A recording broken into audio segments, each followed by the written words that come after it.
Alright, I'm just making some tea, and I'll be right there. Ooh, probably should plug in my phone, too, by the way.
It's num num num.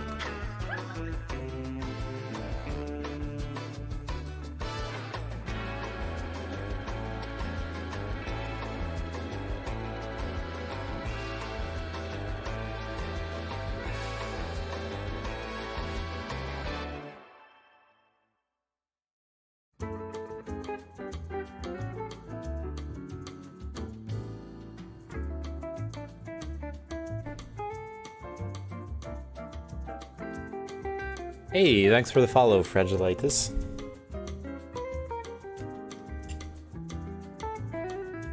Alright, ooh, I forgot to launch the camera app. Go.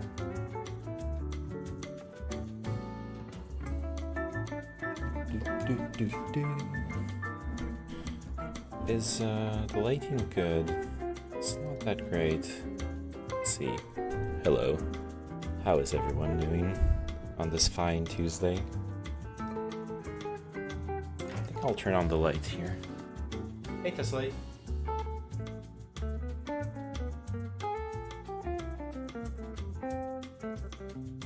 So, Tesla, do you want to talk about how hating Skylar in Breaking Bad makes you an insult? I'm sorry, I had to, okay? I love you. I saw the shit talking in podcast voice. Really, is my voice that different today? I mean, that's a great compliment after all, but I do hope I have a podcast voice.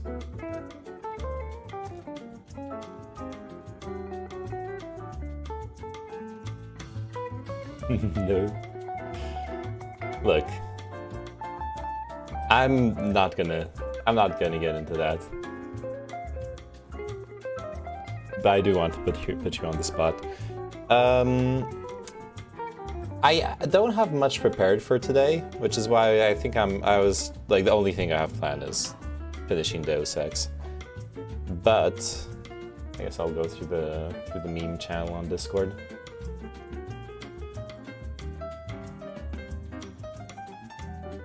Yes, Eric is about to get scammed. 7-year car loan. I mean, I'm not familiar with car loans and shit, but 3% seems like a good rate for a loan. Obviously, paying it back over 7 years, that interest is going to compound, but still.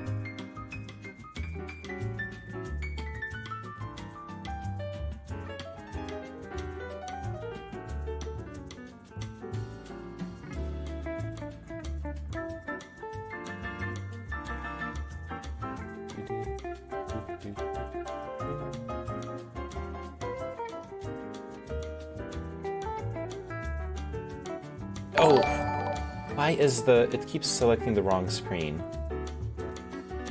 Which I guess is fine because I'm not leaking DMs, but it's very, very annoying.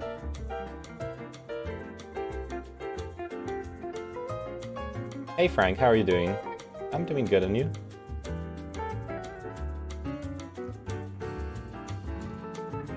Commuting to McDonald's. Tesla. Jesus, Kino, go easy on him. He wants a Tesla, okay?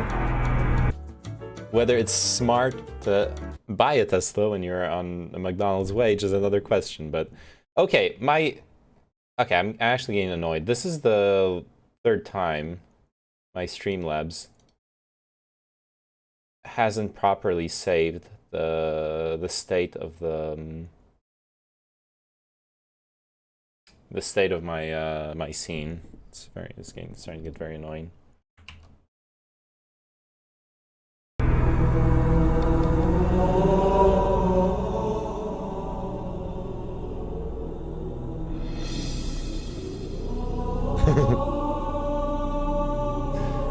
Holy shit, that raccoon's T-posing. I'm tired, been a long week already. I feel ya.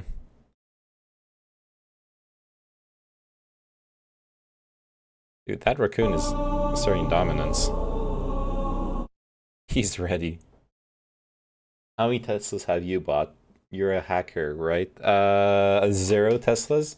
I don't even own I don't even have a driver's license, honestly.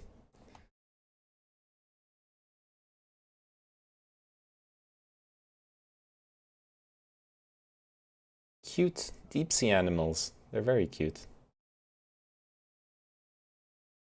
Those... Oh wait, those are balloons. That's not an animal. So yeah, I'm not gonna buy a car without a driver's license, and I'm not... I should get a driver's license still, but... Even Neyman has no Tesla. Why'd you want a Tesla?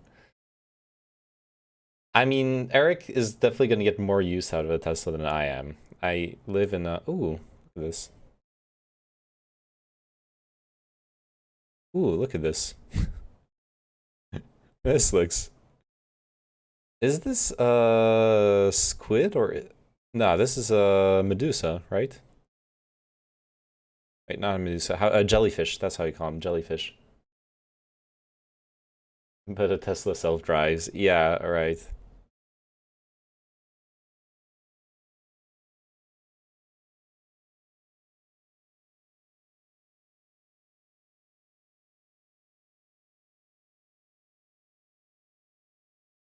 The heck is this? Oh, it looks like it's bleached out coral, honestly. Oh no, it's not coral, it's not solid. Wait, why are you... No, why are you uprooting it? Leave it alone. Don't look it in the eyes, you'll turn into stone. My heart is stone already. I am immune.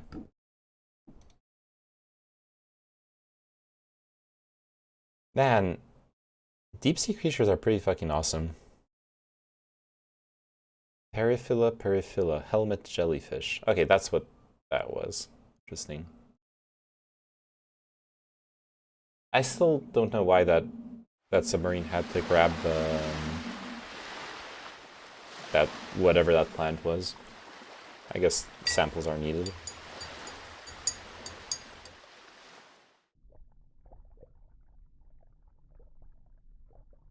Yeah, whatever.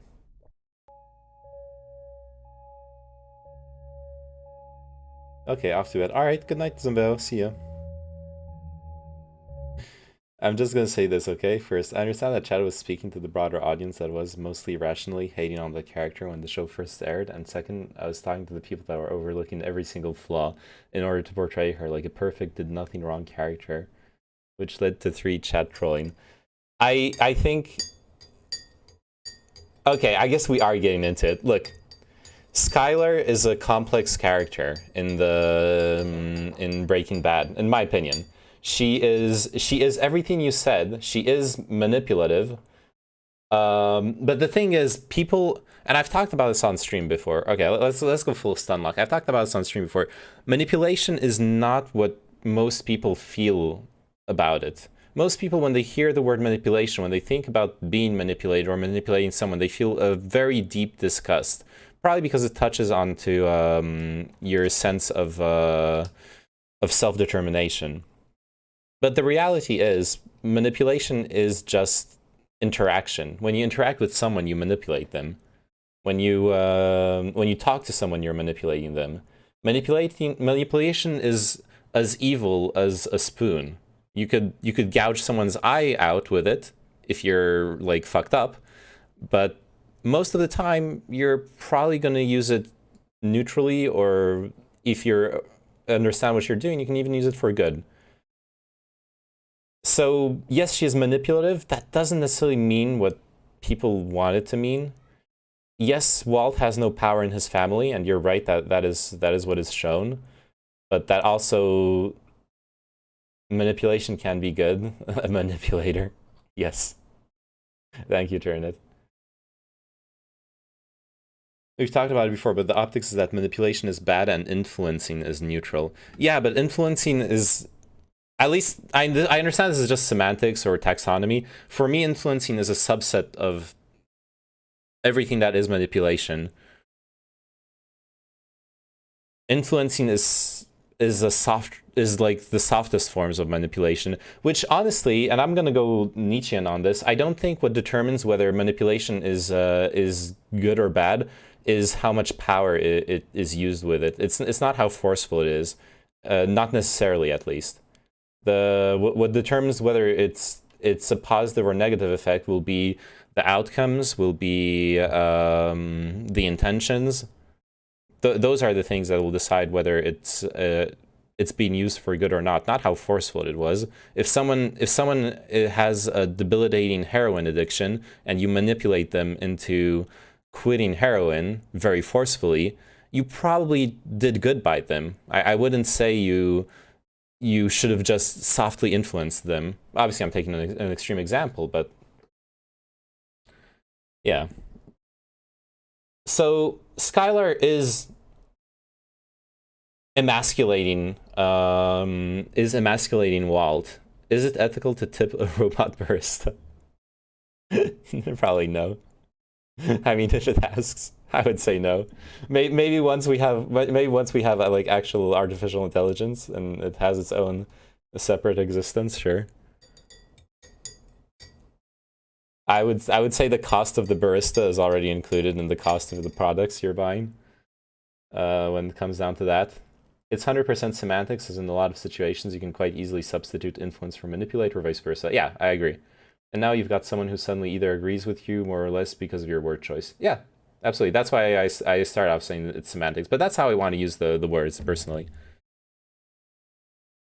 And I'm the big streamer man here, okay? You get to you're in my world now. You have to use my words.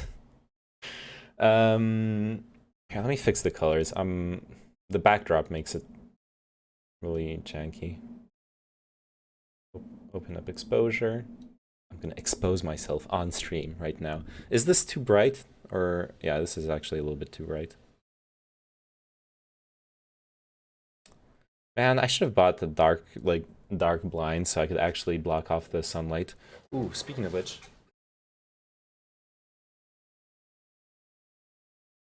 Isn't gonna make much of a difference, but not just in his family, he has no control in his entire life. The whole first episodes are about showing how he's abused at his job with Mr. Eyebrows, and at school he goes on to say something like, "I'm finally awake," when you're realizing he's finally alive for the first time. Yeah, I 100% agree. The thing is, the thing I want to insist on, as far as that whole discussion goes, is that Walter White is very, very clearly the main character of the story. He is the person we get emotionally attached to, as well as what's his name, the Zoomer whatever guy, but mostly Walter White. We relate to his emasculation and his rise to power. We relate to Jesse. Yeah, thank you. We relate to him being powerless, but it's an isekai. It's literally an isekai. It's a power fantasy from Walt's perspective, and probably a good idea to throw out a spoiler alert. Oh yeah, true. I don't know if I need a spoiler to make my point. Anyway, when there's 6 fucking seasons, you probably know Walter isn't gonna get. Okay, now spoiler. Walter isn't gonna get like arrested at the end of the 2nd season and lose his entire meth business. Anyways, I got that out of the way. Walter isn't gonna. We see Walter's. We only see Walter's point of view. Do we see Skylar sitting alone at home, like having to take care of basically a dying family? Like the son's fucking handicapped, which is a huge pressure on any marriage. Her husband, even before cancer, like we like to think of emasculation as something that happens to him, but to a certain extent, how much of it was Walt's own doing? How much of it was him not giving up on who he wants to be, giving up on aspiring to anything more in life? And how does she feel in all of that? She's dedicating herself to this family that's full of untold things. Walt's characterization is also, and I can speak from experience because my father was someone who was emotionally very closed off.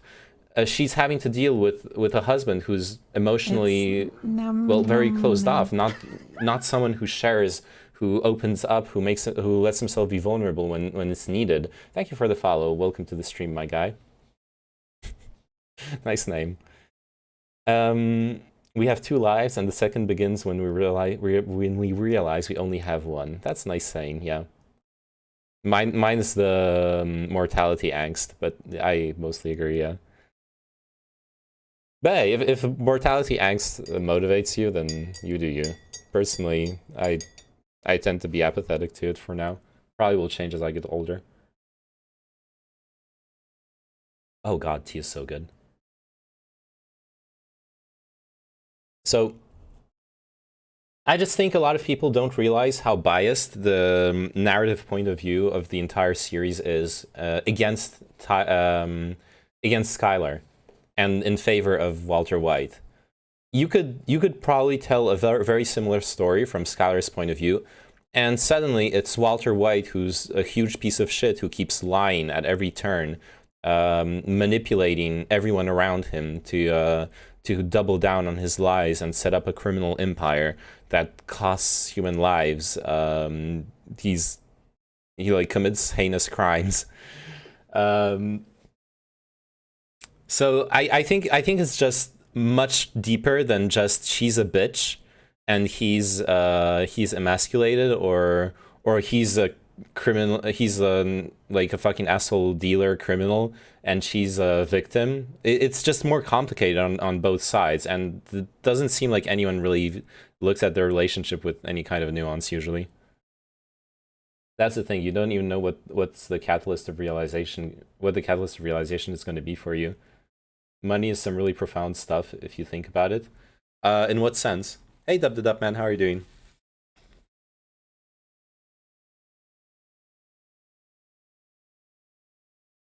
In I'm really curious to hear you elaborate on what you mean by that, Darkness Myself. I'm doing great, awesome. Glad to hear it.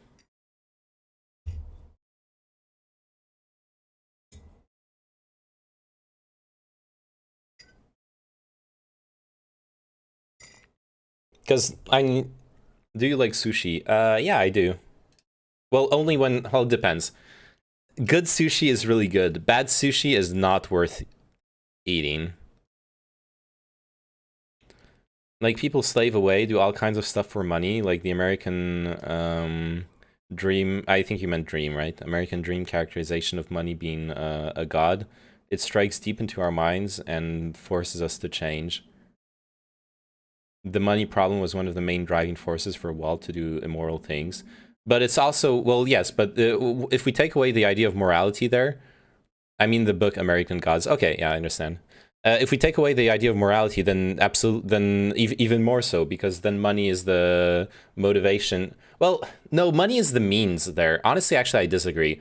Well, the real issue there is Walt's mortality.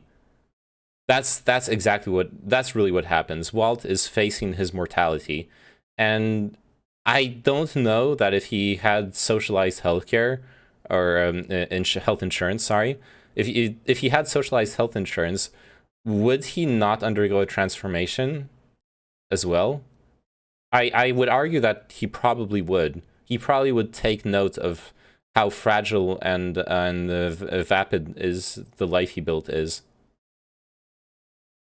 Especially since the only difference would be that he wouldn't have to turn to criminality to enable his transformation. He would be able to transform himself into a better person, a stronger person who would also be better than a criminal, right? I whispered this to Wiggles. Wiggle, wiggle, wiggle. Poo, poo, poo, poo, poo. Oh, I'm not going to miss your message sign. As a small aside, I seem to manage to dodge the symptoms of the second dose. I guess living an unhealthy lifestyle paid off. My man. I don't know. Living an unhealthy lifestyle didn't do it for me, but yeah.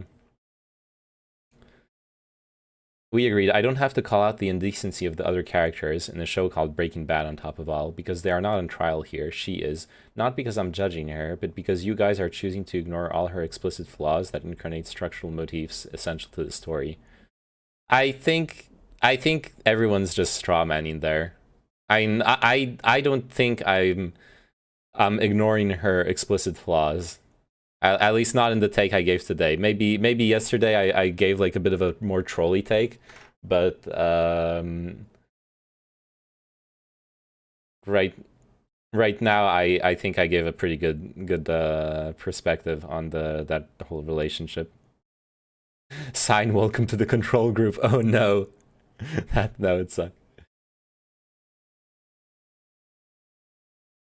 Like you just said, it's a weeb structure. What? Did I say that? I don't think I said that. What did I say? A weeb structure? What do you mean? Or what did I mean? I'm very confused by that. No, not you, but yesterday when I had 6 people trolling me, yeah. Yeah, I saw the trolling going on. Oh, isekai. Yeah, exactly. Yeah, sorry, I forgot I said it was an isekai. I totally forgot that. Right.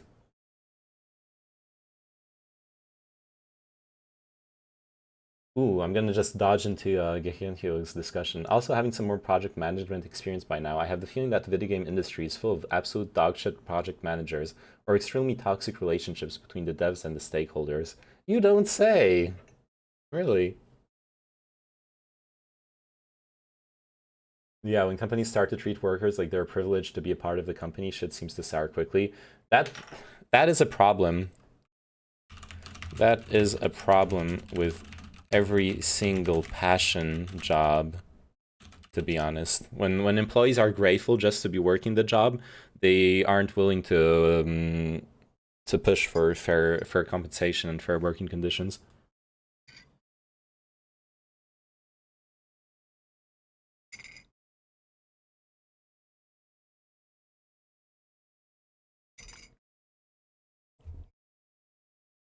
I love how one person doesn't dogpile Skylar and suddenly it's a big deal. Literally every motherfucker hates Skylar. Yeah. Yeah. Look, it's serious business, okay? What do I need to say? Yeah, but everyone, including the game's media, pretends that there is nothing that can be done about it because game development is such a unique project. Really? I mean, I know there are a lot of people pretending that, but I've seen media turn more and more progressive as far as workers' rights in the game industry goes. Or wasn't there recently an article by Kotaku that I saw something on Reddit a couple days ago, an article on Kotaku that was advocating for, I don't know what it, actually I should look it up instead of saying like trying, because I actually don't remember what it was about. I just remember it was shitting on the game industry, but I don't remember if it was shitting on the game industry for the recent Activision sexual harassment stuff, or was it shitting on the game industry because of the worker conditions? Both are completely valid, though.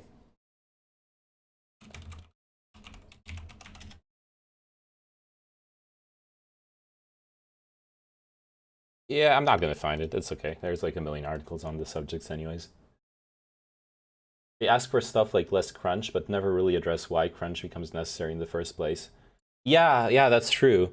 But at the same time, they can't, right? I'm sorry, but games journalists aren't necessarily equipped to understand how software development works. Why is it necessary? It's necessary when you have poorly led projects where stakeholders have too much of a say in how the project goes, and when workers allow it to happen. Basically, what happens is that in software development, and it's been a classic trope for decades, in software development, when you it's called research pivot, not false. I agree with you. When in software development, it used to be that things would always happen like this. You would have the client or the stakeholder, or whatever you want to call it, define their needs. There's going to be time for a little paint for this. This is usually called the old school waterfall approach. You've got the stakeholder that has their like checklist of needs.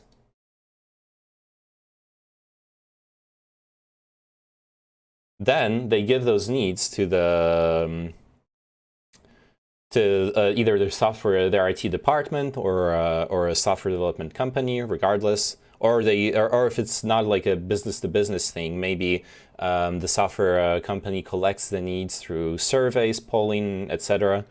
Regardless, those needs are turned into features. Then those features are implemented in a single block.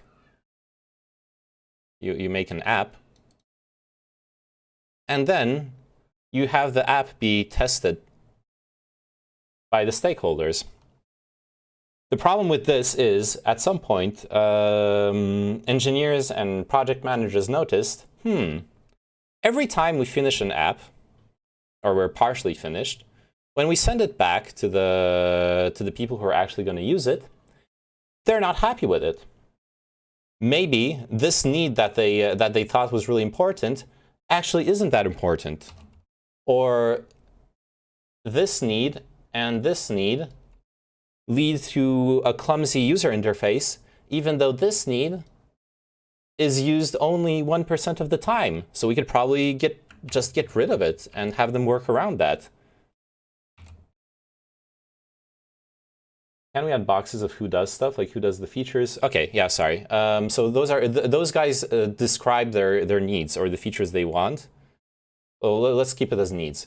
This would be the project manager or managers turning those needs into features.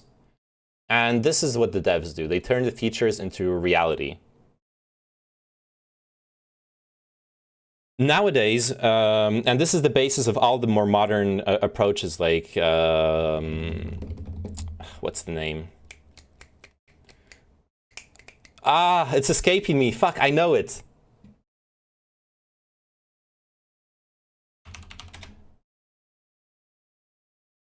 Whatever, Scrum. Not Scrum, but you know what I mean. Nowadays, what happens is that first off, before even going into dev, you have the project manager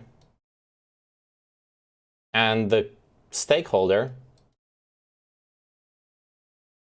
going back and forth multiple times. Why? Because they want to establish a clear priority of what are the needs, what are the important features.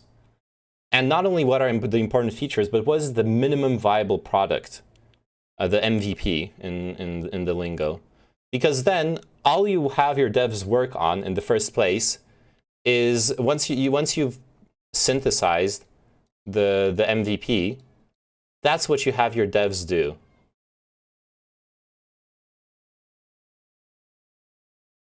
You have the devs do a minimum viable product. What's good there is also how much it costs. Yeah, of course, you try to estimate those things.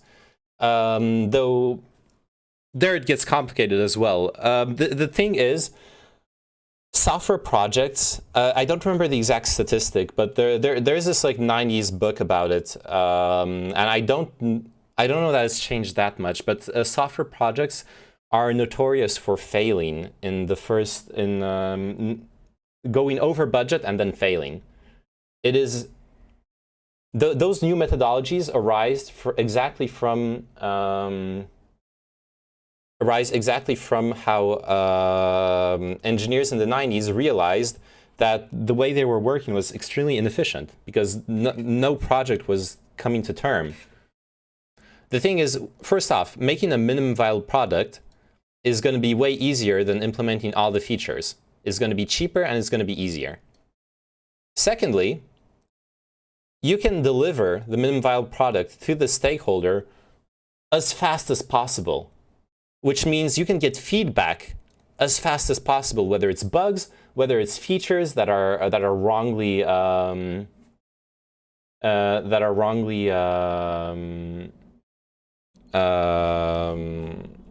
implemented or that are unnecessary, etc.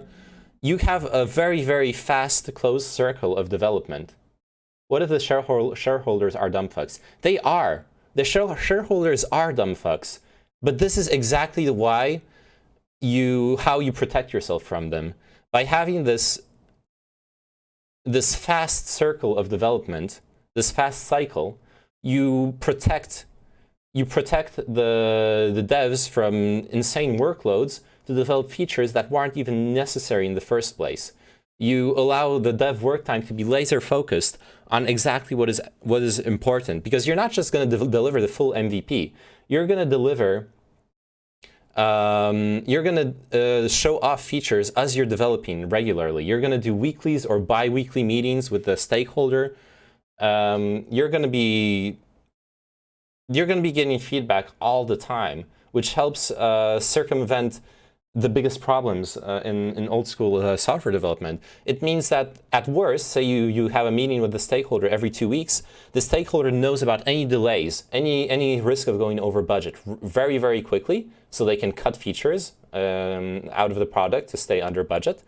You can exchange on what are the priorities if they change very, very quickly to change the direction of development without losing time, losing motivation of the developers by having them work on something that's never going to be implemented.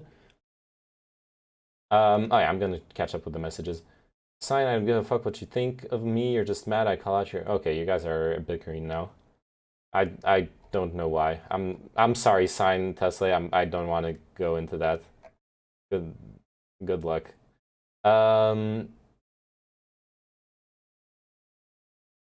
There's also like a hierarchy in the dev box. Well, yes, no. I mean, the project managers will handle the hierarchy.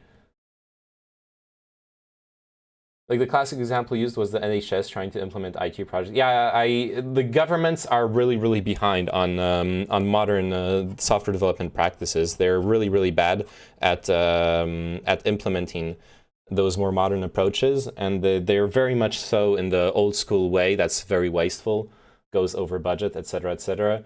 Yes, it doesn't matter because it's taxpayer money, but yeah. Or not that it's because it's taxpayer money, but because they have huge-ass budgets. What does a DevOps do in this situation? I hear that word all the time. DevOps is development operations. So what a DevOps will do, for example, is they will enable the devs. A DevOps job is to make sure that the devs have the smoothest workflow possible. So what does that mean? You've most certainly heard of GitHub, for example. DevOps will set up the GitHub server.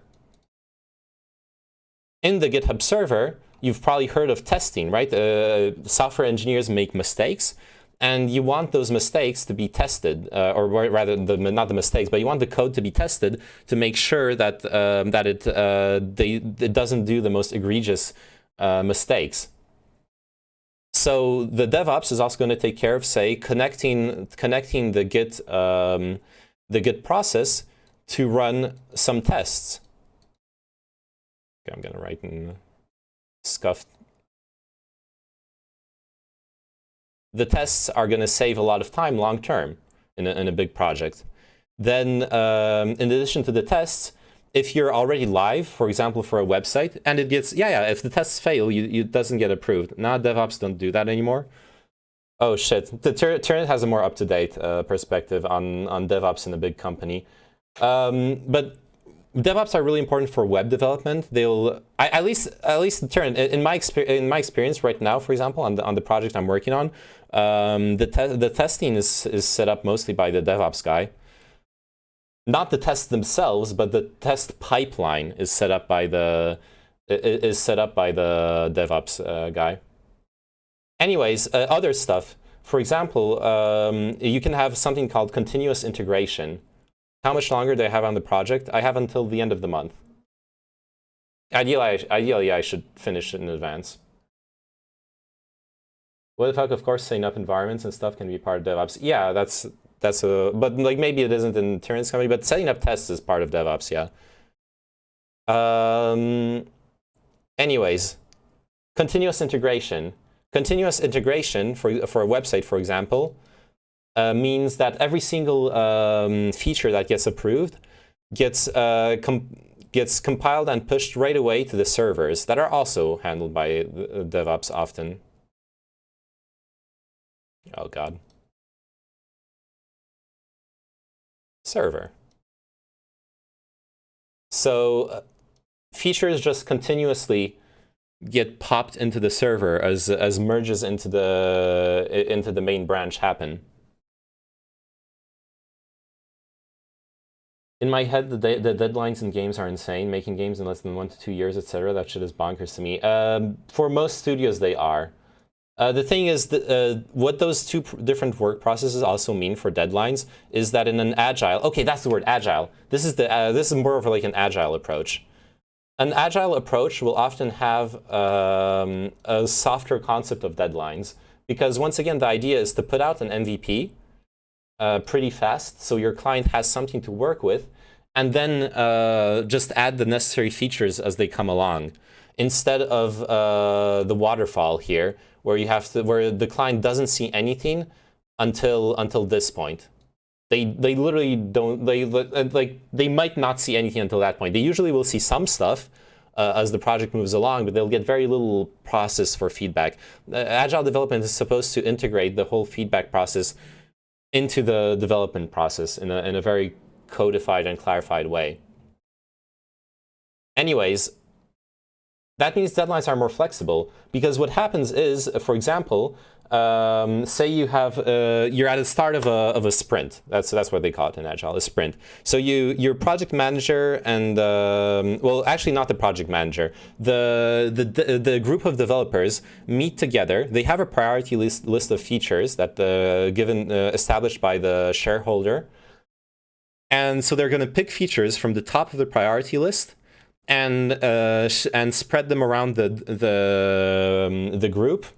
And every person is they're gonna debate on how long it's gonna take to implement those features, to try to get a good estimate on how much time it should take. Then they spread out. Each one's working. Usually, one person or a small group of people are working on features separately. And then every day you have like a 10-15 minute daily meeting, where people can let you know, hey, yesterday, this feature that was supposed to be developed in 3 days, we actually got stuck for like 6 hours on the first part of the feature. Because then everyone knows, okay, we're already a day late. Maybe this feature won't make it in this sprint. Or this other feature that was ended earlier, we can move the resources from that feature to this feature, see if they can help, or like pool the knowledge of the group together, etc., etc. So basically you have real-time feedback on the deadlines as well, which is supposed to be a positive point. I have to interject though that the waterfall model is a bit of a sales pitch thing from agile development. Well, yes, but I don't want to complicate things. Okay, I'm trying to give a very simplified version of this. Because yes, if you want to go into the specifics, the actual book from the guy who inspired the agile methodology, where he describes the is actually a description of the waterfall methodology, but using agile principles of like fast feedback processes with the client and like compartmentalizing features to make them deliverable to clients. That was in the original book that was describing the waterfall model. So yes, of course, no one was that dumb that they just worked this way without thinking about it. In many ways, agile is just a codification of things that should be common sense. And just as much as those things should be common sense, you can end up working in a company that literally follows to the letter every single agile process as it's written in a book somewhere, and it's not going to be agile. You're maybe going to have a project manager telling you what your deadlines are, like abusing their authority in that, which they aren't supposed to do. It's supposed to be the devs telling the project manager how long things are going to take. It's not supposed to be the project manager telling the devs how much time they have to do things. There are plenty of ways you can pervert the agile processes and make them into something that's absolutely not agile, but it looks agile. Do you know what model they use in games usually? Probably agile, but but not really, because the agile is supposed to, like I said, one of the most important parts of agile is to give devs control of deadlines. But yeah, playtesters are the feedback. Obviously, you want a very close feedback loop in game development. Playtesters are really important.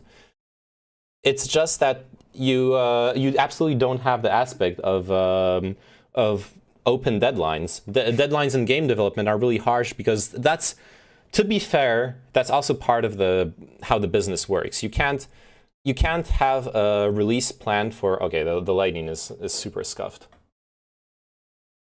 You cannot have a release plan for say a specific season where it's really easy to market, and then not have and then miss the season by 2 months. So like, what are you gonna do? Are you gonna delay 1 more year while the technology, the engine becomes obsolete if it's a AAA game and you need like good graphics?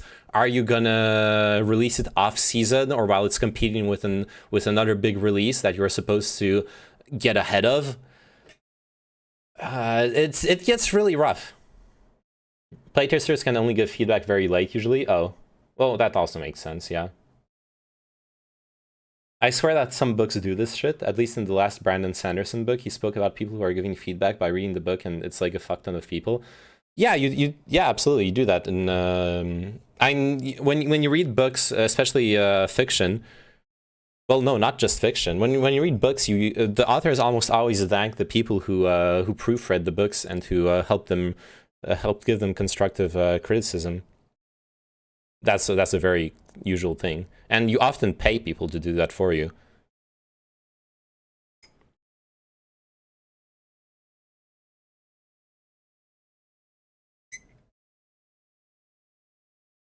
Or I guess if agile would be a good approach, would be the right way to phrase it. Not really like there is a right way to develop. That often there are wrong approaches for projects. Yeah, it depends a lot on the specific of the project more than I would say the specific of how your company is structured. I think on our smaller teams, we have less time for communication with customers. Yeah. You still have the same amount of communication overall, I'd say, but with more traditional approaches, you just front load most of the communication to the start, where with Agile, you end up doing probably the same amount of communication, but split over the complete development lifecycle. Yeah, exactly. You're not supposed to spend like 2 months planning something with the client in Agile. You get it done quickly, and then you start working quickly, and then you get feedback quickly.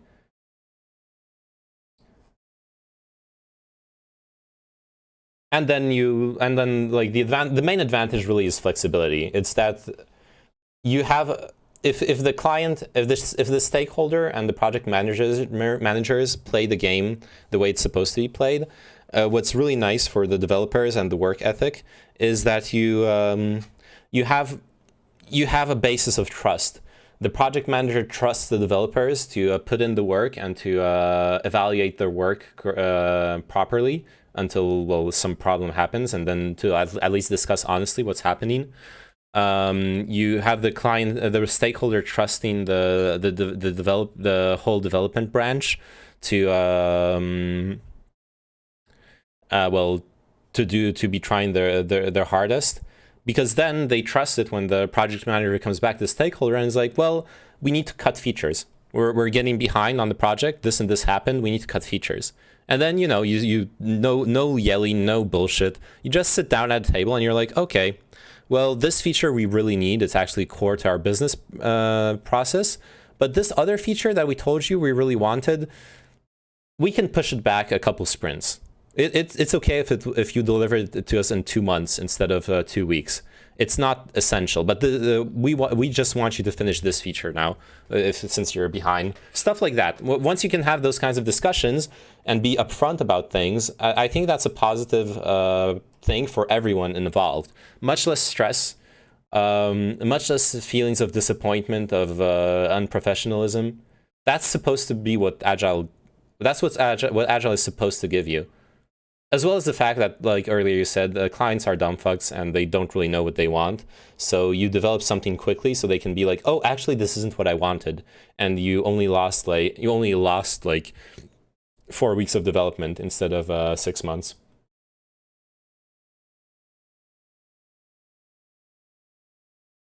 But Agile would probably be a bit of a waste when you have a project that is actually super figured out. Yes, 100%. Agile is strongest for projects that are liable to change. That's where Agile is king. And a customer you are already familiar with. Agile reduces the risk of customer expectations and project being too far apart because you always check back and you can react to changes easier/sooner. So are you saying that the crunch is made mostly because the project managers are demanding deadlines to devs when it's supposed to be the other way around? Partly, and I don't know how much you can remediate that in software development. It's definitely not the easiest business to do this correctly, because of what we talked about earlier. The release dates are really, really, really, really important for video games, or at least used to be. Maybe it's starting to change because it's all dematerialized. So like hitting that Christmas deadline to have your boxes sold in GameStop doesn't matter as much anymore. But I'm pretty sure it still does matter.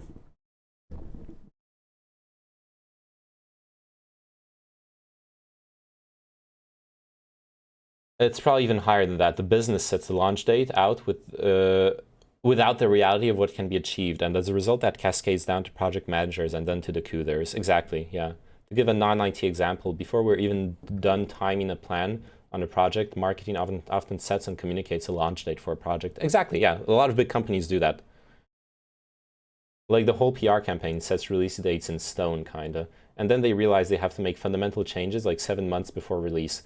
Go change these core features of your game that you spent 2 years developing in only 7 months, thanks. And then you get a really buggy game.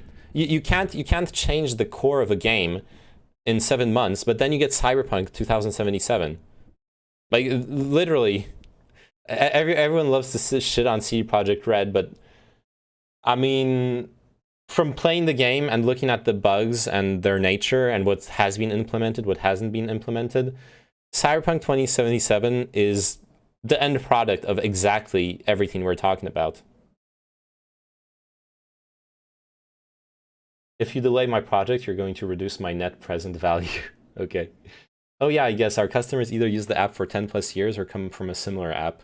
The larger projects are entirely new. Maybe that's why I have the impression that Agile works worse for smaller teams. Maybe. For non-early access stuff, it still is 100%. Okay, I don't remember what you're responding to there. Yeah, if the expectations are pretty set and not many surprises to be expected, you can do the comfy way of just planning almost everything ahead and then just follow the great plan. Yeah, especially, well, say like you're developing in Word 2021, because like what you're describing, McDoodles, where your customers use the app for 10+ years. All you need to do is modernize the features that are already there not break anything that isn't broke, and add on top of that the like 2 or 3 new features you've developed and validated as useful to your clients, right? And then like that's not something where you need constant back and forth, except when you start to have a product that's testable. Then you can like make small releases in your clients, make sure that your new features work, that everything interacts nicely, right?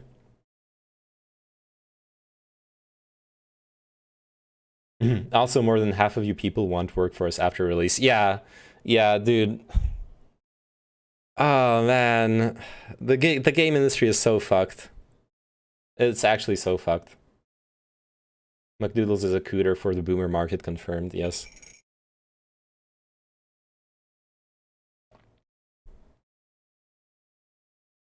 They probably still say program instead of app in their sales pitch. Yeah, that's how you know you're dealing with boomers.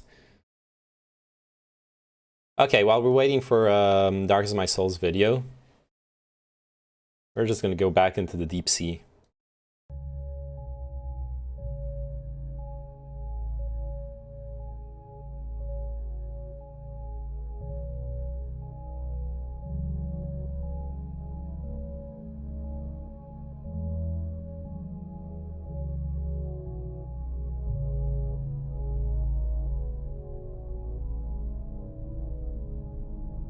Squidworm?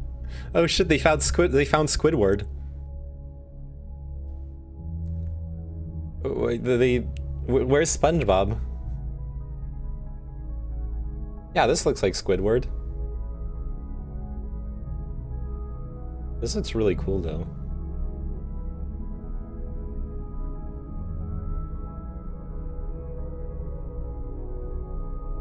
I love the way it swims.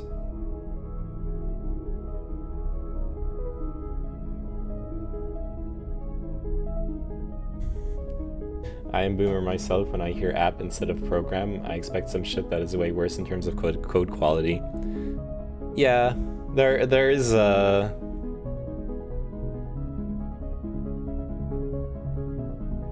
something I have to say. One flaw of the agile approach, as I described it, just one last note on the subject, is that when you're doing that whole like minimum viable product and then adding new features along the way, etc., you lose the advantage of a beautifully, properly engineered, top-down planned project, which means that if like what Gehentio and McDoodles are discussing, if you actually have a client who knows what they want, you actually have well-defined needs, well-defined features for your software that aren't going to change, you can plan everything from the top down to fit your needs perfectly.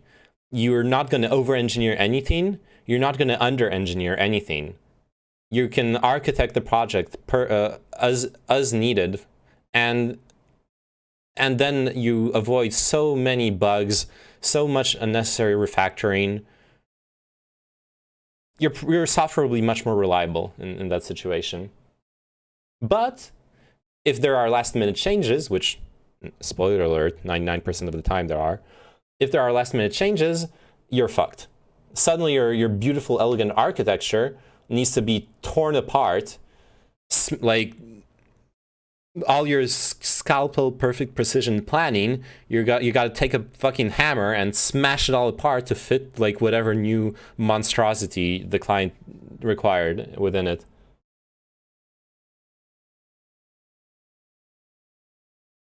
Is that a video of Roserg? Yes, this is a live cam of Roserg. You can tell because there's Apex Legends in the background. They're apps for police and other government agencies. Most of the customers are 50 plus, and the admins you work with probably got the job because they owned a computer in the 80s. Oh shit. Yeah, I see you're never gonna work agile with those people, honestly. They're too old to change the way they work anyways. I don't have to, I'm a comfy backend dev, and unless someone wants to compile shit on his smartphone, I'll keep on making programs, not to be confused with pogroms. Oh god. I also cringe when people say app in PC stuff. It's more of a PC thing, I feel, which majority of people are not using anymore. I use app, I don't care. It's an application, it's a perfectly valid word. Like, chill your fucking gatekeeping, boomers. Can your product do cloud? I'm so glad I'm not a programmer. Most people who aren't programmers should be glad they aren't, yeah. It's not gatekeeping people weird. Sure, buddy. Yeah, we PC people appreciate our well-designed buggy programs. We don't want your Stack Overflow copy-paste app shit.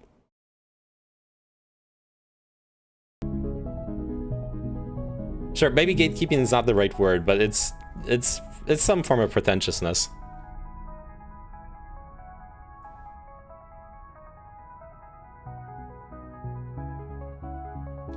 Squidwards remain ill-understood creatures in the 13 years since their discovery by mankind. They are known to feed on marine snow as their primary food source and grow up... What is marine snow? Okay, I'm gonna just Google that real quick. Marine snow is a shower of organic material falling... As plants and animals near the surface of the ocean die and decay, they fall towards the seafloor, just like leaves and decaying material fall onto a forest floor. In addition to dead animals and plants, marine snow also includes fecal matter, sand, soot, and other inorganic dust. The decaying material is referred to as marine snow because it looks a little bit like white fluffy bits.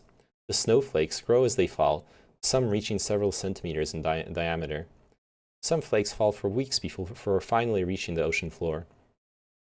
This continuous rain of marine snow provides food for many deep-sea creatures.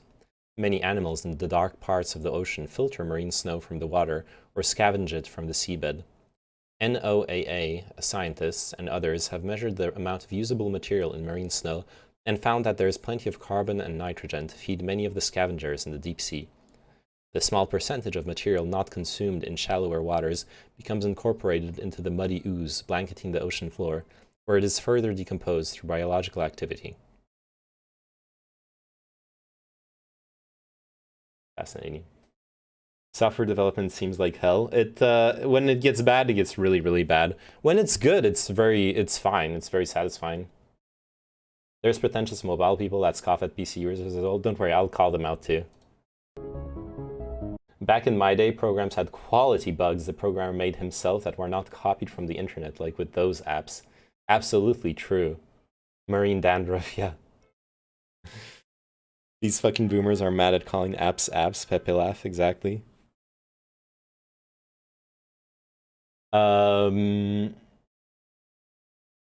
Look. Anyone remember when fucking video game development? Okay, I'm sorry. I'm side winding again.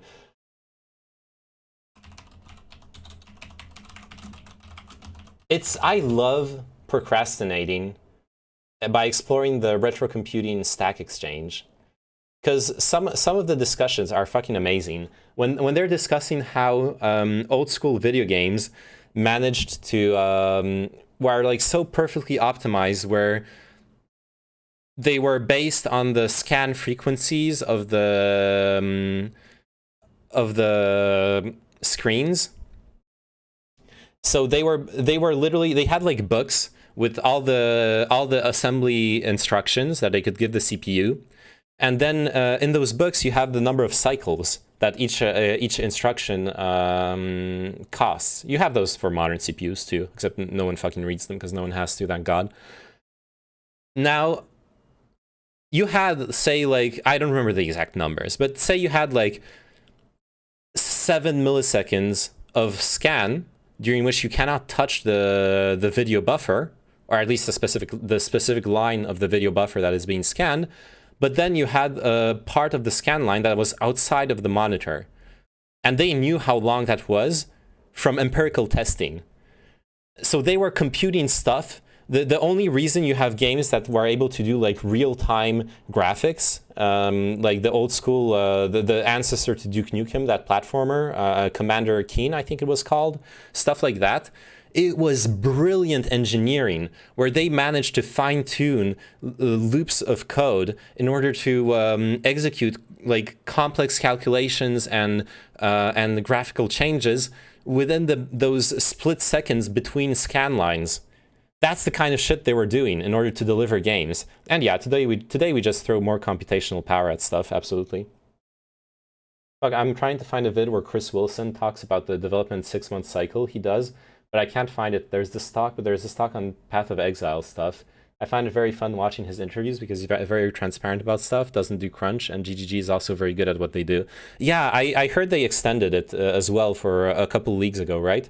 They extended the their development cycle, or is it that they extended from like 4 months to 6 months? Because I remember they extended it a couple leagues ago, and that it had a really positive effect on their software development cycle. Game designers are lazy now. No, okay. Now, to moderate this, as much as I admire and really have a shit ton of respect for those old school game developers, it is not laziness. It is business acumen.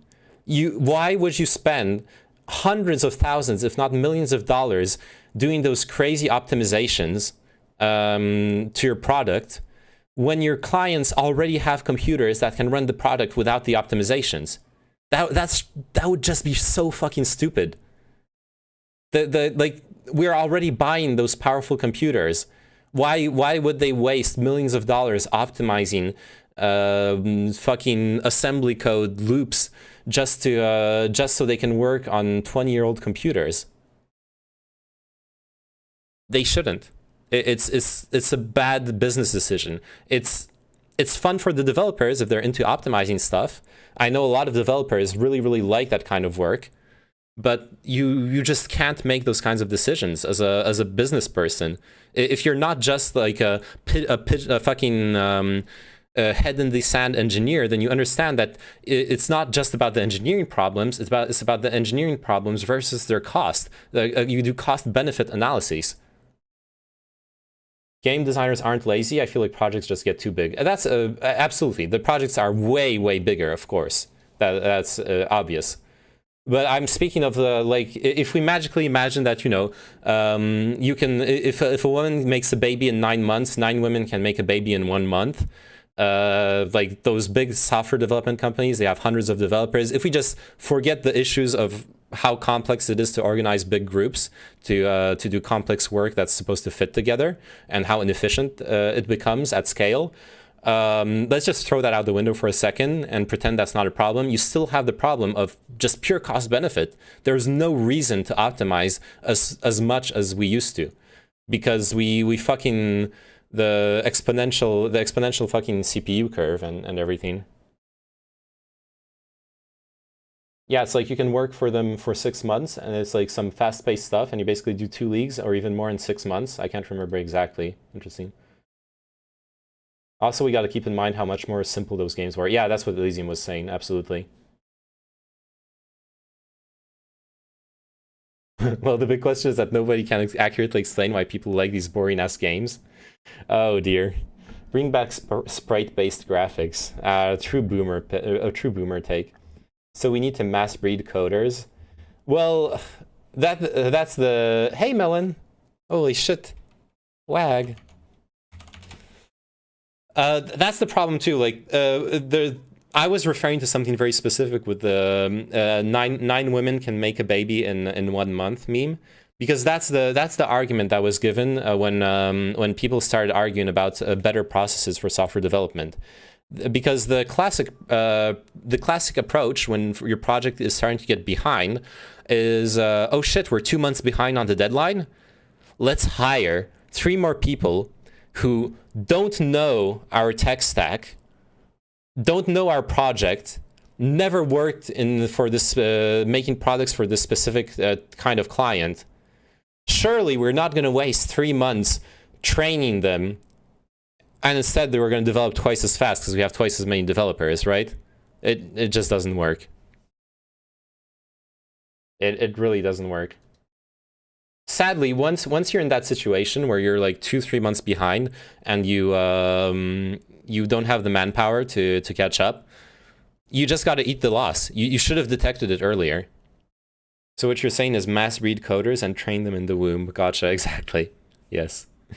The thing too is a lot of people meme about how everyone should learn software development.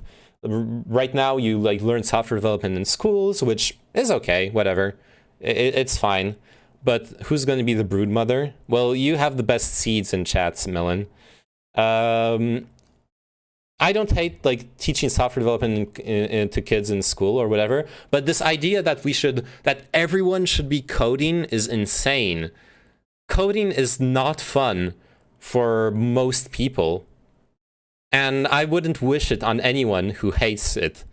It's already such a painful thing when you actually enjoy it that I can't imagine writing software when you hate it.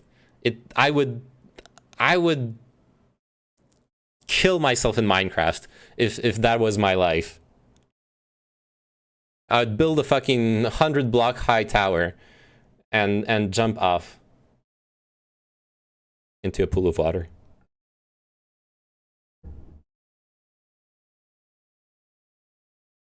To be honest, I have no clue about the Diablo style of games. They're absolutely unenjoyable for me. Oh, that's easy. They're just Skinner boxes. Yeah, Darkest My Soul already responded to you. People happy. Hey, Melon, did you work today? How was your day? Let's keep watching Deep Sea Creatures. Duobrachium Sparksy. Sparksy! It's a Sparksy Duobrachium. No, I work in 2 hours, the fellas. Aw. Well, at least it's 2 hours you don't have to think about it. Well, an hour or an hour and a half. We should all learn to weld. Unironically, yes. I learned to, not weld, but I learned soldering in, well, I was thinking about soldering. Because we have electronics all the time around us. God, I'm never going to finish this video. You're going to, like, stun lock me every 5 seconds. I learned how to solder in high school. And it's one of the most useful things I learned in high school. I've been able to repair my bass amp by myself, thanks to that. I've been able to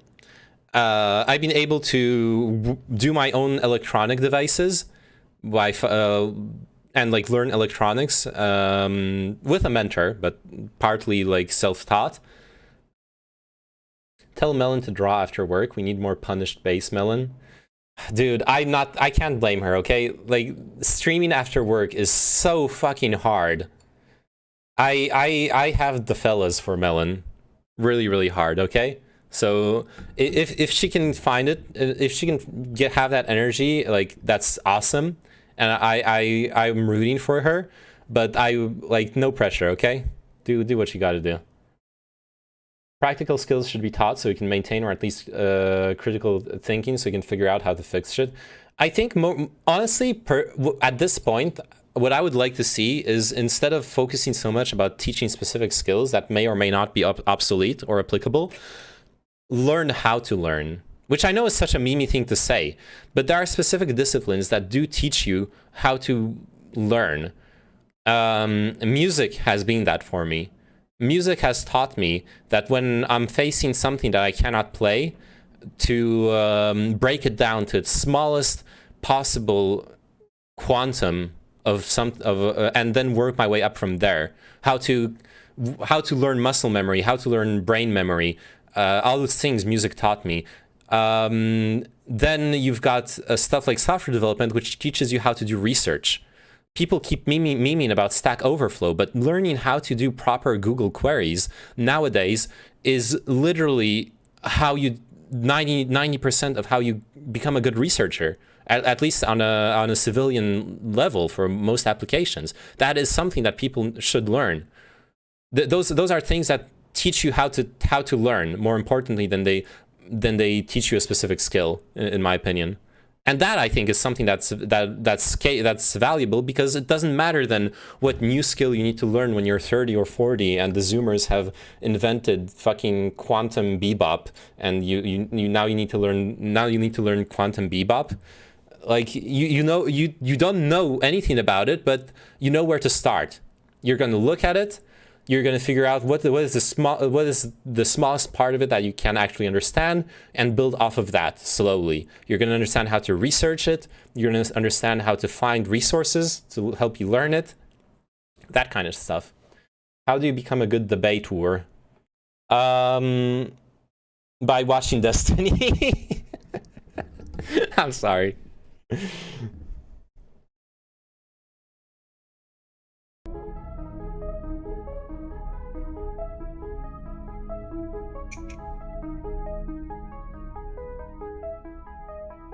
It wasn't the question.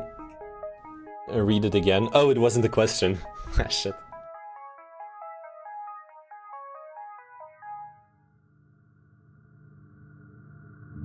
Debating is unproductive. Tyranid will always agree with you on that.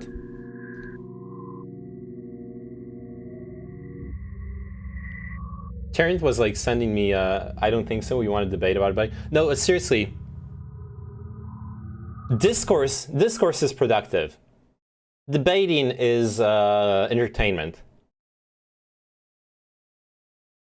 Debating is entertainment, which doesn't mean it's unproductive. The entertainment is a form of production, but it's certainly not as important as the people who grandstand saying that them participating in debates means they are like helping the philosophy or the political discourse of the world. No, you're sitting on Twitch wanking yourself off to how smart you are. That's what you're doing. That's what I'm doing when I debate people.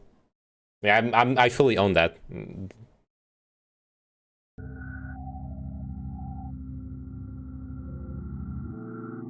But it's entertaining. It's fun for me, and some people like to watch it, so it's fine. I don't think there's anything wrong with it in and of itself.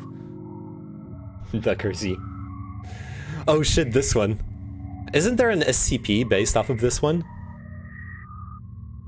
This one's so fucking weird. Look at this long boy.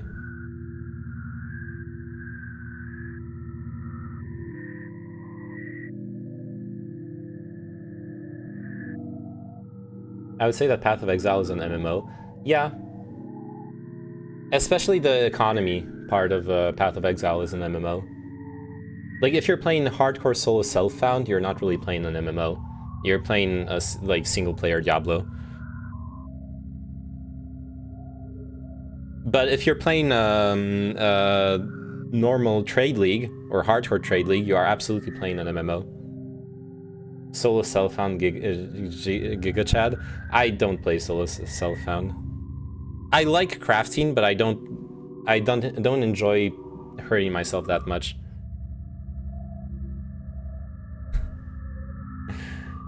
Oh, don't worry. Okay, I'm not gonna dox you because you PM'd me, so I imagine you don't want me to engage with that publicly, but I've held this stance openly about the uselessness of debates for ever since I started streaming. This is not a new opinion of mine, and I own it 100%. Unless someone changes my mind. Maybe someone will debate me into changing my mind about debates, who knows, but I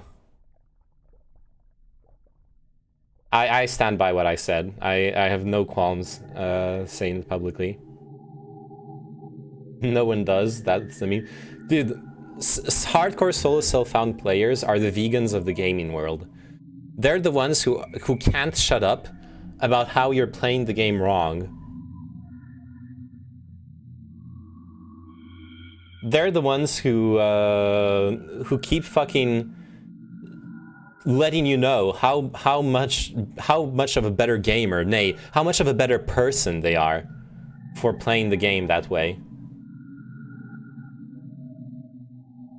It's a new opinion for me for sure. I've been seeing the value of staying silent so much nowadays. I'll even give you an actual like argument that's I haven't been able to find the study again. Let me see. Psychology study, the effectiveness debate. But I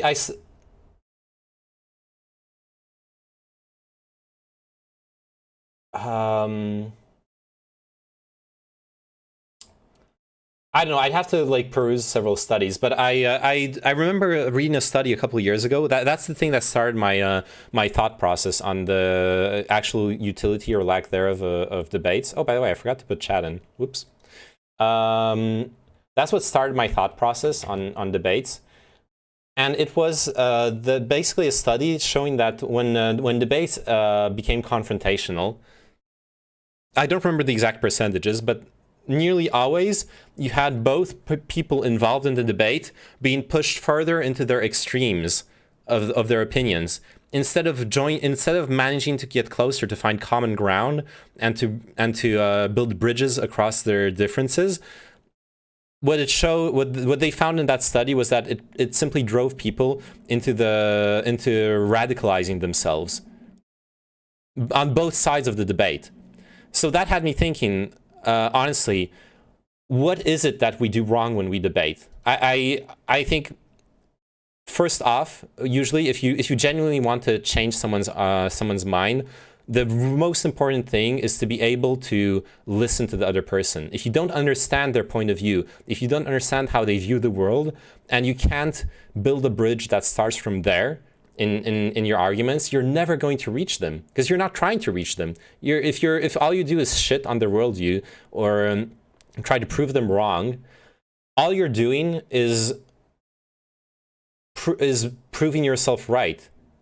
And maybe if you're doing something, maybe if you're doing it to a grifter who's not arguing in good faith, who's not going to engage with you in good faith in any form or manner, maybe that's fine too, honestly, because what you're doing is dunking on them to humiliate them and to portray them in a bad light so the audience sides with you. You don't care about debating the person in front of you, you're trying to perform something for the audience. That's a viable tactic, I'm not going to deny that. But if you actually care about the other person's opinion, you need to reach out to them. And that's on you. Because you don't know if they are going to do it.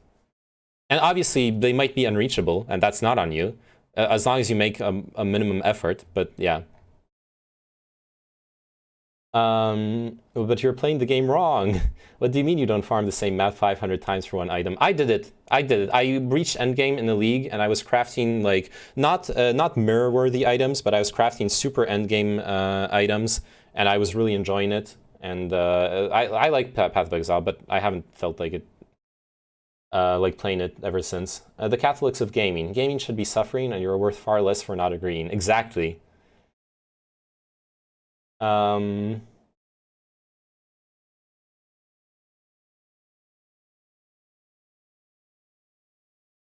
It's not something that is done wrong, it is the ideology of the debate itself. I don't know if I agree. I would need to ask you, what is the ideology of the debate itself? Okay, can you like specify, Turnit? Here's a hot thought. Boomers become extreme because they're challenged too much by their sons' young acquaintances for their views. I think it's more than that. I think it's much more the fact that they're challenged by changing reality itself. When you've spent 20, 30, 40 years constantly adapting and learning to new situations, it's understandable that after a while you get tired. That's my impression. When I see boomers who no longer want to change, I see people who are just tired of it. And I can understand that, honestly. Like, I don't hate them for it. I hate when it keeps them stuck in harmful opinions, obviously, but it's kind of it's hard to blame them that much for it. Also, show weird fish. Sorry.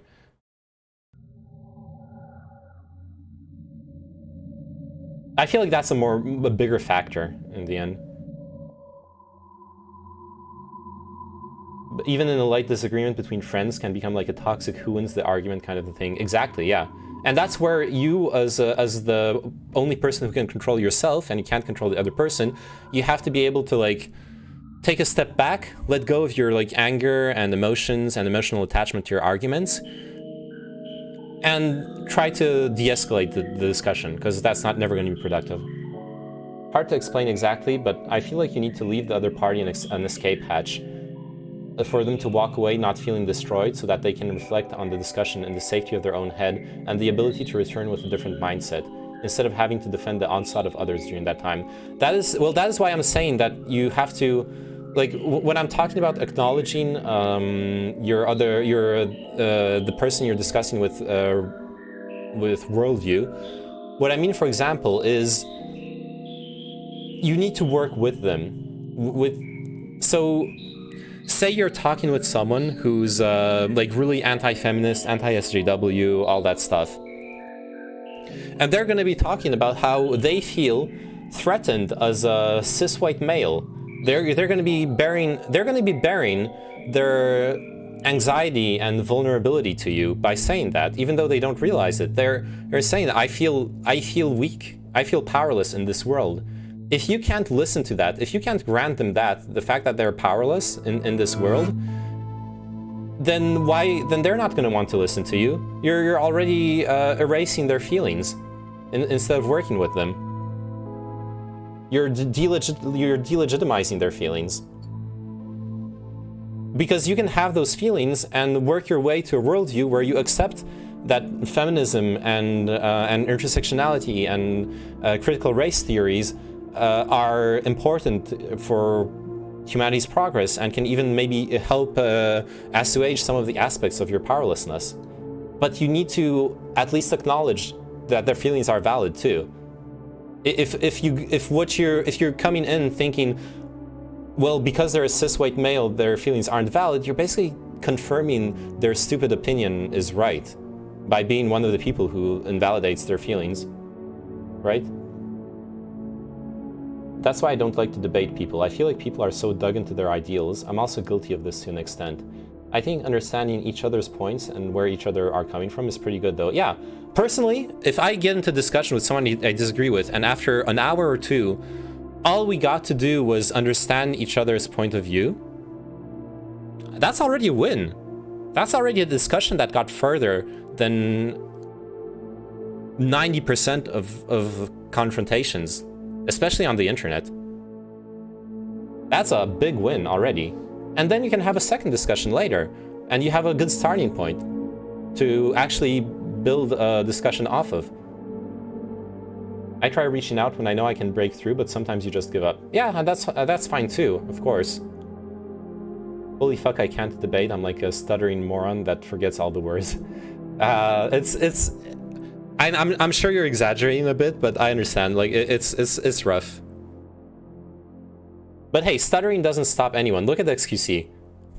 XQC is like the master stutterer, and somehow he is the king of Twitch.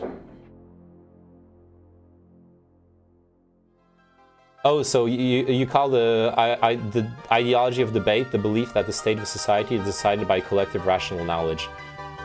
Yeah, I agree. The state of society is not decided by collective rational knowledge.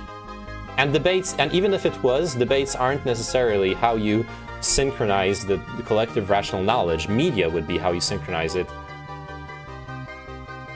Social, like, ubiquitous social media or television are how you synchronize the collective knowledge.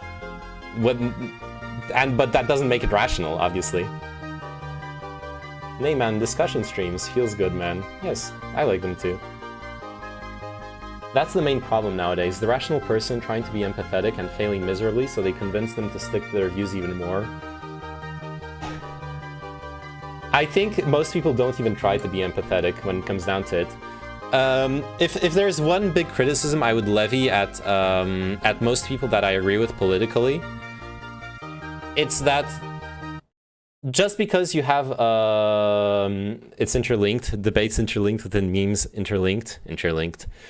Just because you have a moral high ground, say like you're pro women's rights, you do feel like you have a moral high ground. And I personally would agree with you. You have a moral high ground in that discussion. But you need to understand that the other person builds their own moral high ground. They think that when you're talking about, well, that's more like critical, race stuff. But if you're talking about positive discrimination, you're the racist now in their worldview. If you're talking about well, positive discrimination for women, if we're talking about women's rights, then same. You're sexist actually, because they're gender blind, they're color blind. They don't need to do those things. So if you come in on a high horse, showing them how you're how fucking righteous you are, they're gonna just show you how righteous they are. It's never gonna lead anywhere. Lots of within cells interlinked, yes. Wait, what is this? This moves in a spiral pattern. The base is generally dominant, so we have a superstructure. Everything not directly to do with production. Art, family, culture, religion, philosophy ideology, law, media, politics, science, and education, maintains a base, which is the means of production, tools, machines, factories, land, raw materials, relations of production, Lumpenproletariat, proletariat, labor aristocracy, petty bourgeoisie, private property, capital, commodities, which shapes and maintains the superstructure. All right, this is like a material. This is like the Marxist material theory, right? Am I correct in calling it like that, Turnit? I feel like that's what this describes. You have pretty much everything in it, right? The importance of the mixed cause and effect relation here. There's no single cause, there's no single effect. It's all interlinked. Class consciousness, described here as relations of production, all the different interests. The means of production, well, most people know that from Marxism. And, well, the whole intellectual and cultural side of society, right? Mostly then wait, did you watch the video about Contra the other day? Mostly then I got bored by Neyman being stun-locked every 3 seconds. Well, I was very, very good. Okay, good night, Peter Panda, Peter Dandapants. Thanks for dropping by. See ya. Good night. Tyrannid, I was super good with the Contra video. What are I talking about? There are literally sections of 30 minutes where I didn't say a single word. I was just listening, okay? And then I commented on it after the video. I'm pretty proud of... I think I behaved pretty well during that video.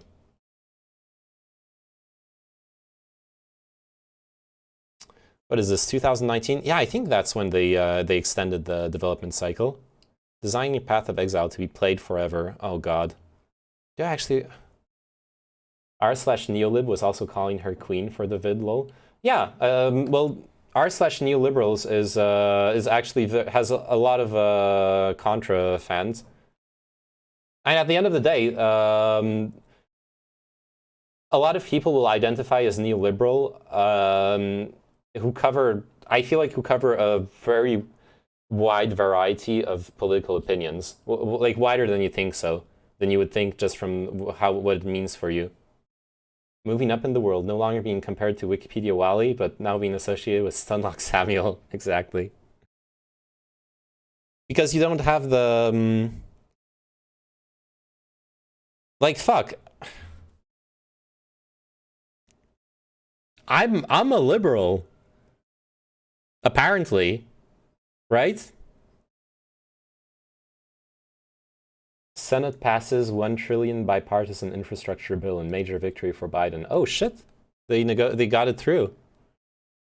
$1 trillion bipartisan infrastructure deal. Damn. Time to dump some more money in the stock market and then pull it out before the moratorium ends. Wow, what a statement. Yeah. You can't be neolib plus left-wing things at the same time. Well, apparently you can, because I'm not left-wing enough. I'm not communist. I'm only social democrat. I still believe that most industries are fine being organized by a free market. Purity tested, exactly. I'm fine with most industries being organized by a free market. I'm not a neolib, yes, but I'm a liberal. I'm not a neoliberal, sure, because neoliberal is like a mix of neocon and liberal or something. I don't know. But anyways, a lot of people on r/neolib are actually liberals, honestly. I like today I saw a thread on it that was talking about the recent findings about the ecological disaster in the ocean. You're a liberal, Monka. Yes. I'll liberate your ass. New, old thing. Way too dank, exactly. Okay, do we want to watch more sea creatures? I kind of want to, I'm sorry, I want to watch more sea creatures before going into the like Path of Exile memes or something else. Oh, look at this face. This is a cutie. Wait, this one we saw already. Hey, thanks for the follow, Benedict Bueza. How are you doing? Wait, what did we just watch? Siphonophores. Let's watch Siphonophores. Those look really cute. Yeah, that's my jam. They all look like squids to me. Well, those are obviously Siphonophores, not squids. What do you mean? What was that creature in the bottom right? I think that was one of the most mysterious deep-sea creatures, a Japanese person. Rarely seen outside of the depths of their hikikomori den. Underneath inside the Mariana Trench, where they play visual novels all day. Cute, more like spooky. Ah, that's not spooky. Can we look at bone structures? Oh wait, what is this? This fascinating specimen shocked online audiences when it was recorded by a Nautilus live expedition in 2014. It appears to propel itself by swimming as well as a crawling motion. What part of it is what? I have no clue. What, like, where's the head? What are the appendages? Can inflict the painful sting to those who may touch them. Well, don't touch them. I don't look at this and think I want to touch it. This kind of looks like a sponge with a weird spike. This is very weird. I have an irrational fear of deep sea. That's called thalassophobia. Did you know there's an r/thalassophobia, by the way? If you ever want to indulge in your fear.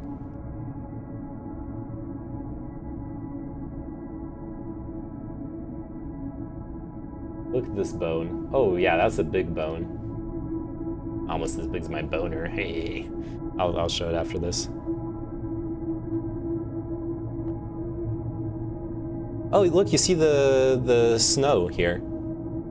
All those little bits and pieces floating around. It's poop. Oh, look, dead corals. Well, maybe not corals, but I think those are bleached corals. Yay, the Earth is dying. Whee! Aren't you guys happy?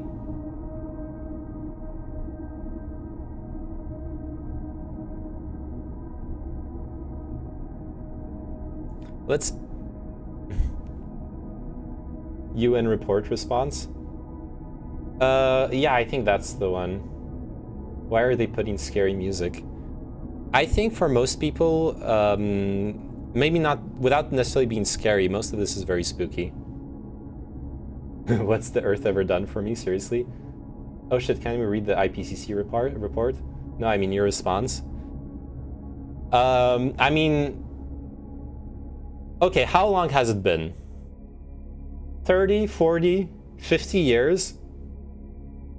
50 years of scientists, maybe even 60, 70 years of scientists telling us, hey, if we continue doing those things, we're gonna be fucked. 10 years later, hey, we continue doing those things, you didn't stop, but we still have time to stop. It's not gonna be too bad if we stop now. 10 years later, oh, well, we still didn't stop, and in fact we did even more pollution, but you know, if we still stop now, we can avoid the worst. And we still didn't stop. And now the report is out, and it's like, Pikachu face. It's even worse than we thought. Great! But yeah, we can read the IPCC report. I'm down. I didn't like actually read it. We can like dive into the specifics. Bottom-dwelling siphonophores. Wow, how rude. Look at this, it looks like a messed up macaroon. Probably shouldn't bite into it though. Alright, let me just show you what I'm talking about. Oh yeah, this is the bone. Oh, me. This is the bone. Darkest of my soul linked me.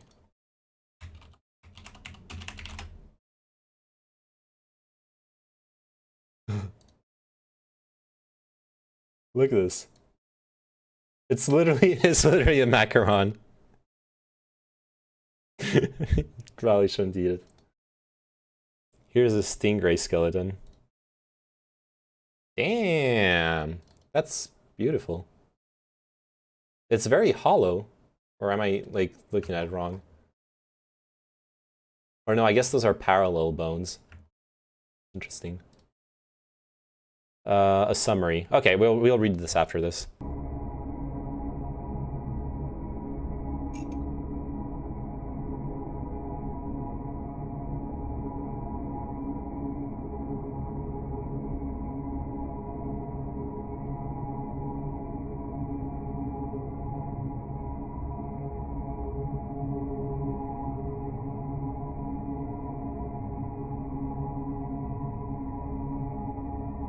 Are those sea urchins? Oh no, those are more polyphonophores, or I already forgot what they're called.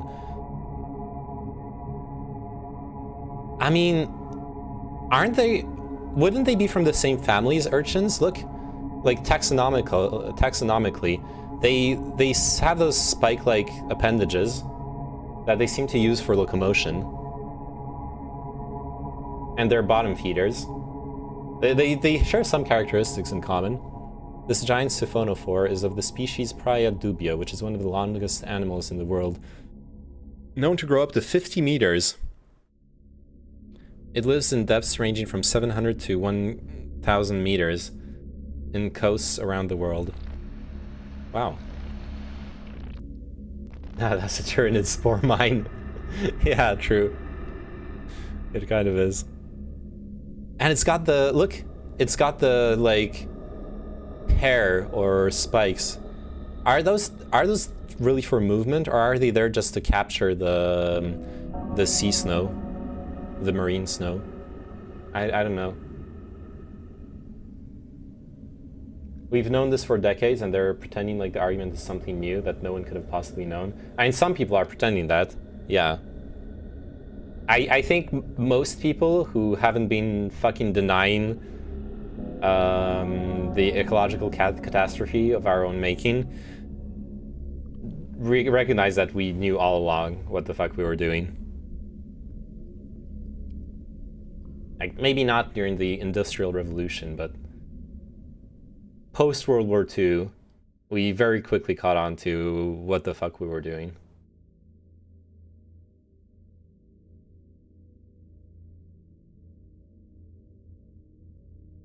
This is some hella alien shit.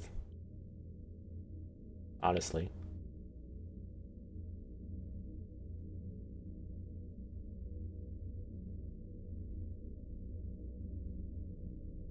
I hope that in the future, after all our knowledge is lost, they find those fossils and recreate them like we recreate dinosaurs. Well, who knows? One thing for sure, if anyone wants to play archaeologist on this planet after we go extinct, we're gonna leave a lot of traces. There will be a lot of stuff to sift through and figure out how we used to live and what we did. That's what counts, right? Not to be forgotten.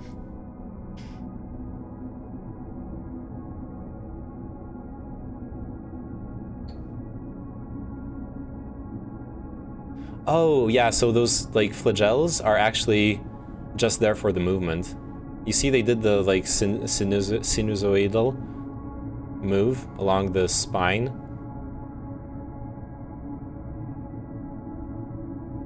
So it's actually propelling itself using this. I wonder what those polyps are all along the spine. Mostly plastic. Well, yeah, but plastic will definitely survive. Oh no, look at... Okay, it's fine. But like, oh no, it hooked itself onto the submarine. Tentacled siphonophore. Those creatures are hella weird. This extremely bizarre specimen is an example of siphonophores which possess an array of octopus arm-like tentacles. Yep. They sure do. Ooh, an eel.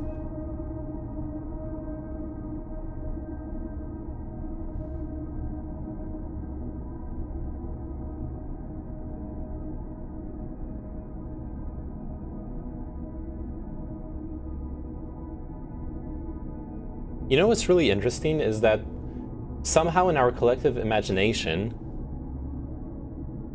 we've created those kinds of images in like fantasy and horror. But had we already seen those kinds of creatures? I'm not sure.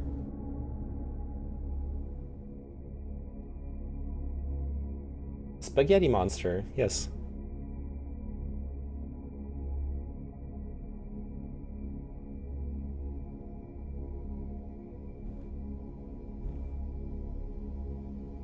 I don't know, I just find it fascinating that we've been able to imagine those kinds of things independently. What if previous civilizations made things out of biodegradable materials, since we can't find a lot of things?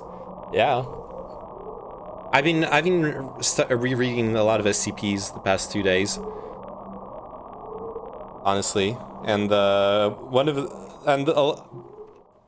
lot of them, well, a few of them refer to this fictional, a prehistoric civilization that had like nuclear power, and it's basically kind of an amalgamation of cool hentai. Thanks.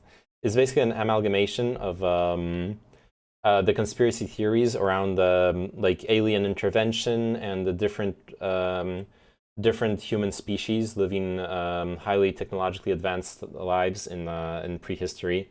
Because there's like references to that certain conspiracy theories feed off of. For example, the Aztecs, if I recall correctly, have a legend where a ship comes down from the sky, and like people with a very specific description come out of the ship, and they like exchange stuff. I don't remember the specifics. There are those skeletons of people with humongous heads found like all across the world. It goes into theories about like why did Homo sapiens wipe out Homo neanderthalis, stuff like that. Forehead wide, yeah. Okay, IPCC report. Since we're still in the sea. Oh, Titanoboa skeleton. Extinct Yi. Yeah. Yeah, snakes were fucking huge back then. What is this? Self-aware wolves. Oh no, it's collapse. Sorry. This is some doom scrolling, yeah. IPCC report mega thread. Is this the first IPCC report that's called the human influence unequivocal? I mean, I was never gonna contest that. It's pretty obvious it was unequivocal for years. The Neanderthal versus Sapiens thing is very cool. We're brutal. Well, we don't know exactly what happened in the end, but yeah, probably some really brutal shit. Rate of sea level rise has doubled between 2006 and 2018 to 3.7 millimeters a year, and it might be higher than that. Compared to 1.9 millimeters a year between 1971 and 2006, and 1.3 millimeters a year between 1901 and 1971. Sigh. The problem is worse than what we think because there's so many pollutants in the atmosphere, it's actually keeping us cooler than otherwise. Hey, we got the solution! Pollute more! Let's cool down the Earth! Everyone, eat lentils, fart methane, keep your cars on all the time. We're gonna fix this, don't worry about it. Take out your aerosols and just spray them out into the air. Keep your fridges open. Oh, that's a great way of cooling down the Earth. Keep your fridge door open, so you're cooling down the rest of the planet. Because that's how thermodynamics work, right? It looks like heat domes are going to get larger and hotter. This report is full of good news. The low-end model now pegs us at least 1 degree Celsius in the absolute most optimistic situation. Plus 1 degree Celsius, I imagine. The high-end model peaks out at up to 5.7 degrees Celsius, or hotter than any time in at least the last 3 million years. Oh shit. It has a reminder that the higher temperatures are going to dry out soil even faster, making outdoor agriculture nearly impossible. Coupled with increased monsoon intensity, the Midwest US will be a dust bowl again by 2100. This report is actually pretty conservative. They are predicting no Arctic sea ice at all in September by 2050. I've seen estimates as soon as 2032. At this point, sea levels will continue to rise for at least the next 2,000 years. Lol, they are calling the mega volcano eruption good news for us. What a boring dystopia. Cities themselves work as heat sinks, and will get much hotter in the next 80 years, that is true. Ice sheet collapse and meridional current collapse risk has been greatly underestimated in the past, and are now both very likely to occur. Not great news for anyone living north of 40 degrees latitude. The report is predicting CO2 capture can reverse some ocean acidification and lower the intensity of some heat domes. None of this still is going to happen, or if it does, it will be foolishly implemented and result in some other unforeseen issue because we will overdo it. My opinion. Yeah, that's kind of a dumb opinion. I mean, that's like, we don't need to do anything, we're all gonna die. We'll fuck off too. Dear fellow Americans, these numbers are in Celsius. So approximately double the noted temperatures, yeah. I don't care about the fucking synopsis of rando on Reddit. Sorry. What would you prefer, a global cooling ice age or global warming desertification? They're both extinction events, and from what I understand of what's going to happen, is we have quite a chance of experiencing both extreme desertification in certain parts of the world, as well as like extreme cooling in other parts of the world, or extreme winters at the very least. Maybe not cooling, since the overall temperature will rise.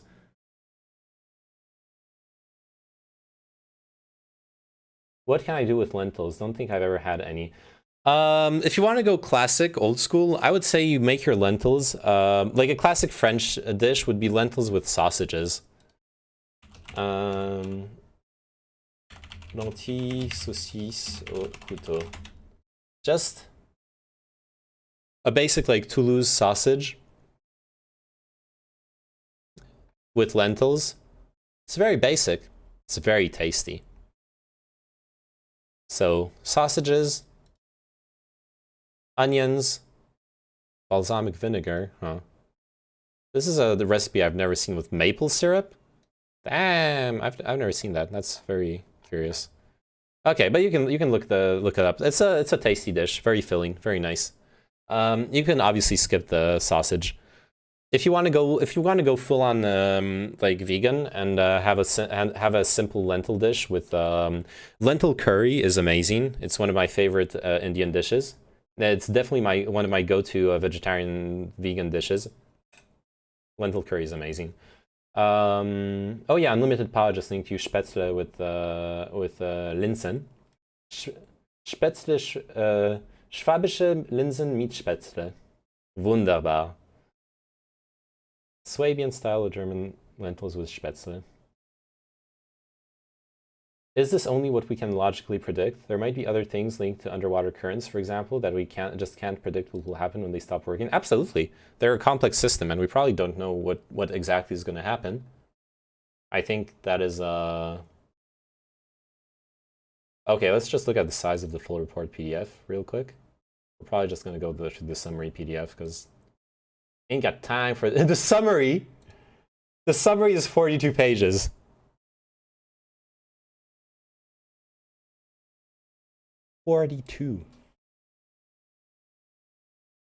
So, okay, maybe we're going to go through this pretty fast. I'm not going to read the entirety of it.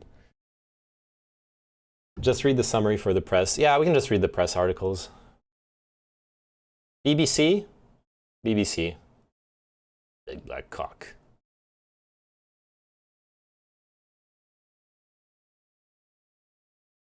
Climate change. IPCC report is code red for humanity.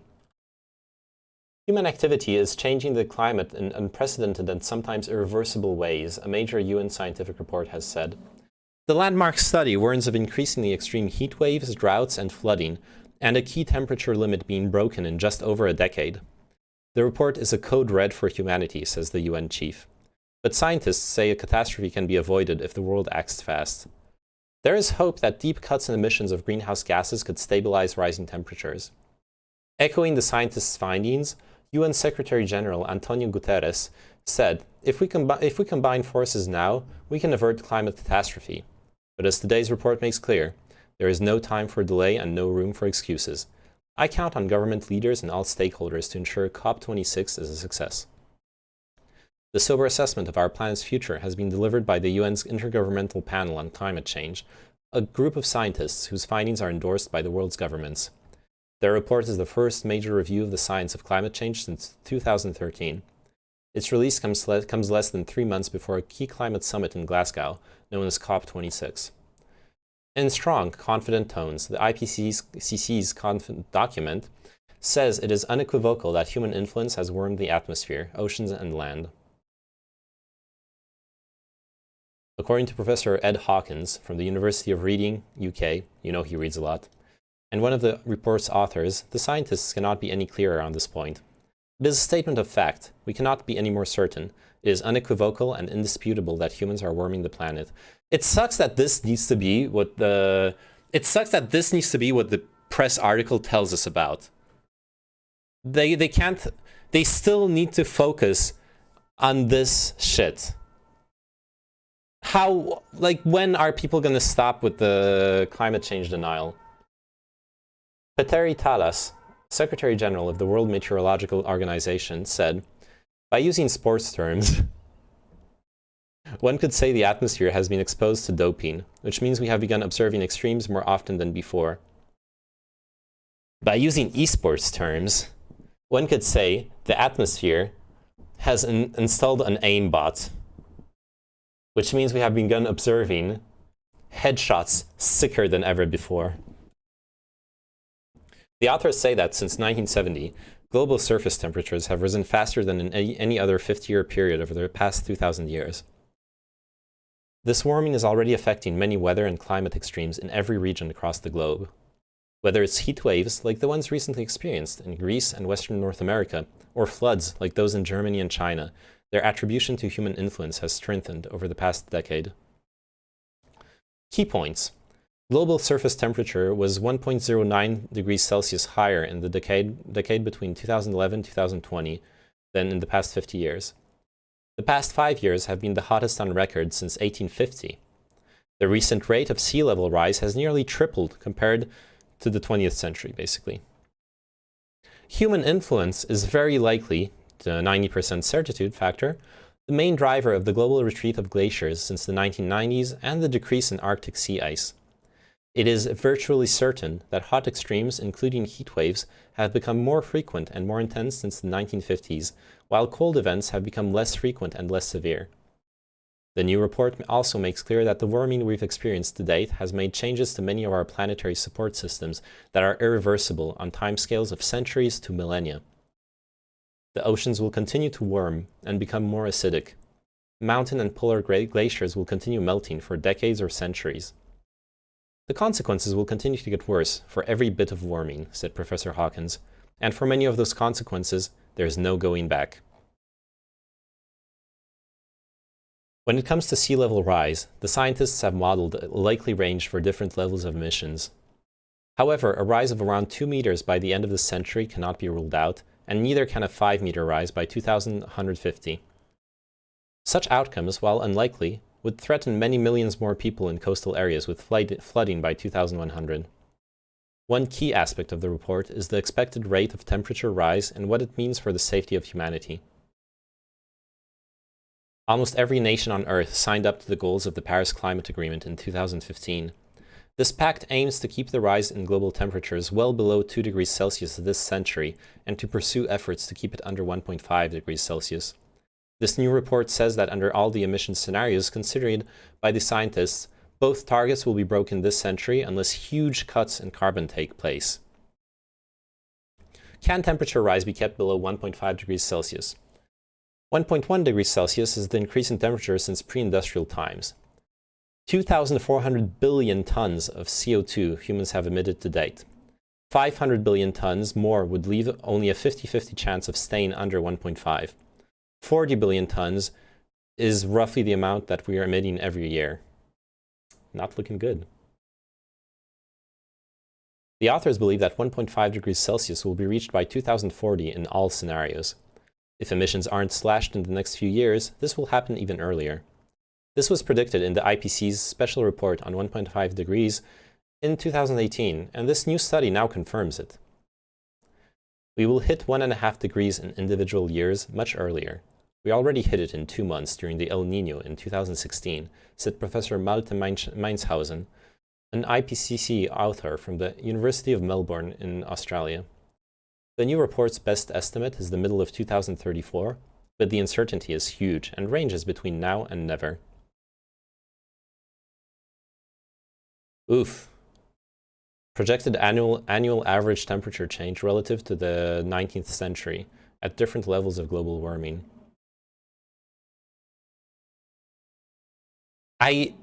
Man. Like, you look at this, like 1 degree Celsius global warming. Oh, look, it's, you know, there's not that much red. This pink that's covering the entire planet is, well, yeah, 1 degree Celsius. But the fact that it's so much worse at the ice caps is the main problem, right?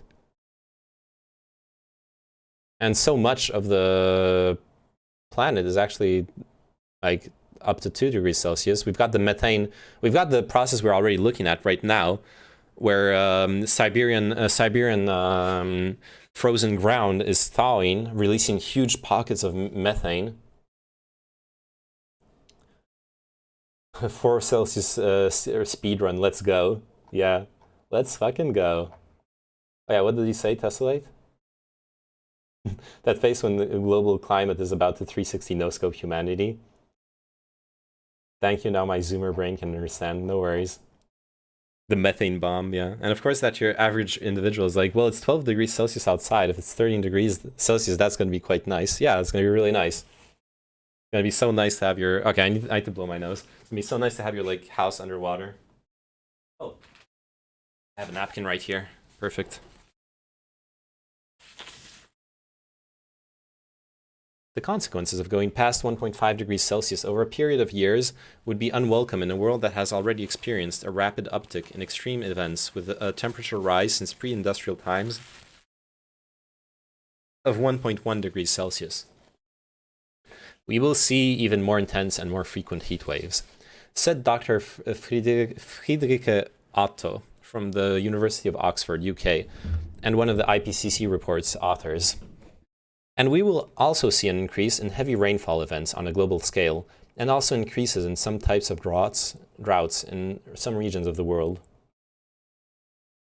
Professor Carolina Vera, vice chair of the working group that produced the document, said, "The report clearly shows that we are already living the consequences of climate change everywhere, but we will experience further and concurrent changes that increase with every additional beat of warming."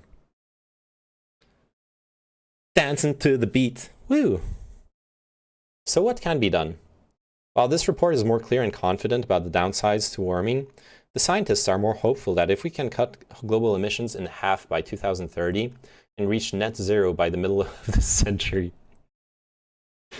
Oh no. We're never, oh my god, I'm so sorry, we're never reaching net zero. I don't want to be doomer, but I hope you guys realize in half in 10 fucking years, true, yeah.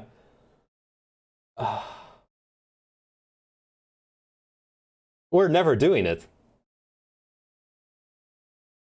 We're fucking doomed. I hope we do it, but I just don't see how, the way society is structured right now, I don't see how this can actually happen.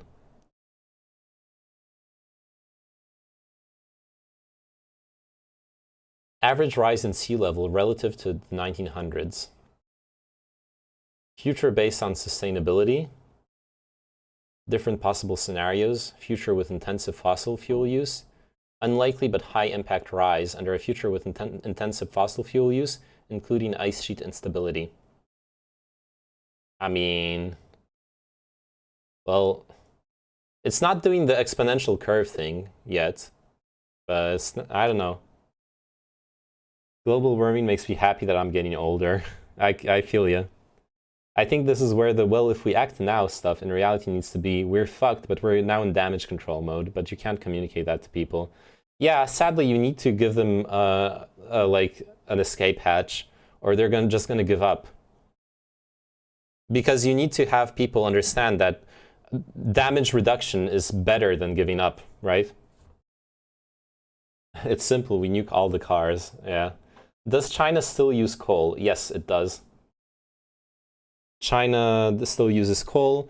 So does so do a lot of oh, watch out, Turnit's gonna be super fucking defensive about China for no fucking reason. China uses coal, but so do most of the countries in this world, sadly. Coal is in Europe. Coal, I think coal is even still used in Germany because of how strongly anti-nuclear power they are. It's really really strongly used in Poland. I know. As of 2019, coal-powered energy accounted for more than 57% of China's energy consumption. Yeah, there you go. I knew it was high, but I didn't know I didn't know it was that high, honestly. Reaching net zero involves reducing greenhouse gas emissions as much as possible, possibly using clean technology, then burying any remaining releases using carbon capture and storage, or absorbing them by planting trees. The thought before was that we could get increasing temperatures even after net zero, said another co-author, Professor Piers Forster from the University of Leeds, UK.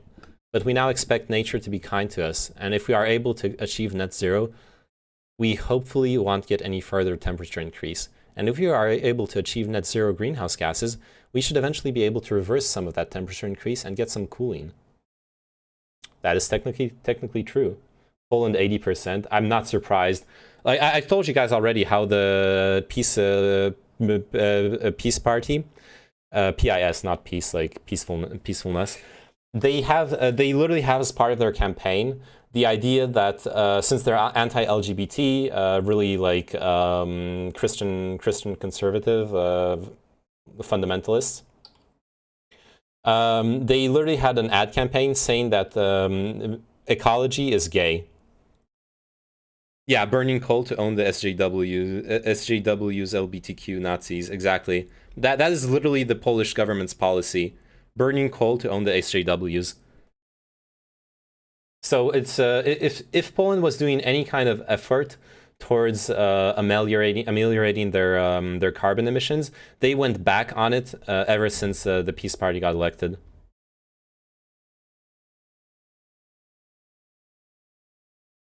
I don't want to be that guy, but you know the argument of, oh well, corporations wouldn't pollute so much if we didn't consume so much. We as nation states literally buy everything from China. Well, yeah, we are definitely outsourcing the pollution to China. That's one of the entire points. If you look at how industries have transformed over the course of the 20th century, we wanted to outsource the pollution to China because we thought that meant we wouldn't have to deal with it. Spoiler alert: we have to deal with it still. Asking them to just stop polluting would be hypocritical of all of us, since we also send back all our waste. It's not that it would be hypocritical. And yes, it would be hypocritical. Well, I don't think that's the part that's hypocritical. The part that's hypocritical is that once we have taken our industrial revolution to its apex and have transitioned to a service economy that can be that can create wealth without with lower levels of pollution, now we're looking at the developing countries and we're like, stop polluting, we have to protect the planet. Like, it's not a good look. We got all the benefits from it, and now when someone else wants to get to the same place where we are, we're like, well, actually, you can't. You can't, because it's gonna fuck us all over. We got to do it because we were the first ones, and we got to fuck everyone over with it. But you don't get to do it now. So that's a really hard point to, a really hard pill to make swallow, to make the rest of the world swallow. I don't know how it's gonna go, as far as that goes.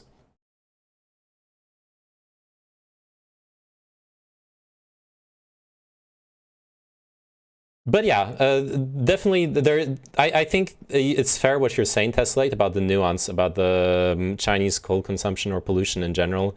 People do tend to forget that they're polluting for us as well. If you want to look at CO2 use since the Middle Ages, then the British Empire is so far ahead of everyone else. Yeah, they literally burnt their entire coal reserves. They're one of the only countries to run out of fossil fuel. And they did it 100 years ago, right? Yeah, but that's a pretty shit reason not to get with the program. It's a really shit reason not to get with the program, but it's understandable. It makes our position hard to push. It's a reasoning that I can accept from an individual, but not a nation. Well, yeah, but you know what? A statistic is just adding up a bunch of statistics are the plural of anecdotes, right? That was the meme. So a nation is the plural of individuals. Breaking Bad just started. Come on. Okay, I'll finish this article fast and go play Deus Ex, so you can stop watching me.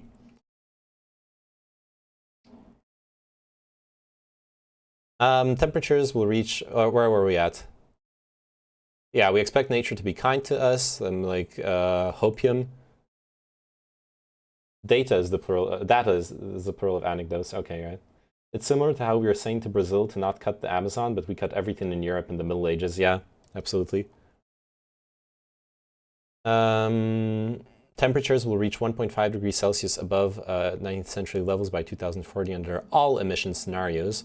The Arctic is likely to be practically ice-free in September at least once before 2050 in all scenarios assessed. There will be increased occurrence of some extreme events unprecedented in the historical record, even if we stop warming at 1.5. Extreme sea level events that occurred once a century in the recent past are projected to occur at least annually at more than half of tidal gauge locations by 2100. By 22nd century, I should just say. There will be likely increases in fire weather in many regions. While the future projections of warming are clearer than ever in this report, and many impacts simply cannot be avoided, the authors caution against fatalism. Lowering global warming really minimizes the likelihood of hitting these tipping points. We are not doomed. A tipping point refers to when part of the Earth's climate system undergoes an abrupt change in response to continued warming. For political leaders, the report is another in a long line of wake-up calls, but since it comes so close to November's COP26 Global Climate Summit, it carries extra weight. There we go. It's similar to... Oh yeah, you already read that message. Germany was allowed to do a Holocaust. How can we tell other nations not to do one? Pepega. Yeah. No, like, I'm not saying we're entitled to make the exact same mistakes. Look, I'm not saying that, but the reality is, if we want to be fair, we as people in industrialized, privileged countries should acknowledge that we should share. Honestly, we should. It sucks, but we should help find ways to elevate people's quality of life without them going through all the bullshit that we did. I was bashing Turnet, not you. Oh, I didn't see what Turnet said. But like, we really need to look at what it's on us. It's on us as we want to be ahead of everyone else. Well, now it's our responsibility to figure out how to make things better, how to reach this state of quality of life better, and not just sit back and say you other people can't have it, because of course they want it. They're entitled to live better lives. We all are. It's more that we have a huge economical advantage and used part of the world's battery of forests to use it more economically right now. Yeah. So what you're saying is we should build a simulation where they can chop down a bunch of trees and give them the experience of it without the reality of it. Exactly. If we can build a matrix, that's unironically one way of having... a lot of people wouldn't be happy with it, but, you know, wipe their memories of a pre-matrix world, and you have you can lower energy costs. You can optimize society very well, right? Yeah, with your addition to the whole thing, it makes sense, but without it, it's just contrarian whining or whatever. No, but because you need to understand, I wasn't... First off, I wasn't describing it to be contrarian. I'm describing the reality of how developing countries look at us, giving them sermons about ecology. That's just the reality. We need to, if we want to convince them, and a lot of them are democracies, we need to convince the people that live there. And if you want to convince the people that live there, we need to give them tangible arguments that address their worries and their needs. We can't just tell them that they're dumb for thinking what they think. We need to actually convince them that it's in their interest to work with us in lowering emissions. And the best way of doing that, and that's the second part of my argument, is to propose a solution where they get to enjoy better qualities of life without fucking the world over even more. You're coming full circle. You're in favor of Eric buying the Tesla, exactly. Like I said, I was speaking to Turnit, and he should have added that rather than the usual, but the West. Hey, look, sorry. I need to stop bashing you, Turnit, because now Gehientio is going to be like is like full on biased and assuming that your takes are like lefty Western bashing. I'm sorry. That's kind of on me. Like Turnit is a really intelligent person and is really perceptive of a lot of things. And I actually do respect his opinions and his insight on a lot of questions. No, you had no part in that. Gehientio is frauding. Any chatters in chat? Oh my god, so much blue. Here, I'll add some blue for WDepman. I had no part in that. Well, okay, that makes me feel better, but still. West bad, especially Germany. There you go. God, how big is the full report? I'm never gonna read it. Let's not pretend. Okay, I think I need a cup of tea. A cup of tea. And then I'm gonna do some I don't think I'm gonna finish Deus Ex today unless we're really close to the end. I have a feeling we're getting close to the end, but I don't think we're that close.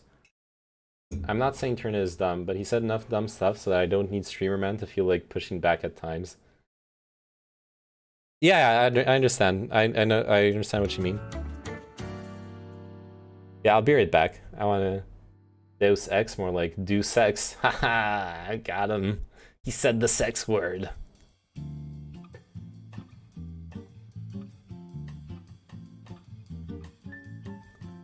Is Turnit your CPR handler? What do you mean by CPR? Do you mean resuscitation? I'll be right back.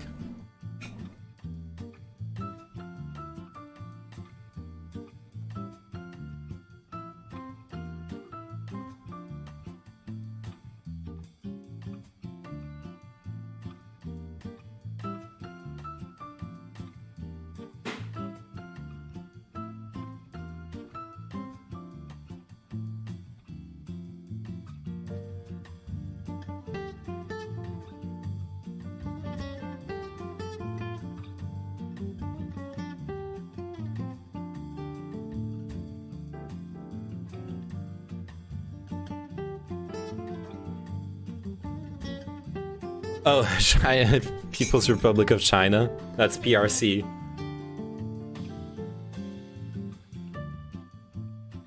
Turnit, I'm buying the Tesla. How bad is this? I don't know. Why does General Motors have no real electric vehicle? I don't know.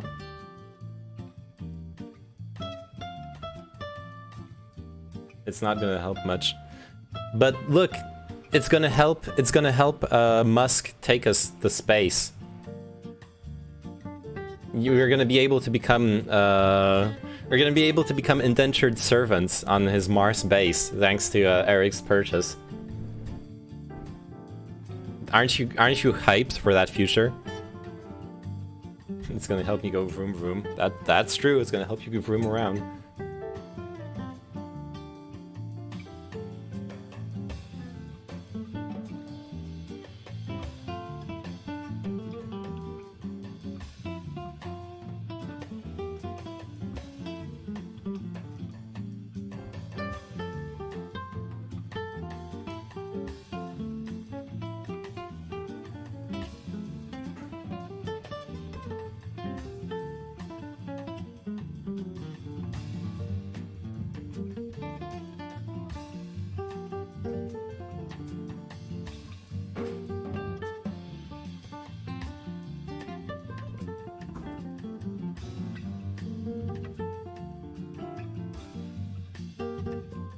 I'm not sure that secondhand purchases help Musk much. In fact, I think he hates used Teslas. Oh, it's a secondhand one. I didn't know about that. I remember the controversy about disabling supercharging on second owners. Oh shit, he wanted to disable... I don't know what supercharging is, but that makes it, that sounds real bad. I fucking hate it when they do that kind of shit.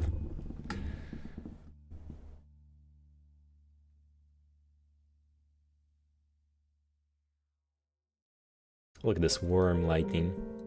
Don't you feel cozy? Don't you feel like we're sitting around a fireplace? Oh, let me just do this.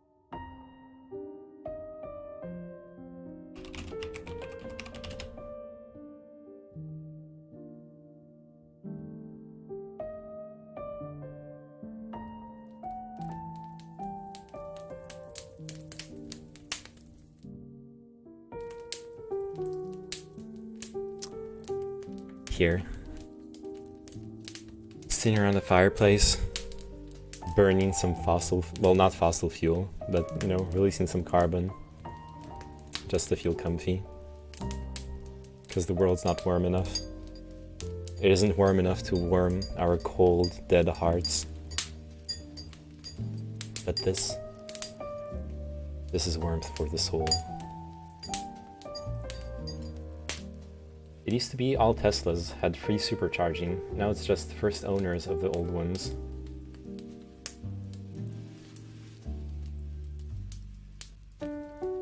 That sucks.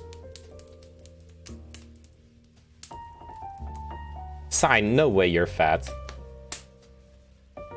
I fucking seen you on cam. You're not fat. The fuck are you talking about?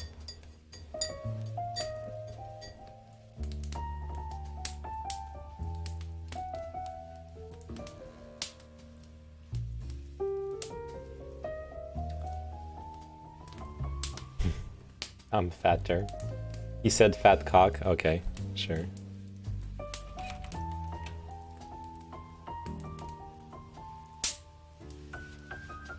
What the only thing close to fat Sign has, he has those thick biker thighs. Plus I'm tall, so I hide my weight. Well, that's literally, that's why you use BMI. You're not fat if you weigh more because you're tall. I got a haircut. Nice, Eric. Got those new photos for your Tinder profile?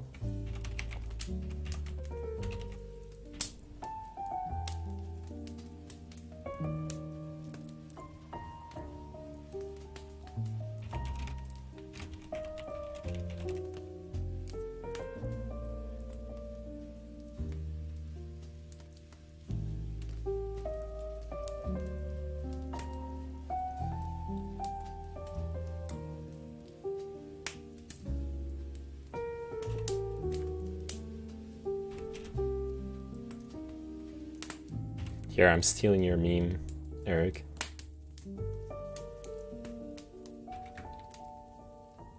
Why are there so many poly people on OkCupid? They scare me. I think it's because when you answer all the questions and you show yourself to be like left-leaning politically and progressive, you end up with a lot of people who are progressive in their conceptions of relationships as well, and they're like. I've seen some terms thrown around like relationship anarchists, stuff like that, and I think that it also plays into very strongly the fact that dating sites, since they're basically meat markets, and I mean OkCupid has gone more in the direction of the Tinder meat market than of a place where you get to bond with people. Like that works really well with poly relationships. That at the end of the day, I guess it's a form of survivor bias, because if you the more time the people who are going to remain on the app, if the app is actually successful, people who seek committed monogamous relationships, once they find one, they're going to leave the app. Whereas poly people are going to stay there, regardless of their relationship status, right?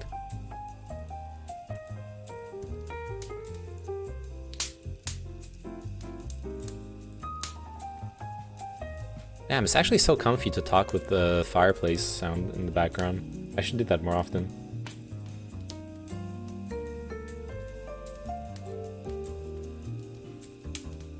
Because people like to fuck around but also want security. I don't think there's anything wrong with poly relationships.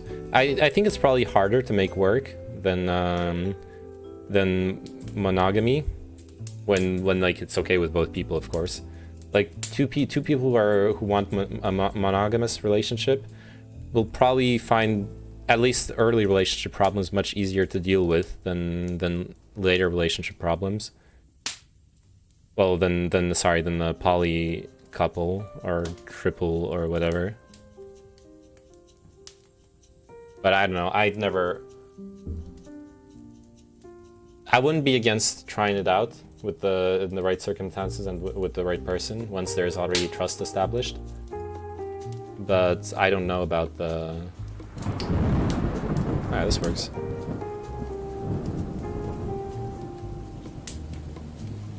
I'd be okay with trying out a poly relationship, but I just don't. I feel like a lot of things get really harder in those circumstances. Bro, I matched with a girl on fucking Hinge, and the first thing she did was talk about how hot and sweaty she was, and asked if I was hot and sweaty too with the huffing emoji. Dude, I thought Hinge was gonna be TradCon GFs. Well, are you? No, I said, no, I have great AC. And then she unmatched me. Oh, no. I mean, I can understand not wanting to go down that route. She hates AC. She's an ecologist. Yeah, the world is boiling. Can't be using AC. Exactly. I don't know how to respond to thirsty chicks. Like, apparently I'm hot now to some people. Dude, Turnit, you don't realize how how you fucking chatified yourself in the past year or two. Like, I know I've shown you on camera once or twice. It's insane.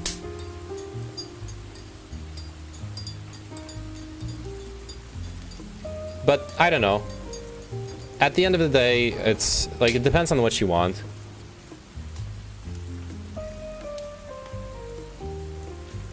If you just want to have sex, then, you know, be honest about it, and the thirsty people will appreciate it.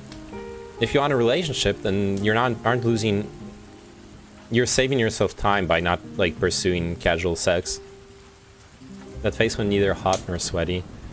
Look, melons require specific meteorological conditions. You can't just bake a melon and have it sweat out all its juice and die. The Hinge girls have been way too attractive. It makes me nervous. I can easily talk to ugly girls. Okay, you put that in a really like kind of weird way, but I understand what you're talking about, and I've kind of had to deal with that, trying out apps that have more attractive people. All I can say is, well, at least I know that I'm not worth much in the marketplace of meat and men. So the reality is, honestly, most of the time when I see someone who is signaling really hard being out of my league, I swipe left. And it's not like low self-esteem or anything. It's just that, well, I try to do it based off of interests rather than based off of my low self-esteem. I try to do it based off of, do we have anything that will actually be able to connect us, instead of, and I do it then. If they're like attractive, but there's also something I can build on, then I'll swipe right. But I don't know. It's rough. True. I asked them if they watch anime, and that's fine. I wouldn't not date someone because they don't watch anime. It would be nice if you could have several interests that you can try to share with the people you're dating, instead of being laser focused on a single one. But I mean, if that's the only interest you have, then might as well go for it. It's such an easy way to get someone to unmatch me. Yeah. I'm dating a girl now and we're taking it slow as fuck, and I like that. Why did I change my category to Deus Ex? We're actually doing a fireside chat. Okay, renaming it. Fireside chat. I'm sorry, anyone who like hopped in for Deus Ex, we're back to just chatting. We're talking about relationships.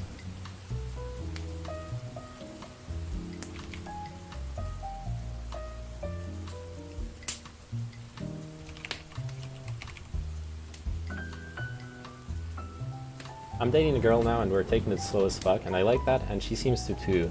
And she also doesn't like having long text convos and stuff. It sounds like you have great boundaries for how you're conceiving your relationship. You sound, at least the way you wrote about it, sounds like you're happy with it and she's happy with it too. So that's amazing. Bake me, ooh. Melon, good hygiene and not being a coomer. You're literally sweating right now. Oh. Children, close your eyes. I'm gonna show a picture of Melon sweating under the sun. Please don't report me to Twitch mods. Look at those beads of sweat glistening, rolling down her supple... Can we call it skin? I think a melon skin is called a skin. Not bark.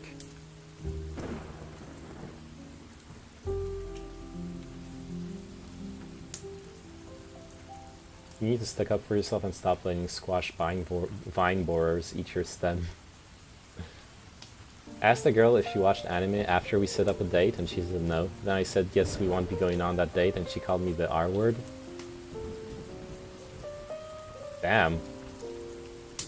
I mean, look, I'll be honest, that's too much, Eric. Like, honestly, that's too much. You shouldn't be like, I'm not gonna date you because you don't watch anime. That's really, really dumb. You're missing opportunities to meet people who you might bond with on a much more fundamental and important level than what your fucking hobby is. When people care that much, I wasn't interested in them. Then just say that. Don't make it about anime. Just say, hey, you know what? I'm actually not that interested. And you know what I mean? That's kind of mean. Like, you're trolling them because you're not interested in them. Treat people with respect. Yeah, exactly what Sign said. Being an asshole to people is kind of weird. Not watching Naruto is a red flag. Well, yes.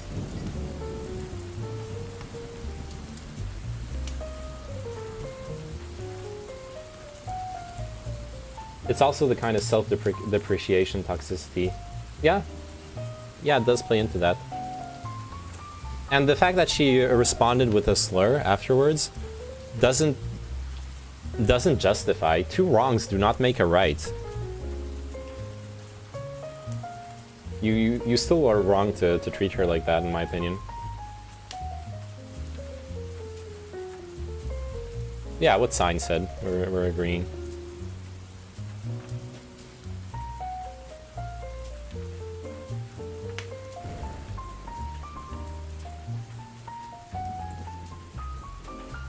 And look, I'm not gonna debate you on it, but but it is... I think you are an asshole, in that situation. Like, just chill, you know? Treat people... Think about how you would want to be treated. If someone's lost interest in you, at least me personally, if someone's lost interest in me, I don't want them to play some, like, dumb game or like, troll me. I just want them to say, hey, you know what? Sorry, I want to, or they don't even need to apologize. Just say, hey, I'm not interested anymore. Good luck. That's all you need to say. Nothing more, nothing less. No need to apologize, though. I uninstalled Tinder. I've been more picky. That's good. I mean, having standards is good. Understanding what your needs are is good. I assume that's what you mean by being picky.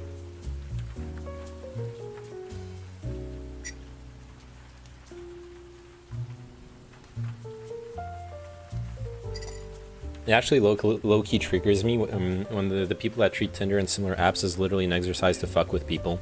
Particularly when you see people doing it on stream. But doing it in private is bad as well. I 100% agree.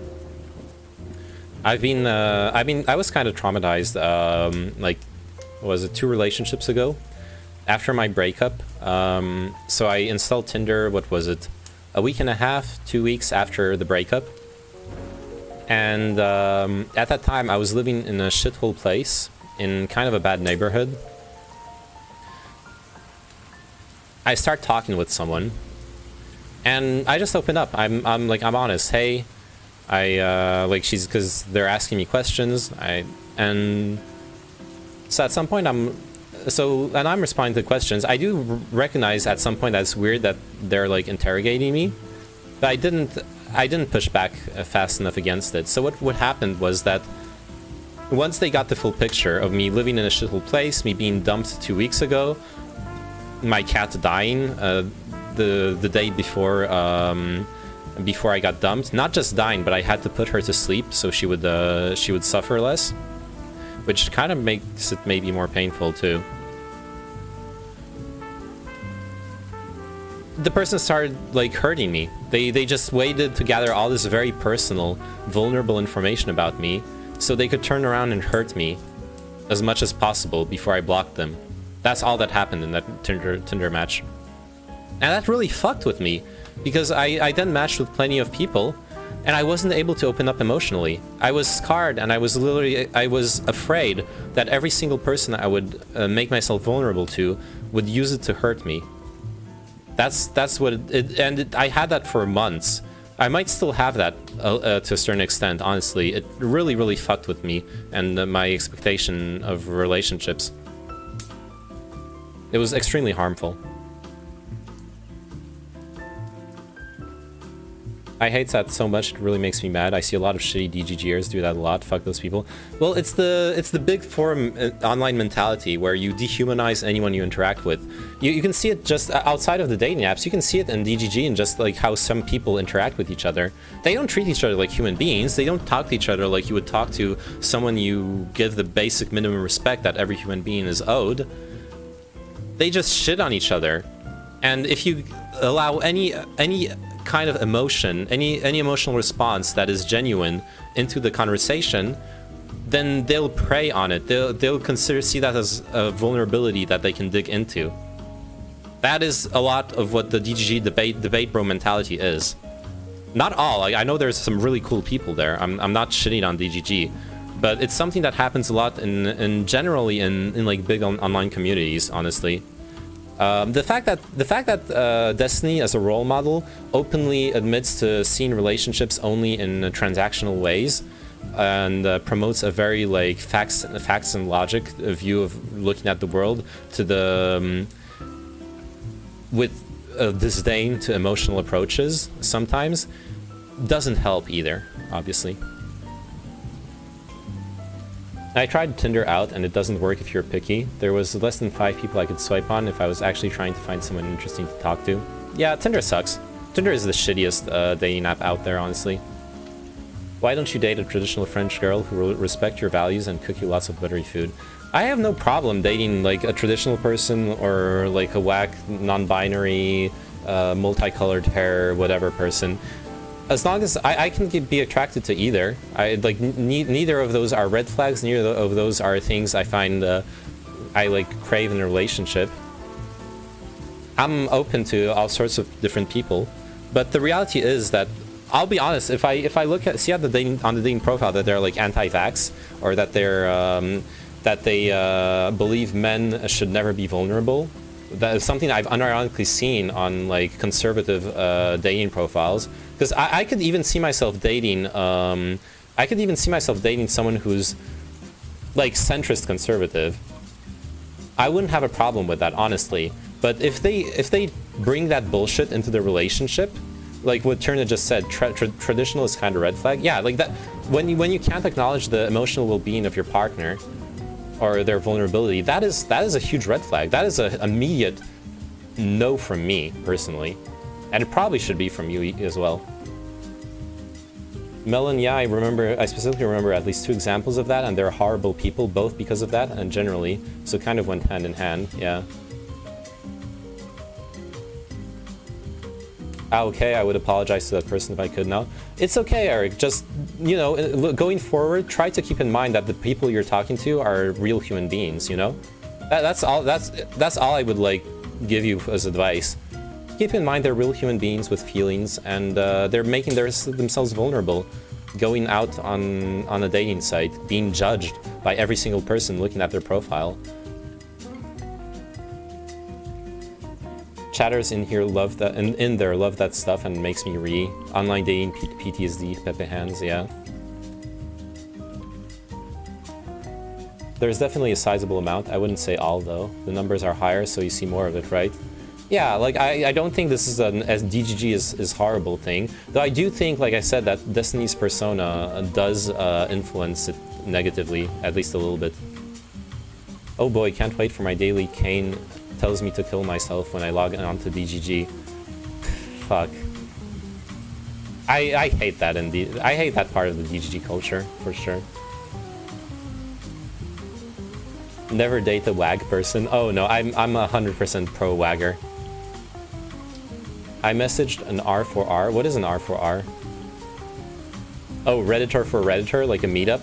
Time to date a Redditor. Maybe. Why the fuck not? There are plenty of relationships that started off on Reddit.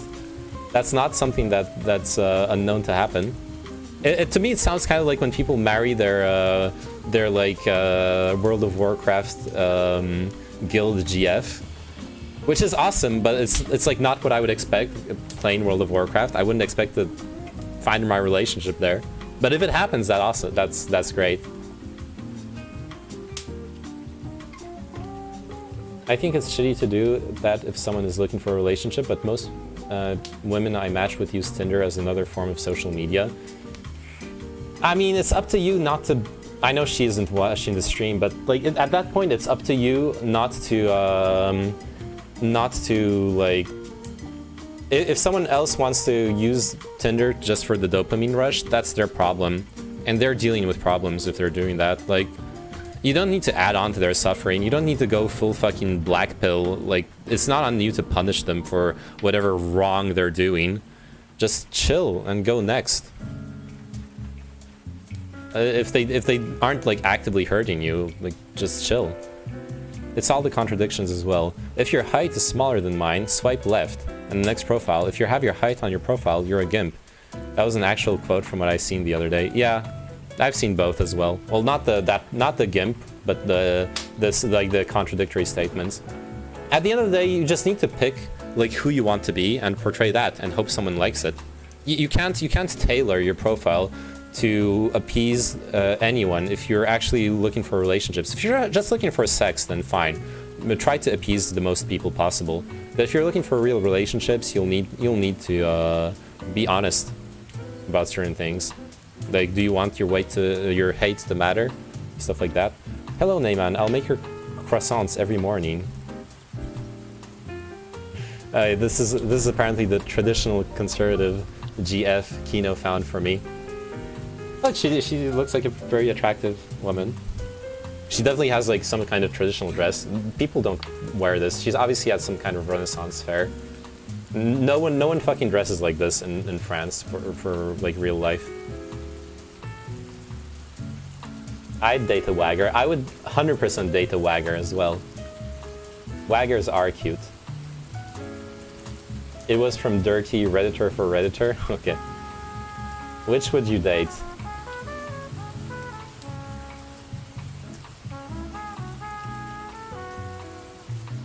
Oh, this is a Reddit meetup.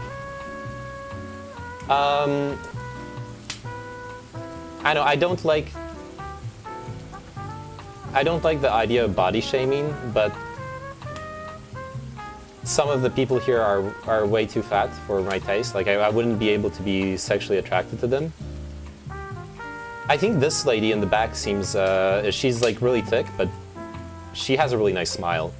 And she's less thick than those two ladies up in front. So I could see myself being attracted to her, especially like with like me in IRL. Things like a nice smile and being and a nice personality matters so much more than on a Tinder profile, obviously. She's cute. She's cute. And those are my tastes, though. It's all subjective. She's cute.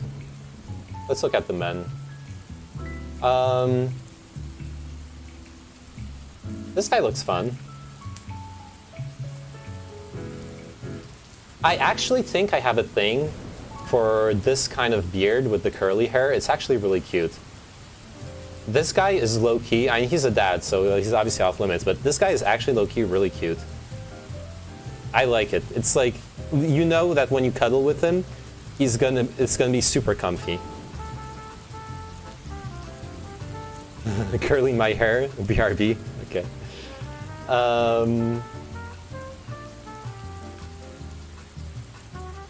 She looks fun. She's making a fun face. I don't know. And the doggo is the cutest one here. Cannot deny that. He's like a bit too stick for me. She's hiding her face, but she's probably cute. I already said, I tend to be more attracted to women than to men, so most of those men I would not feel much for them.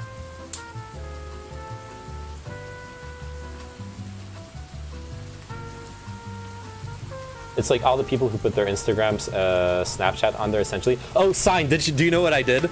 I put my Twitch stream onto Twitch stream on my OkCupid and my Tinder profile. And on my Tinder profile, I said to all the people telling me to message you on Instagram, here's my Twitch stream. I decided to go full memes. I'm so proud of myself, even though no one's gonna fucking click on it. The dog, based. The dog is the cutest one there.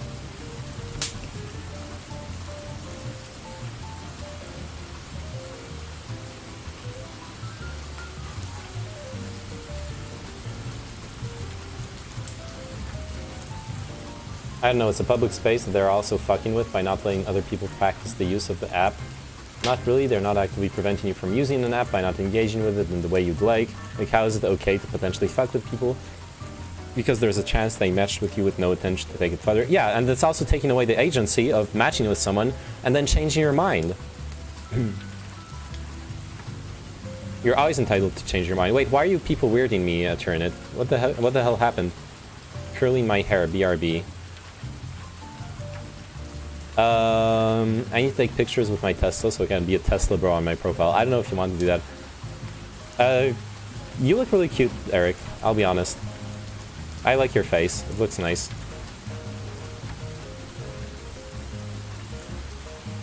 I told one of my matches I streamed by cycling memes. I streamed my cycling memes since they were a yoga teacher to see if they'd be interested. They weren't. Sad. Well, you tried. I like it. The person I've been talking to the past few days, maybe she's even watching right now, who knows, but I've been really enjoying exchanging with her. We're supposed to see each other on Saturday, so we'll see about that. And I'm really looking forward to it. And she told me she checked out the... Yeah, you see Melon? He's got a cute face. And I've told her it's awesome that she like messaged me saying, "Hey, I checked out your stream and wow, you like how come you speak English so well?" And it's cool because to me that immediately shows me she's interested in what I'm doing. Let me turn off the light. I think the lighting's fine now.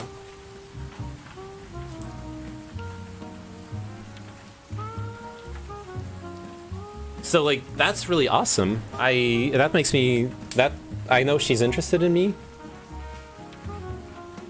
Oh no. Let's turn on the gamer lights.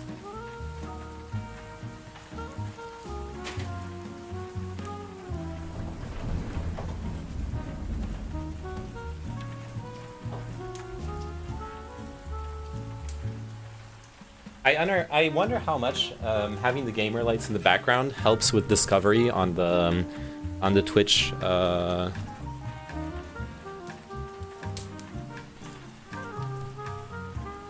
helps with discovery on the whole Twitch scene, simply because simply by virtue of nice. Simply by virtue of making it have a specific color, because you're scrolling through the feed on Twitch, and suddenly like purple will stand out. I think it helps, honestly. For what little it matters. It's kind of weird, as obviously it comes across as like self-promotion, but in actuality it's nice to be able to share yourself in a way that's hard to do otherwise when we in part spend so much of our time online anyway. Yeah, that's a really good point. That's how I felt when knowing that this person I'm talking to, that she went and checked out my Twitch stream. Like I realized I'm sharing a part of myself, and that she can go check it out. And if she's not weirded out by it, by my dumb like weeb memes and whatever, then cool. If I was uglier, I would be a turbo virgin, no cap. I don't know. Starting that parasocial relationship on the right foot, yeah. Dye your hair for the discovery. I don't.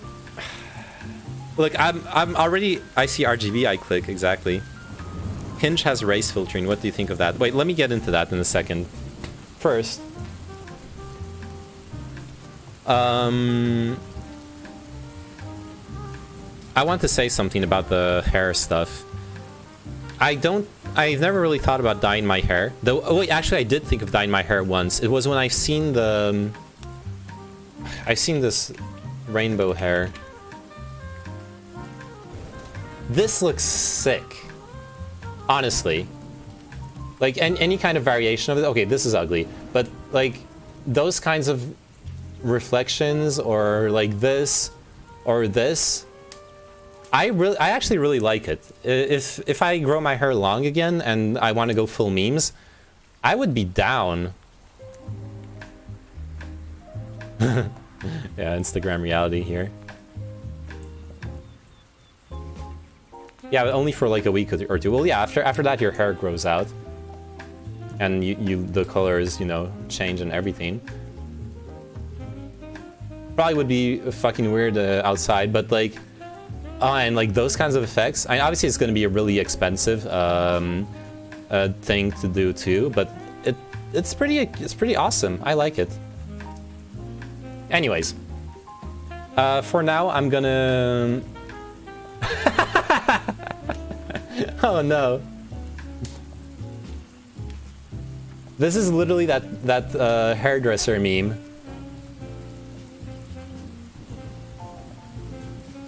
Like, you go see your hairdresser and you're like, this is what I want. And like, no problem, I got you, bro. I fucking got you.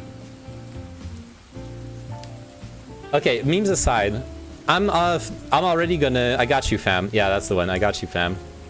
I'm gonna let my hair grow out.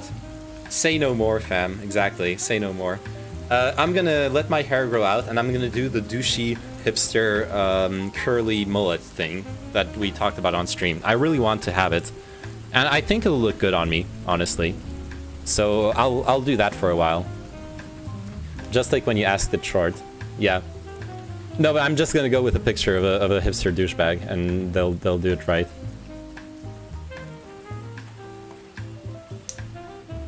Alright, race filtering. Wait, and it's also sort of more genuine introduction to someone, as people, of course, apply degrees of putting their best self forward and all that shit. Yeah.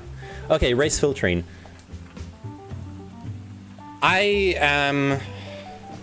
It's weird. It's something I've noticed on Bumble. I've been, as someone who doesn't present a profile that is high worth in the marketplace of like meat and potential partners.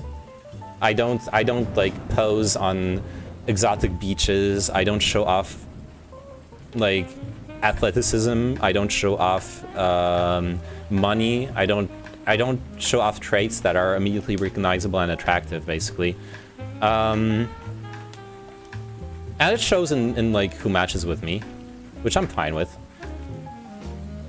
The one thing that I've seen is that a lot of my matches, disproportionately, are black women. And sadly, I have to admit that what that means to a certain extent is that most white men on those dating apps and sites, I think they swipe with a strong racial bias.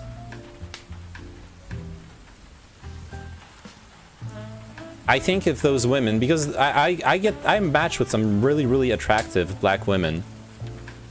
Black women have a hard time on dating apps, yeah, like Asian men. Yeah, this is proven already. I didn't look up studies. I was just talking about my own experience. That was I was coming at it. But if this was proven, then yeah, that's something I've noticed. So I guess old OkCupid stats blog. Yeah, I wish the OkCupid stats blog still existed, but I also wish it hadn't been co-opted by incels. So it's one of those like lose-lose scenarios. Like it's gonna happen anyways, right? That's the problem. People who have like racially discriminatory tastes will apply them whether or not you can automate them with an option on your dating site or not. Which also means that you don't need to put in the option. I would say you don't put it in. But the one thing where I have kind of a spicy take, you can deconstruct your own attraction, right? I have done it throughout my life. It's a slow process. It's a hard process. It's not something you can do right away. But you can look really hard at yourself and what makes you attracted to people, and work at making it more open or remove certain biases from it. I'm attracted to your cooking. Aw. That reminds me, I need to do more kimchi this week. Absolutely. I promise. So you can absolutely change your tastes. But until you do change your tastes are not something that you can like, there we go, now I'm attracted to people of color or whatever. What happened to the first batch? I ate it. That's what happened. It was good. I gave some of it to a friend too. And because of that, you have to just accept that certain people will swipe depending on those tastes. Since there's nothing you can do about it, I don't think it's fair to like go really hard on those people. I filtered out Christians. Nice. Yeah, the first batch of kimchi I mostly ate with kimchi fried rice. That is mostly what happened. The only thing I discriminate against is the French. Good. Being French is a big red flag. Well, also a blue and white flag, but notably a red flag.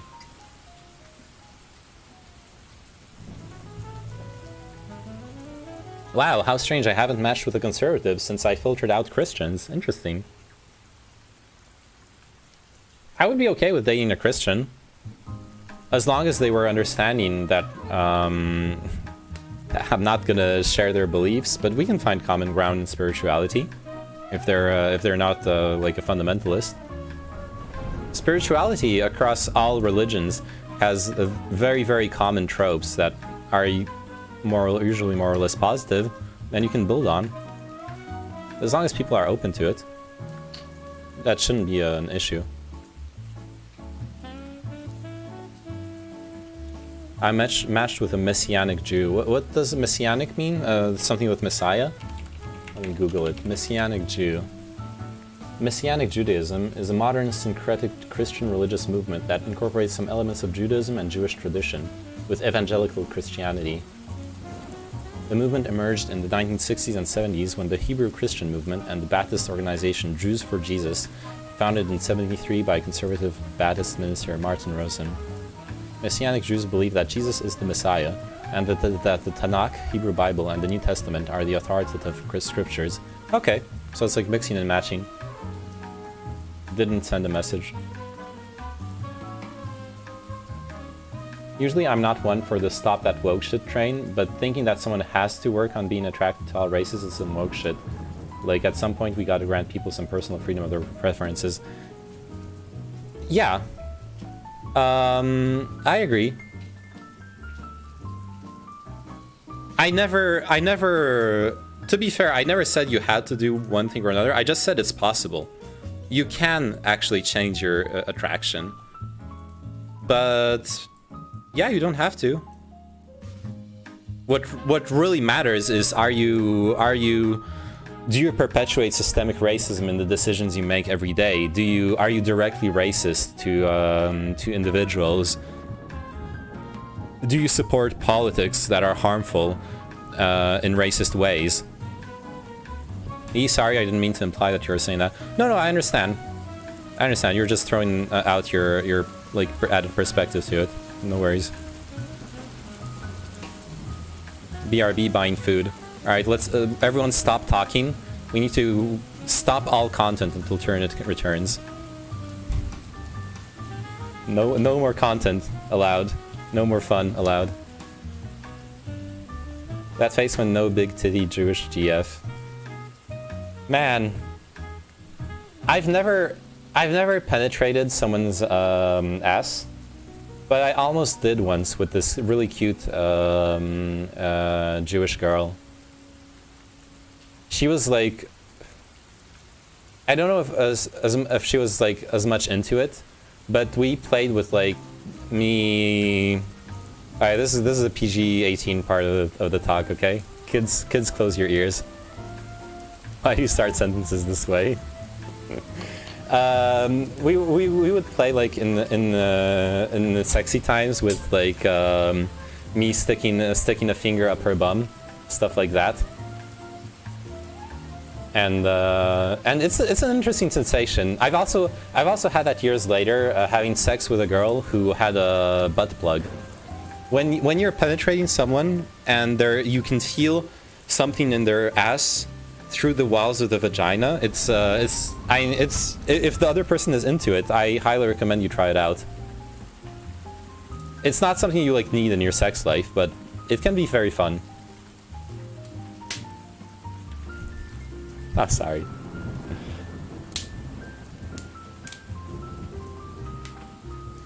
This girl keeps saying good luck with that. Does that mean she's done talking to me? I mean, that's not enough context to know what she's actually telling you, but probably yes, she's probably done talking with you. If she's saying good luck with that. That does not sound, that sounds very passive aggressive. That does not sound like someone who wants to continue the conversation. Did you check the oil first? No, that's probably something I should have bought back then, some lube. Probably could have continued exploring it. The one thing that I don't like with the idea of anal sex is that it seems like something that would be very smelly. And like, vaginal or oral penetration is so much fun. I don't see the point. Why would you need to have anal sex? I've talked with people who like find it amazing, and I can't wrap my head around why would you want to have like sweaty sex and then add on top of that a layer of like smell of excrement. It's just really rough. Or it's one of those things where you can't cuddle right away. You like do it and then you have to go shower really fast and then go back and then you can cuddle. Enema cures the smell. Maybe, yeah, I guess I've heard about that. Like I said, I haven't ever tried it, so I'm assuming that does help a lot. Fresh off the press. Oh no. Yes. Penetrate. I guess. Have any of you ever tried like posting stuff for me on live stream fails again? Because I know Kino got like not flagged, but someone like pointed out that he was a mod of my subreddit that I haven't checked out in months. I probably should delete it or like close it. I've never penetrated someone's ass, but I've never. That's not that good. That's nothing special. Come on. You've got better clips than that. That's child's play. That's anal stage play in the Freudian analysis of childhood development. Okay. We want some oral childhood sexual development, at least. See, now that's a good clip. Out of context, that's perfect. Just smelling salts when doing anal. Yeah.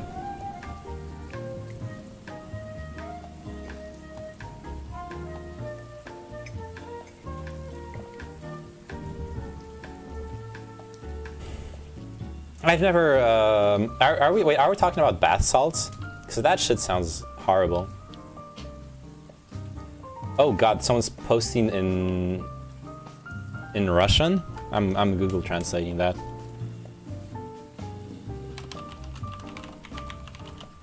It's so confusing, she keeps replying long messages. Okay, then she probably does want to talk with you.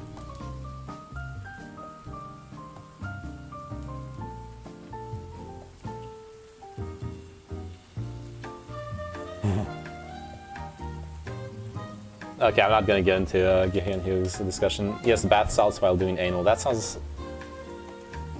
like either a good time and then a bad time, or just a bad time. Bath salts seem like one of the worst drugs in the past 20 years I've had to deal with, just in the effects. Like we've all seen that clip of that guy high on bath salts eating a homeless person's face by the highway for 30 minutes. I don't think I need to say anything more on the subject.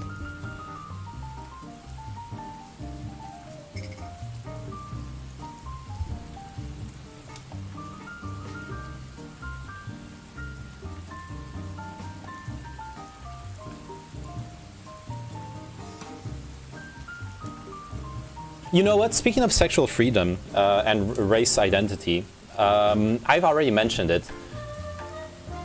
There is this thing I've noticed when I've looked through prostitutes' ads online, that sometimes they specify, I don't want black clients, or I'll only accept white. Or I'll only accept white and Asian clients, stuff like that. And it gets into this weird place where, on the one hand, like if this wasn't a sexual service, if this was just common service, it's pretty blatantly racist. You're denying someone access to a service based on their skin color or their ethnicity. That's terrible. But since it's a sexual service, you can't also be denying the sex workers' right to pick and choose who they're going to have, even if it's transactional, still an intimate relation with, right?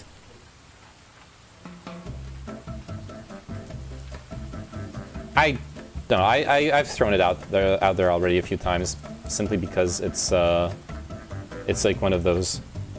It's one of those things that when I saw it, I was like scratching my head like this, and I don't quite know what to think of it. I do know what to think of it. Like I think it just is what it is. There's nothing really that should or can be done about it.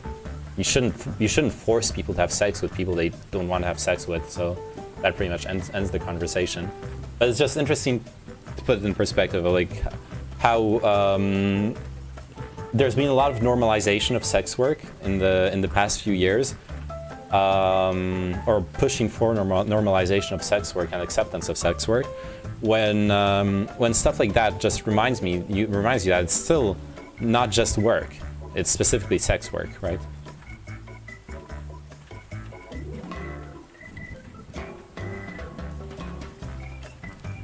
All right. Any questions?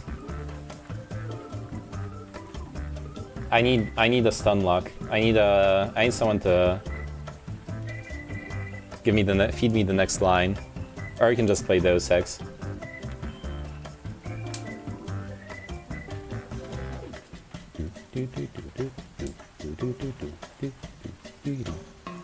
I can just drink tea. Slytherin or Gryffindor? Slytherin. And why did this girl ask me this? Because she likes Harry Potter, and it's one of those questions where if you explain Yeah, I said Hufflepuff. That's fine too. But don't just say Hufflepuff. Give her something to work off of. Explain, like, add at least a little sentence explaining why. And what is it that you like in Hufflepuff? Why do you think Hufflepuff is like cooler people and everything? Stuff like that. Oh shit, Tessellate. Time to debate Jeremy.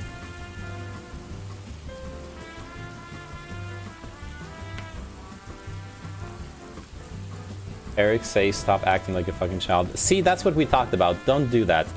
If you actually if it makes you uncomfortable, if you feel like she's childish and you don't want to pursue the relationship, don't say stop acting like a fucking child. Don't shame someone for what they like. Just be like, you know what? I'm no longer interested. Be the mature person. But yeah.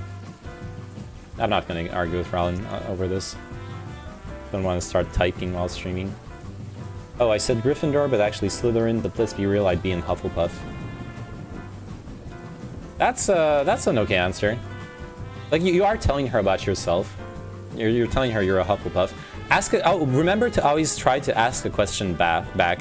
That's one thing that really infuriates me in those online convos. It's so often it happens that you start talking with someone, and whether or not they actually want to talk with you, they make you feel like they don't want to talk with you.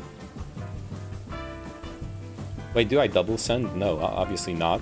At least not on purpose.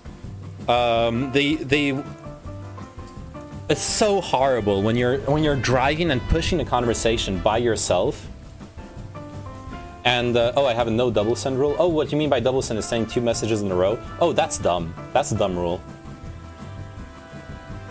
Honestly, Eric, that's a dumb rule. Don't like make up stupid rules for yourself. At least that's my approach. A Sigma male sends until he's satiated. Exactly. Because the girl has to respond to 10 different people asking 30 different questions at once. That's her problem. I'm not gonna sit here. Look, personally, my approach, I mostly talk only to 1, 2, maximum 3 people at a time. I don't want to spread my attention around. I don't have time for that. I don't have the headspace for that. So I don't do it. And if the other person does that, that's fine. But that's not my problem. That's their problem. If I have to be the one driving every single part of the conversation, like literally Sisyphus pushing the stone uphill, which is how those conversations feel like. When you're asking a question, she responds with like a 1-word answer. After 2 days, then you ask another question, and then she responds with another 1-word answer. Honestly, after the first question in those situations, I just unmatch or stop talking. I don't care. Like, a relationship is a 2-person effort. If she's showing that she's not gonna put in any effort, then why should I put in any effort? I'm not gonna. I'm gonna put in effort at first. I understand that like I have to do the first step and all that shit. But if she can't reciprocate from that, based on that, then I'm not gonna like keep pushing. If someone doesn't want to talk to me, I don't care. She has pictures kayaking, so I know she's too good for me now. She goes outside. True.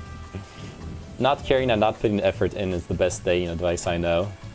No, not putting effort in is not the best dating advice.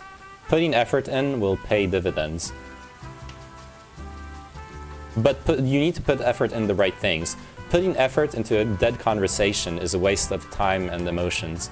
Putting effort into bettering yourself and showing off the best parts of yourself will be great for how you appear on dating apps. Like that, that's not a secret. That's a pretty easy one. Sometimes the effort is to bear with someone's bad sides. That is true. But it's hard to expect that from someone you don't know, because we're not talking about a relationship where obviously there's compromises. Maybe you put in effort in some aspect and the other person puts in effort in a different aspect. I fully acknowledge that. That's how a lot of relationships work. It's not fully 50-50 all across the board. It's in one domain you're carrying your partner, in another domain your partner is like carrying you or like propping you up. That's usually how it works, right? What I'm talking about is very specifically the very first conversation on an online dating app.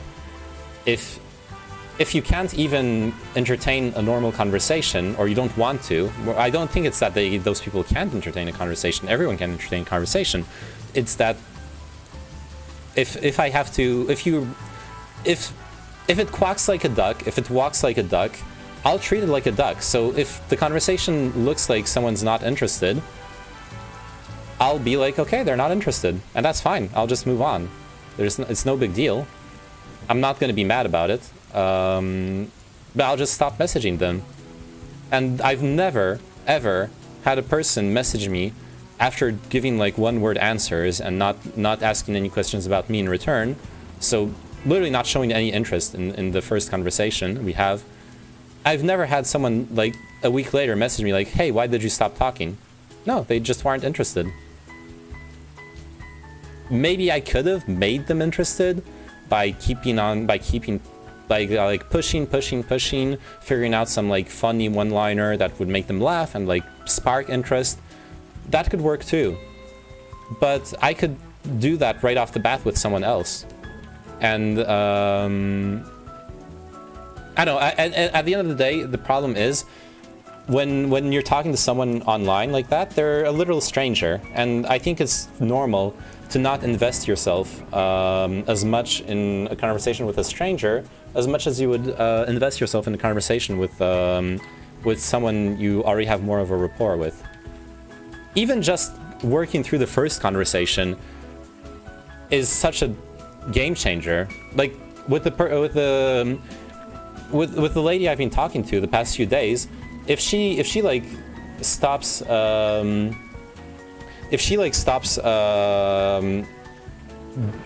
asking me questions back, at this point where we've exchanged almost every day for 4 or 5 days and are exchanging like anecdotes about ourselves and stuff like that, of course I'm gonna write her back. I'm not gonna let the conversation die out just because we like let the conversation hang the last time we talked.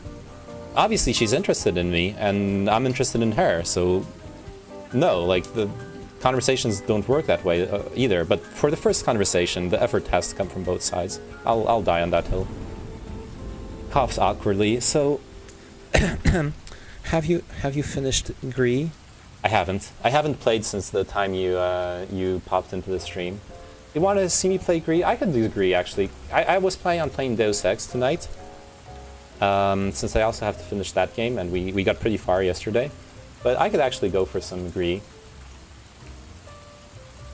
Though I'm really enjoying the just chatting mode as well, as usual. It's always very fun to chat.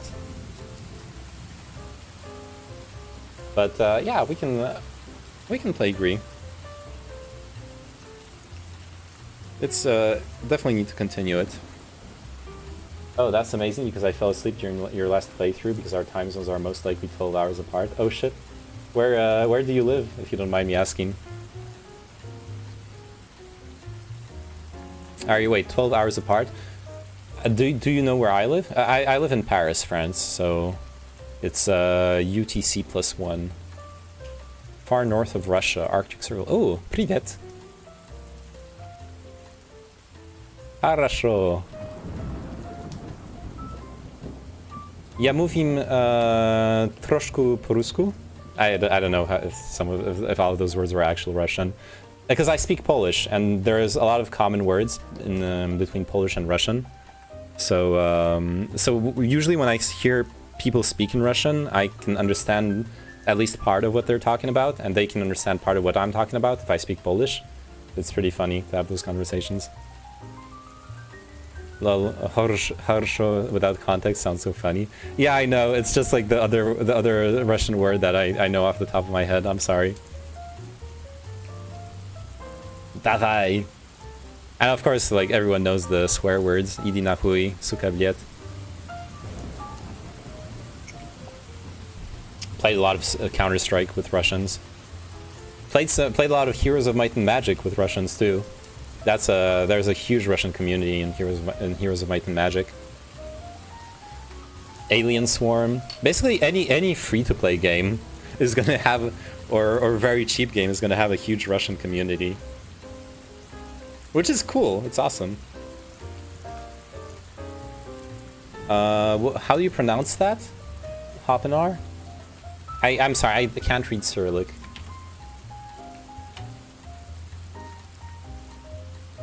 Litter. Oh, trash. Right. That's meant that way. Мусор. Musor. Musor. Мусор. Musor. Musor.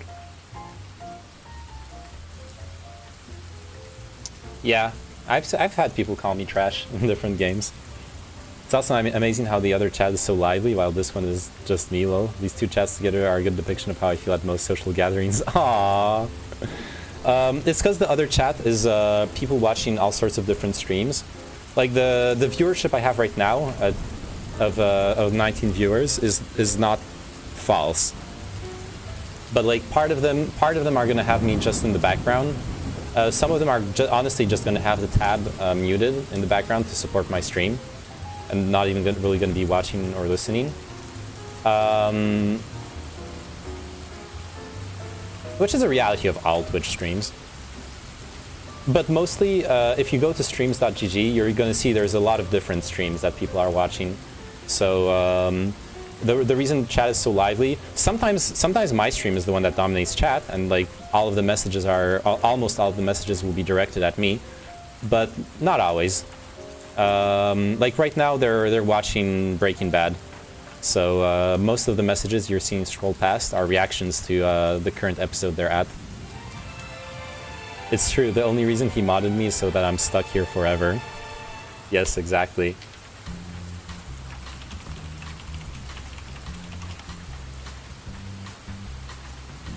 Literally this meme. They don't know I'm a mod in a Twitch channel. That's how you feel.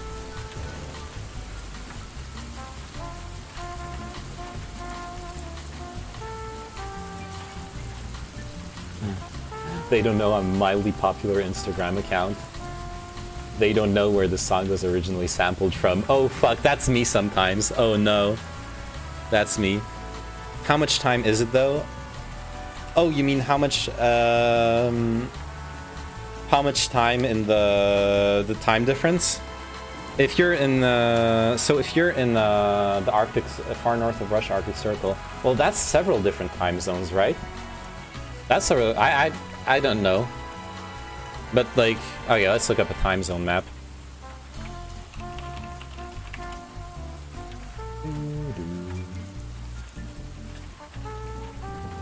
Like, look. It's num. Hey, thanks for the follow, Mr. Joker 0309. They liked my response and said LeMayo Slytherin. Nice. You're in. Yeah, you are in. Because, right, like you could be +5. This goes up to the wait, no, only this time zone goes up to the Arctic Circle, actually, right? This line is the Arctic Circle. So actually, you're in +7. Hey, how are you doing, Mr. Joker? What are you, what brings you here? Right, so I'm in +1, you're in +7, so there's a 6-hour difference between us, blindfolded. Oh, you're in the yellow? Wait, which one? The +9 or the +5? Because there's 2 yellows here.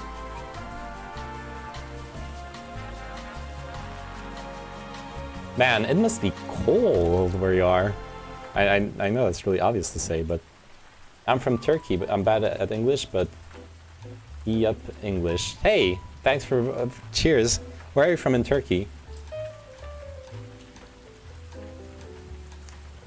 I love Turkish cuisine, man. There's a Turkish restaurant near where I live, It's so nice. I really like it.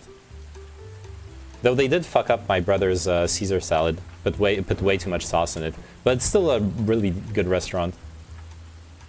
I like Turkish food. I can't see the number from mobile, but I'm in the part that has RU. Okay, the +5. Oh, then there's only a 4-hour difference between us blindfolded. Only 4 hours difference. That's not too bad. Where are you from in Turkey, Mr. Joker? Are you from Istanbul? I know, I'm sorry, that's an easy one. Because it's the capital and everything. Turkey, Avrupa, and Suriye Köprü. Shit, I should know more words in Turkish, because there's so many Turkish people living here. And I love knowing words of different languages to meme with people. Sorry, no, don't be sorry, it's fine. And plus, I've met so many Turkish people playing Valorant. It's such a popular game in Turkey. Europe and Syria bridge. Oh, okay, so with the border with Syria. So, like, around here. Okay. Oh, Avrupa, okay, so Avrupa is Europe, Syria is Syria, and Köprü is border. Right? So it's like minus 30 degrees Celsius is average during winter, minus 50 degrees Celsius is the lowest I know of. Damn. You missed the part earlier in the stream where we were reading an article about the climate change IPCC report. Basically, if we don't cut like all emissions in the next 10 years, basically we're fucked. That was the IPCC report. And you're like where you live, it's gonna change a lot. Even if we do cut emissions, it's still gonna change a lot. It's rough. Basically, you'll be pleased to hear that those temperatures will be going higher, so good times ahead. Yeah, I wouldn't call those good times, but it'll definitely get warmer, yeah. That does seem to be the case. And time zones are cut so weirdly. Like, it's so obvious it's a practical thing that has nothing to do with the reality of the time. Like this limit here, France, Spain, Algeria, Morocco, Niger, I'm not sure how to pronounce it, Benin, Nigeria, all those, Tunisia as well maybe, all those countries should be in the zero column. I mean, I'm not exactly happy about that, but gonna have to live with that. Yeah, we don't have, and we do have a choice. We could cut our emissions by half in 10 years. That's what the IPCC report tells us. If we cut emissions by half for 2030, we're gonna we might stop Niger.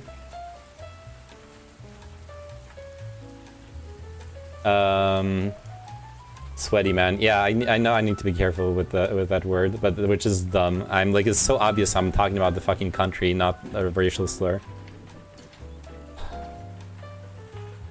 I came to improve my English. I can understand what you are saying in your broadcast, but I can't speak, I can't write. I just understand. I translated it from the translation. I see. Well, it's amazing that you can understand it already. You're gonna learn English really fast if you do this a lot. Let's just stop emitting at all. Get some in the bank for a few years. Yeah, that's sadly not gonna happen. Oh, so that's how it pronounced. Okay, let's check how it's pronounced. It's okay if it's the bot, right? English. Niger. Niger. Okay, Niger. Nigeria. Right, because Nigeria, so it's Nigeria without the Niger. Interesting.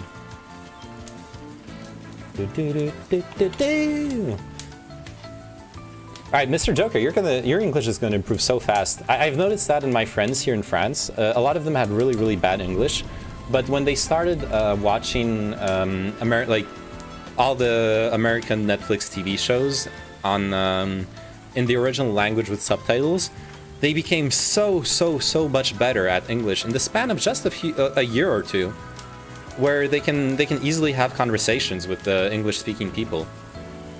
It's amazing how much actively listening and absorbing the language can help you learn. It's a good thing you're doing, I think. Do you plan to move to an English-speaking country, or is it just so you can, like, you know, be international in general and communicate with more people?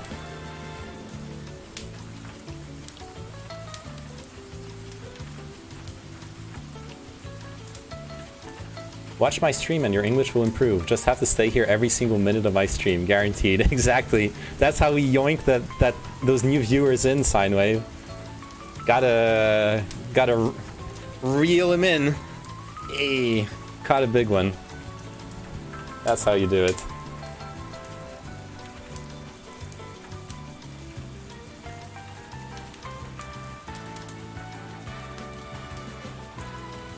Man, and then you have the like +8 column. I understand why China wants to be just one single time zone though. I can totally dig that. Like look at the US is kind of trying to do the like geographically correct thing with the time zones. I mean, look at it. I can come to your broadcast for a moment. Bye bye. Take care of yourself. All right, see you, Mr. Joker. Thanks for dropping by. Glad you discovered the stream.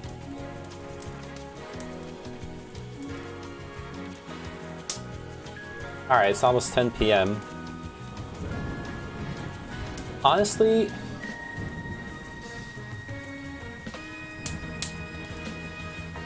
I'm a bit stressed out because I have to catch up on work, so I don't want to like tire myself out streaming.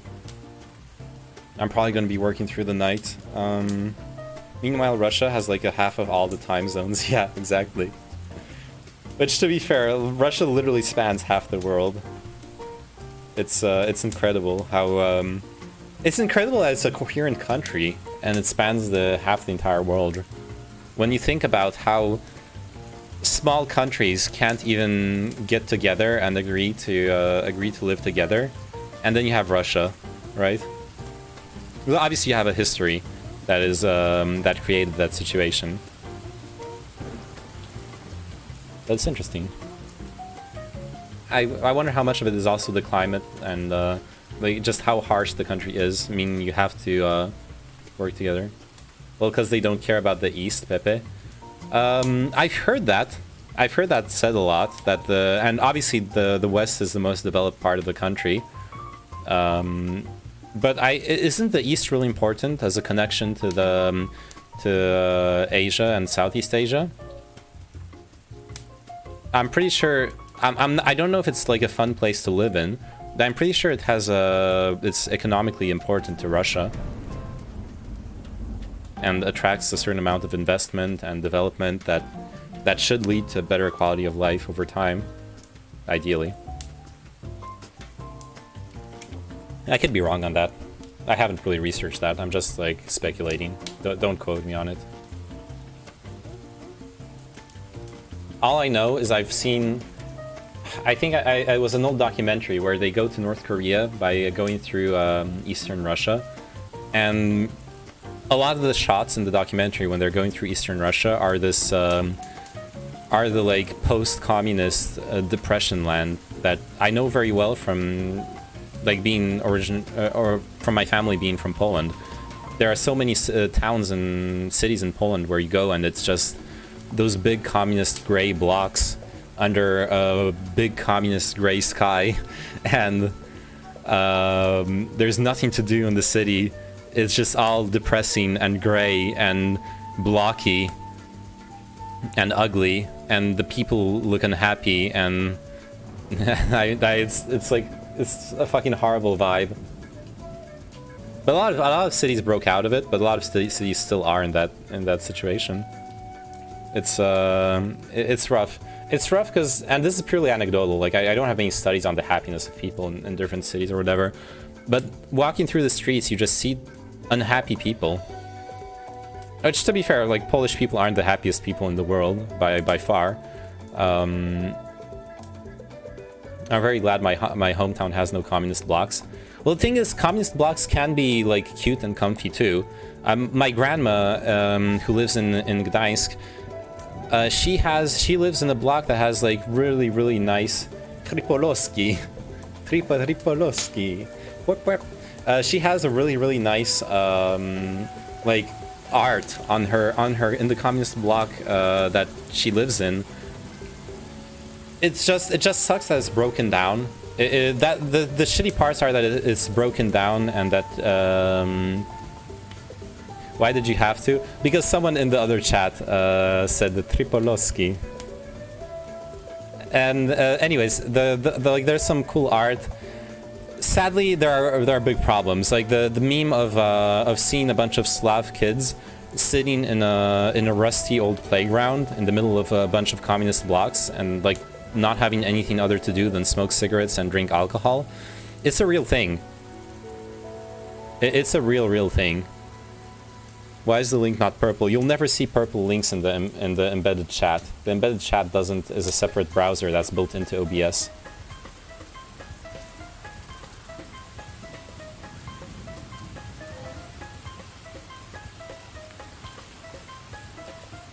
So yeah, but it's one of the better communist blocks I've seen in my life. That's what I wanted to say.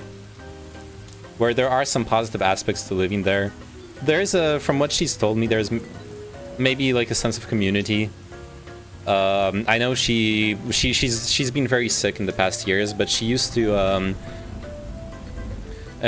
be involved in like youth groups and trying to help the young people try to find purpose and connection with the community and in their lives, which is obviously a very positive thing to do for someone who's in retirement. They have the time and the experience to help young people with that, I think, if they're willing. I was busy sitting in my room being too insecure to make friends, lol. Yeah, it's rough. The fire cracking sounds like slapping or spanking because it's so loud. Yeah, it's a bit loud, isn't it? I'll lower the volume a bit.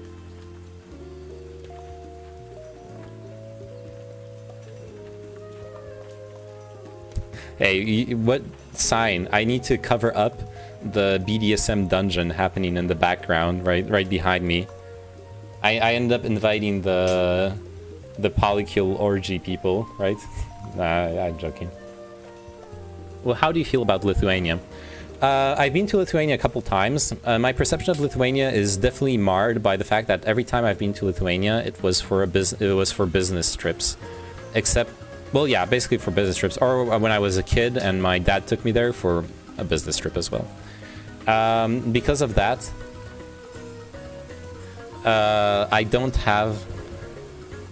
The problem is when you go to a country on a business trip, especially something that's very rough to work through, as was my case. I'm not going to go into details on what actually happened. It's very personal, but it was rough to go through. There was some drama involved and like bad people involved, but just like really toxic people that we had to deal with. You don't have the energy to go enjoy the city, to go be like a tourist, to see all those things. I finally understood, when I was there, I finally understood all those business people that I looked down on. When you're in the airport, you see them, and you know they're not going to see anything of the country they go to. They're going to sit in a hotel, they're going to go to business meetings, and they're going to eat at like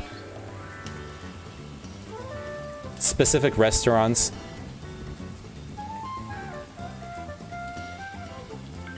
Sorry bro, I had to go out. I had an accident in the past. I had an accident in the lower right side of my belly and my leg was burned. Damn, that's rough. I hope you're feeling okay, like right now. I came back. Do you have a Discord for the channel? Yes. There we go.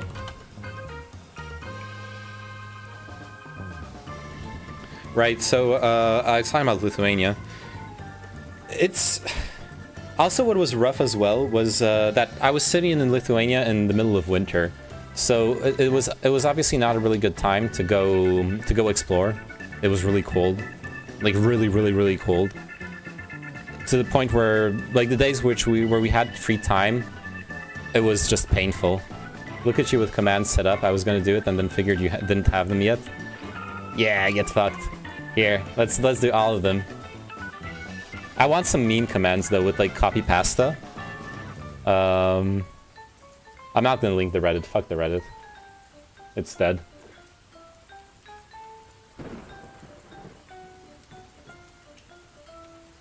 But yeah, I need to do some like copy pasta commands honestly because they're fun. Yeah, I joined your Discord by the way, Sign.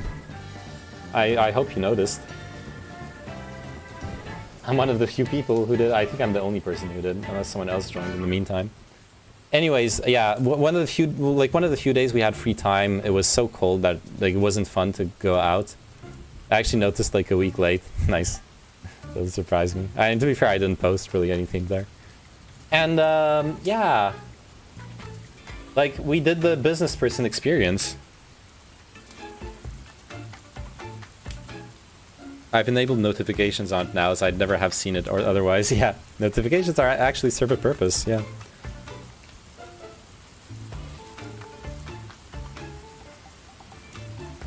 This music is less comfy.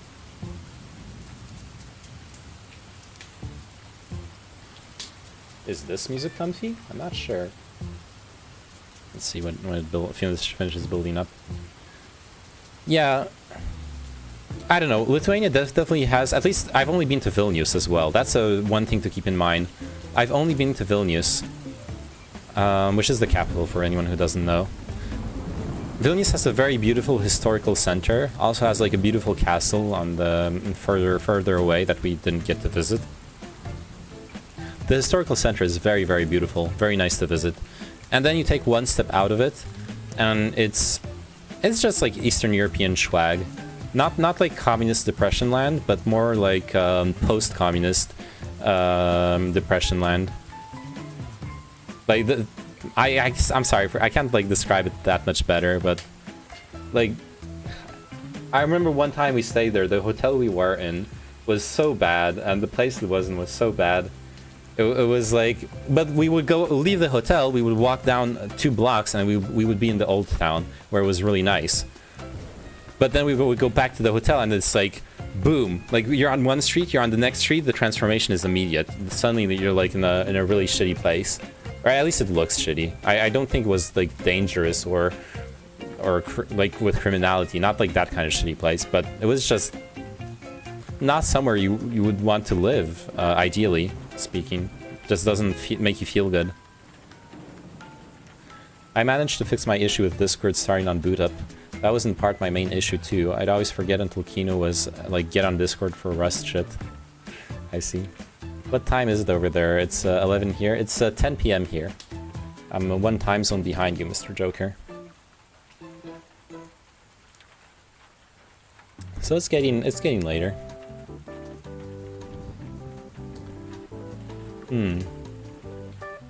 Yeah, are you still there? Blindfolded? Have you heard of the Jester Maxine? No.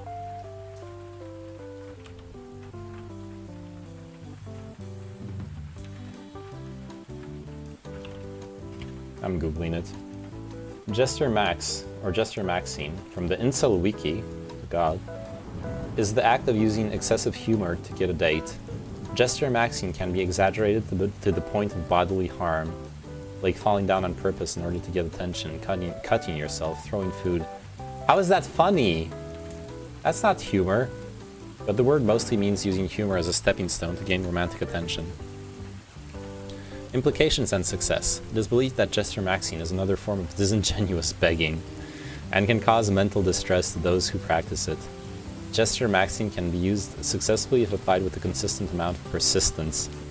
Oh my god, the fucking Incel Wiki. Why did I read that? And now you know. I didn't want to know. Okay, let's just unpack what's problematic here. First off, self-harm. I don't think I need to go into detail and to explain why that's problematic. Dismissing being funny as like, which is an actual positive character trait, into being like manipulating people to get a date. That's classic incel toxicity. Also goes back to what ContraPoints was saying about envy. It's a very similar psychological process. It is believed that Jester Maxing is another form of disingenuous begging. Goes back to the power dynamics. You called me? I thought I heard making. Yeah, it's blindfolded. Sorry, I called you because I was thinking that. Okay, once I get out of the stun lock, turn it just threw at me.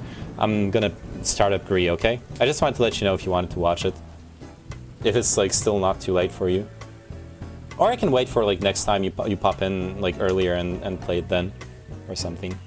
I'm thinking that I'll play a bit of Gree. Just wanted to let you know since you seem to want to watch that. Yeah. So disingenuous begging is obviously envy turned into disdain and contempt, and can cause mental distress to those who practice it. This is projection.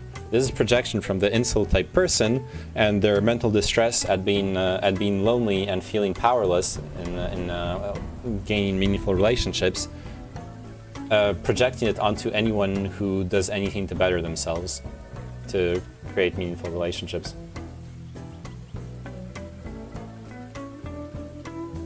Gesture maxing can be used successfully if applied with a consistent amount of persistence, and then we get to unpack the last problematic thing here, which is persistence, which is kind of a dog whistle for non-consent, or like plays a little. I'm exaggerating maybe a little bit. Like if this wasn't the incel wiki, I wouldn't say this. But since this is the incel wiki, I feel safe in saying that it's just like playing up the rape culture part of the worldview. I mean, I'm not going to sleep during the nearest 2 hours at least, I think. All right, I'm going to start it up then. Don't you know that all characteristics basically just affect the one stat in life? Yeah. But it's flattering you're willing to adjust it to me. I don't have much viewers, so I might as well adjust the entertainment to like what you actually want to watch. It's no big deal to me. I enjoy Gree, and I originally, like I said, planned to continue Deus Ex, but I can play Gree. Yeah, I kind of changed my mind, especially since talking and the chill music puts me in the more comfy mood than going for like hardcore infiltration and everything. All right, let's start up the game. Oh, let me change the. Should I leave the rain and the fireplace sounds though? I kind of want to leave them.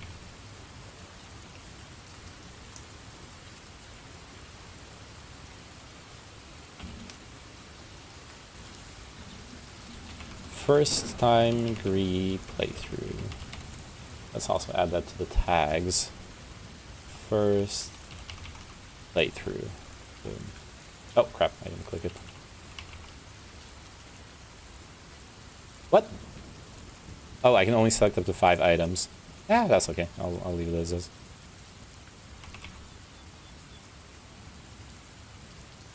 Oh god, my stomach hurts. I don't know what I've been eating wrong the past few days, but I really fucked up my digestion.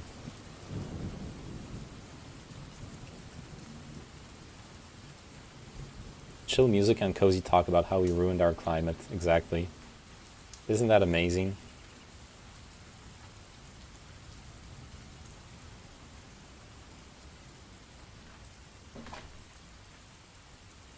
But hey, at least we have video games.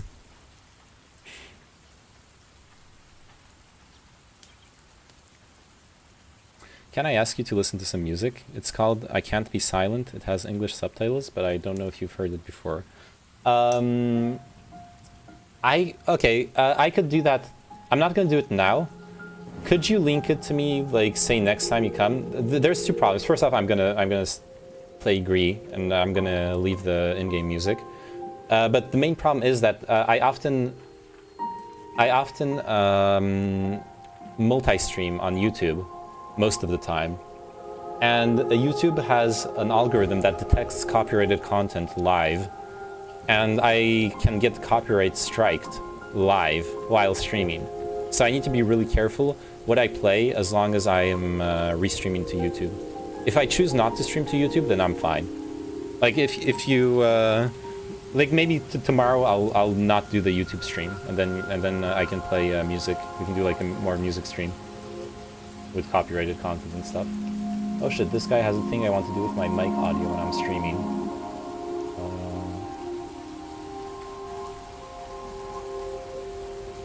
OBS audio sidechain ducking, lower audio when speaking, or other audio sources active. Oh, that's really good. I should watch that. I'll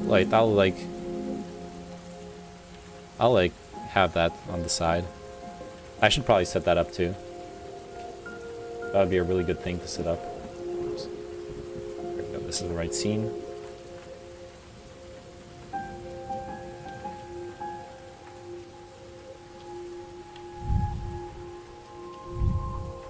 I don't like audio ducking personally. And it's something worth trying, I think, at the very least. Because you can set it up differently with different thresholds, stuff like that. Okay, I don't remember. I actually don't remember where I have to go, so we're just gonna explore. That's fine too.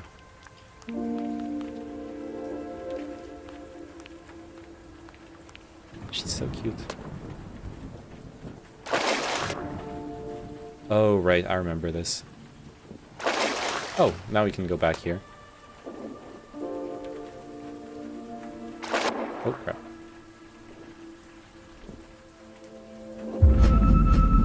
Interesting. Oh, we could have gone under here. And down here as well.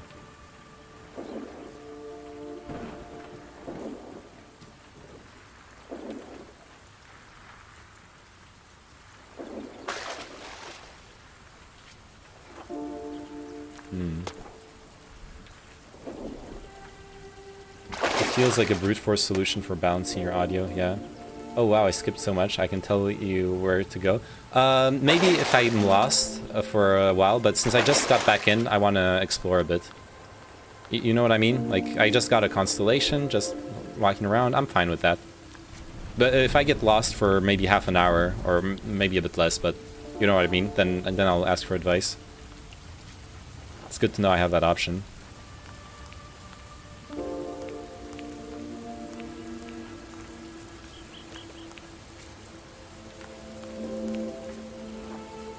I can't go back up here.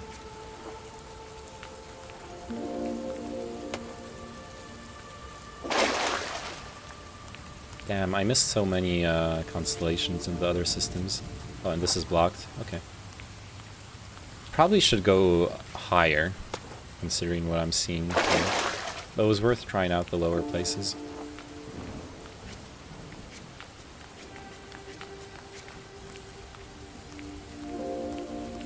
Damn, this game is so beautiful.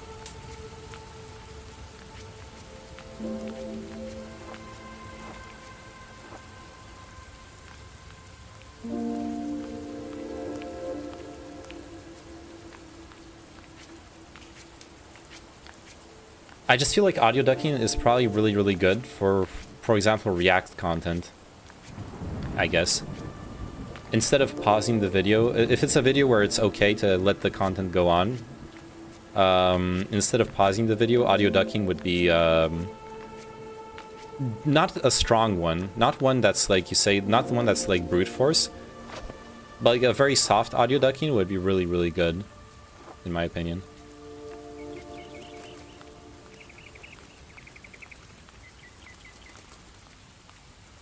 Oh yeah, this is the way. There we go, those stairs weren't there before.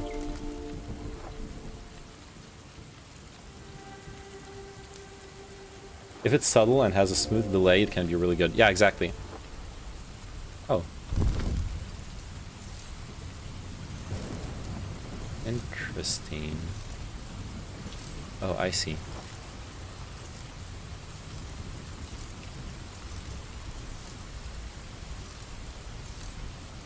So this is how those puzzles work.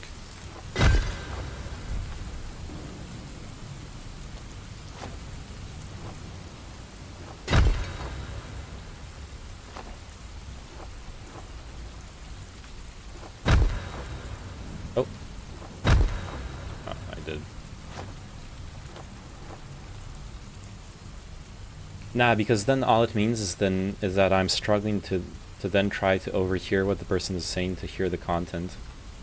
Only time it seems viable is if you are audio ducking like teammates and voice comms, but even then you'd need to toggle it. I know, it's something I would try it. I would at the very least try out. And as an audio engineer, I would have you know that I will know how to use it properly, okay? But I'm joking. Oh, what are golden butterflies? What do those do? Oh, cool. Wow. Kinda wanna go on the other side now. Let's see, what's down there? Okay, having the rain and the fireplace still for this game is really nice. Could lower the volume a bit. Oh, okay. This is blocked now. I guess you just choose one path.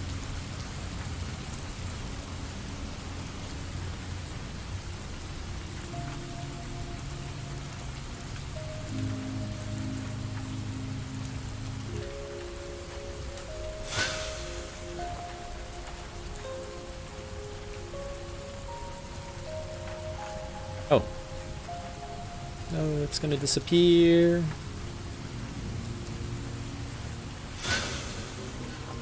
There we go. Oh, never mind.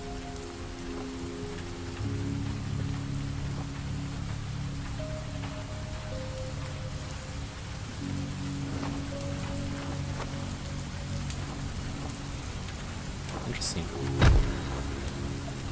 Okay, that's not the solution here. Lotus flowers.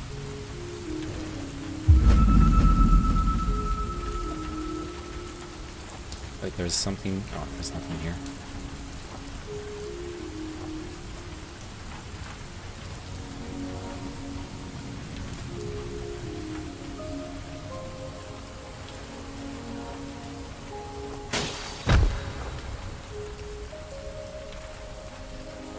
This is the Buddhist section of the game.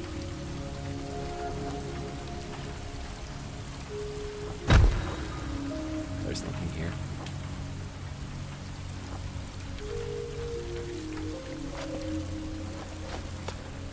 Oh, nice. I love the water stuff. I wonder if I can get up to the left side here. Yes, I can. It's gonna be another constellation. Yep. That was pretty easy.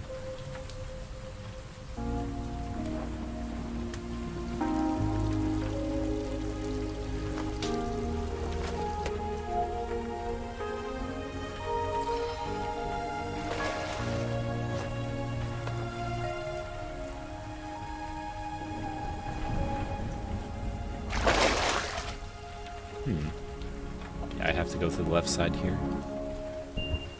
Oh.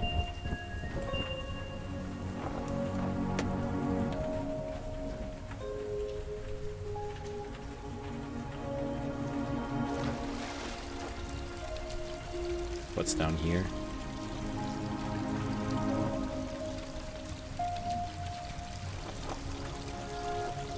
Nothing.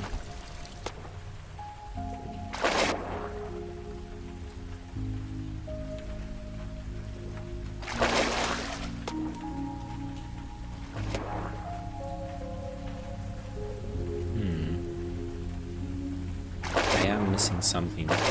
Oh, that's what I'm missing.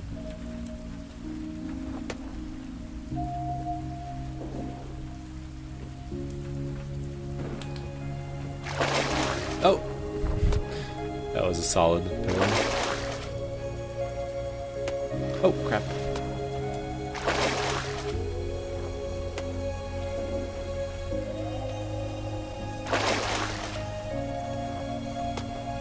There we go.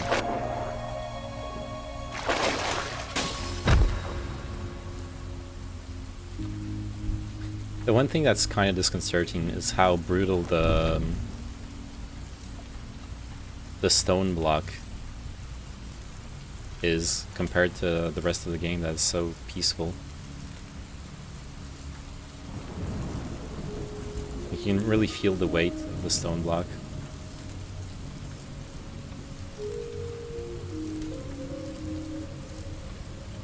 Or you're just crashing into the ground.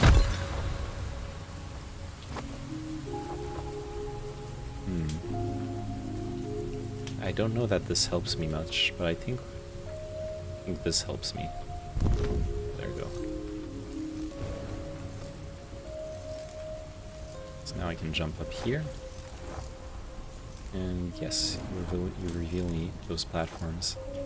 That's exactly what I needed. Oh no! I should have gone up on the building and then it lets me fall. That's fine. I think the firefly doesn't disappear until I've hit a specific trigger. So I can just... Or actually it's a hummingbird with a lamp. It's not a firefly. There we go.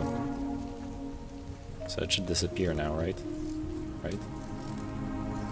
Or not, I guess.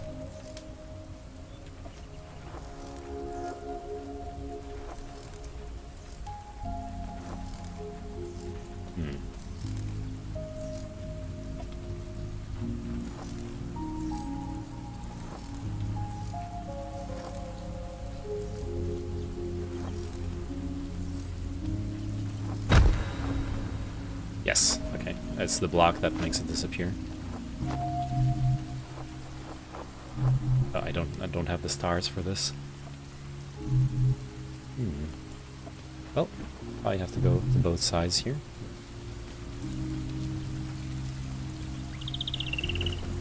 Where are these?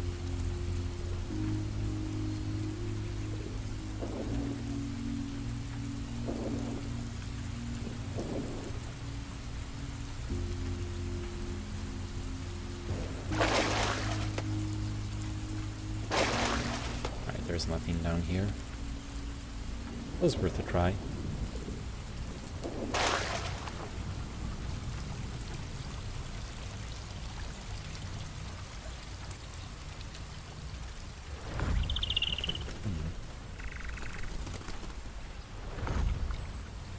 Nothing I can really do with that right now.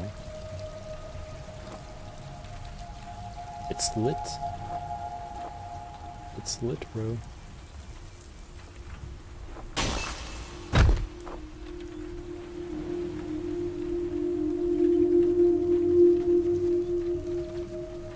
Ooh, look at that constellation up there. Oh no, that's a star. Alright. Alright, we can fall down onto the star somehow here.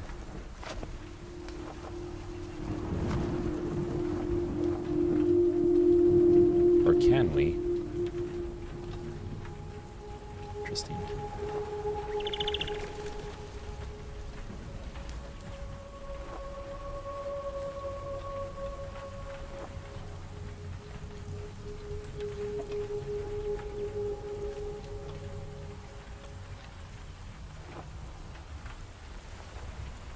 Okay, this doesn't do anything.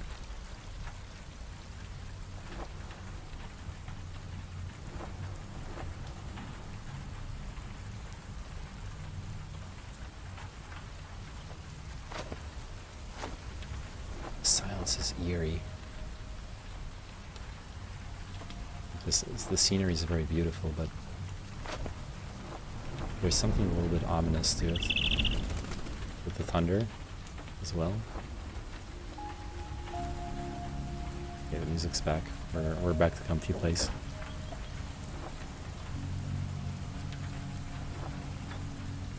That's nice.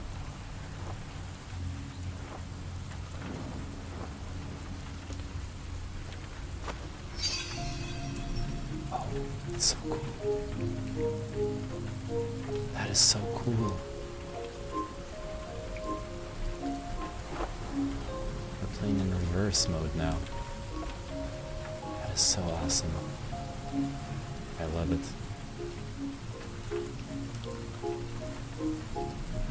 Okay. this side. It's kind of confusing for the muscle memory, but I'm really enjoying this.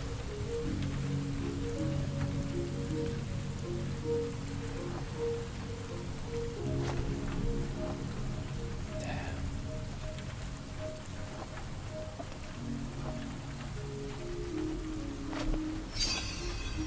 This flips me around here. Oh, I see what's going on here. Boom. Boom. Oh no. Oof. This is gonna be a hard puzzle, I think. Unless I'm missing something. Yeah, okay. It's not that hard actually.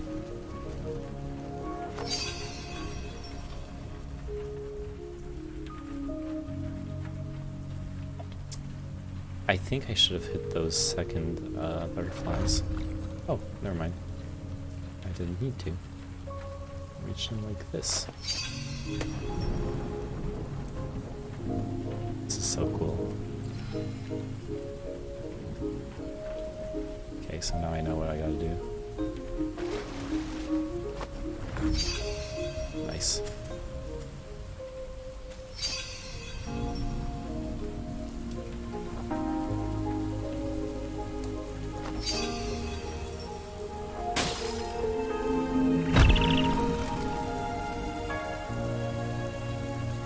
Okay, we got one of the stars.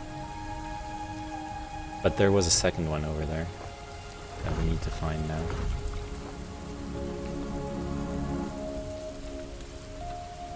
Right? Unless the reflection of the star that I picked up is actually the star I saw earlier. We will see very quickly. No, it's still there. Okay. So we just gotta figure out how to go over there for the next part.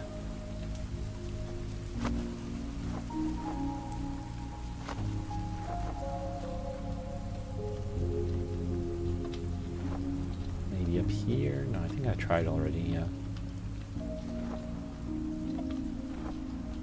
Maybe this is mirrored as from right to left. Maybe it's mirrored from right to left as well. In which case I need to go back to the... Ah, why am I missing this? The central area.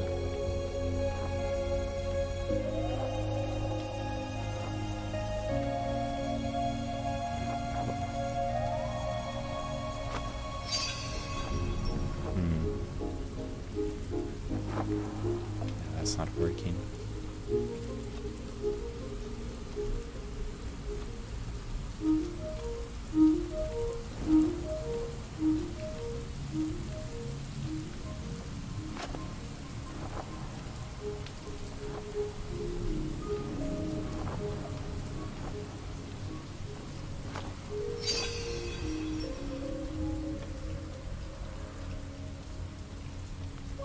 I guess I have to do this again.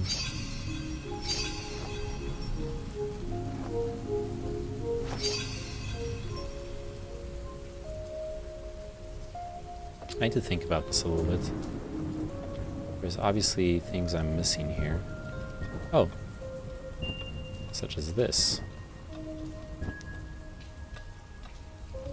Interesting.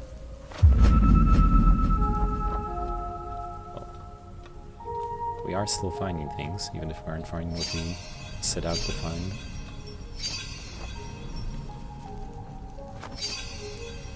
So the star, oh, it's just the lamps that light up. I see. That's what makes the difference here.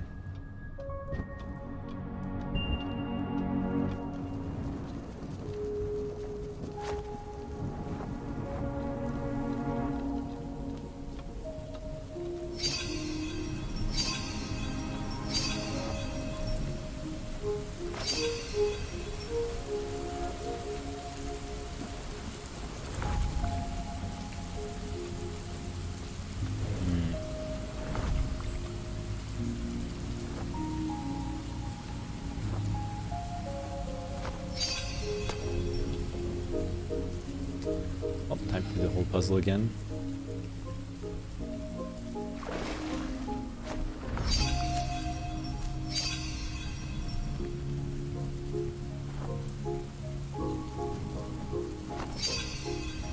Yeah, and this is where we got the star. Fall down here. I guess we just go back to the middle. Don't really see what else we can do here. 30.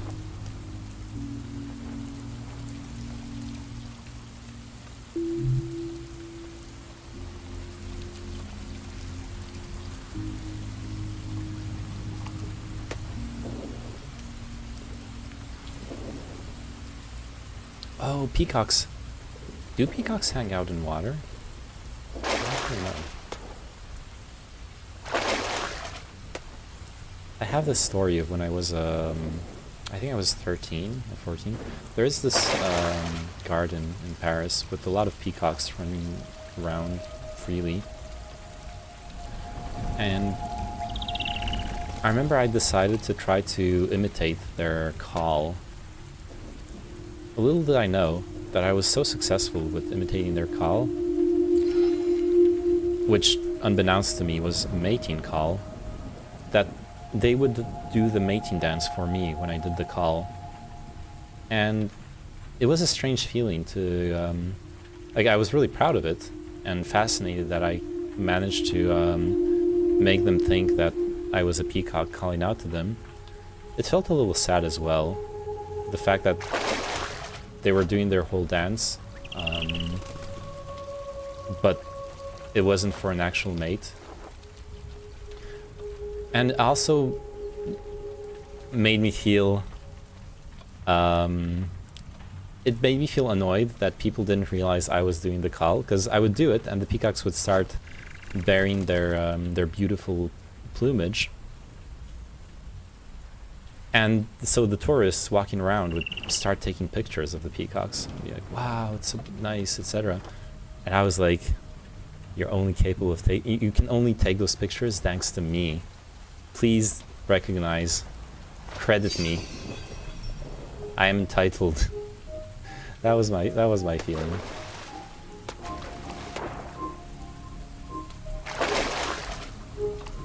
Or at least part of my feeling. Like I said, there was also pride and sadness at those beautiful animals stuck in a weird human situation.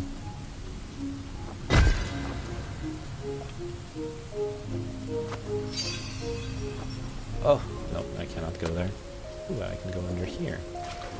Excellent.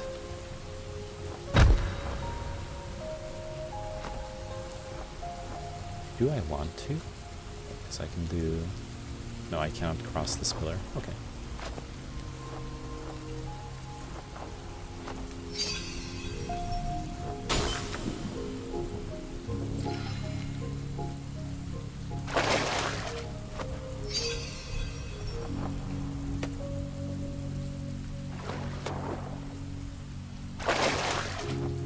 Oh, almost. Sorry. I was wondering if I needed this or not. Oh, so there's the... There is the star.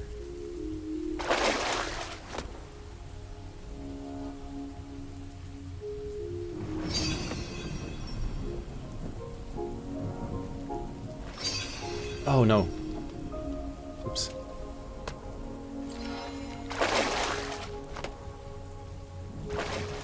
Oh, okay. Made it.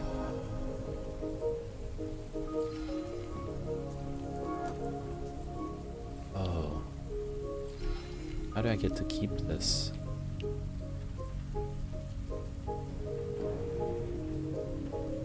Interesting. I need to think about this for a second. What's the solution to this puzzle? Oh, I float through the middle because there's a full waterfall, so I don't lose the butterflies. And now I can double jump next to the butterflies. I just need to jump out here and do this. Perfect.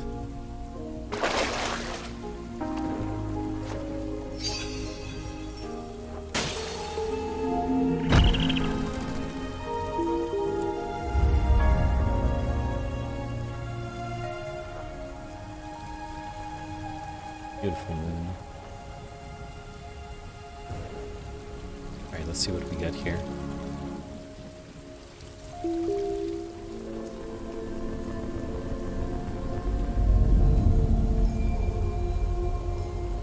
Moon power.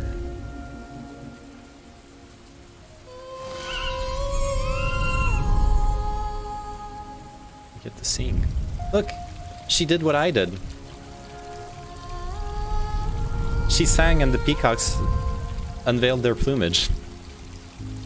See, that story was actually linked to the game. That's funny. I think I want to get that other...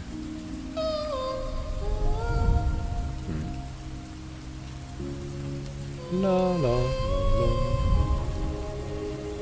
I think I want to get to that other star that we spotted earlier. It's over here. I don't know how.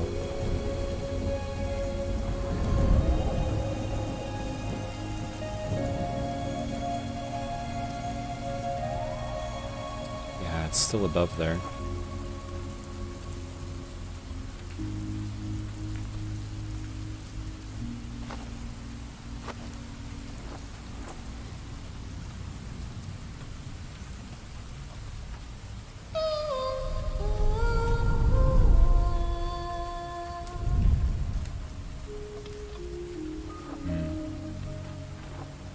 I'm not sure what the singing really does here, honestly.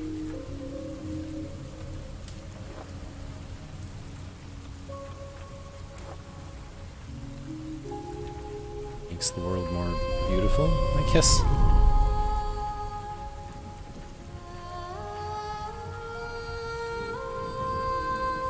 Oh, I can turn around while I'm singing. That's cute. Model.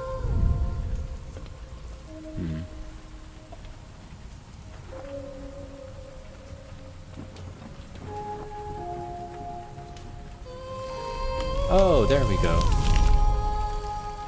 Right, so I can flower the...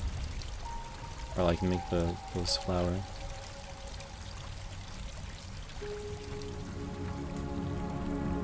Interesting. We're jumping in.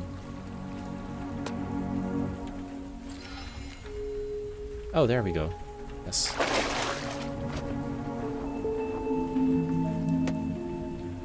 Perfect.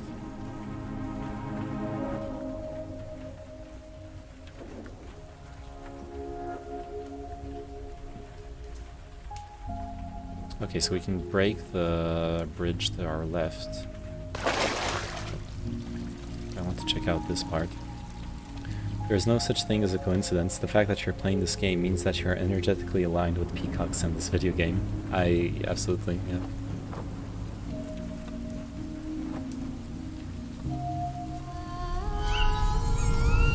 Nice.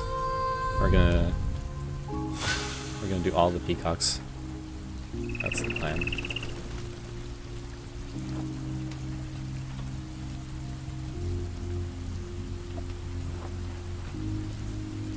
Isn't this where we were before? Does this... Oh, this does lead somewhere. Uh-oh.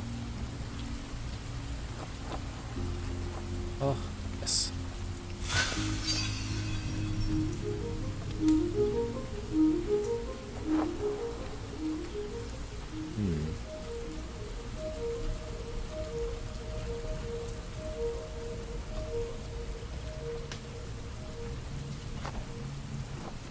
I never know if I'm actually pursuing a secret or... Like that message made me feel like I'm missing top tier memes. Well, you missed one of my little life stories. It'll come back eventually. Oh.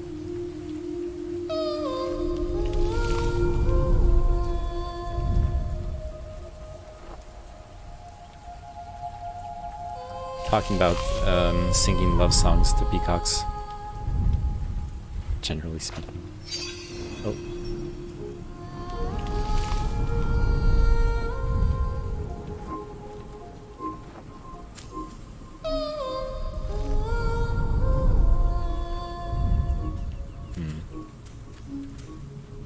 let's see if I can reach the other flowers. Yes.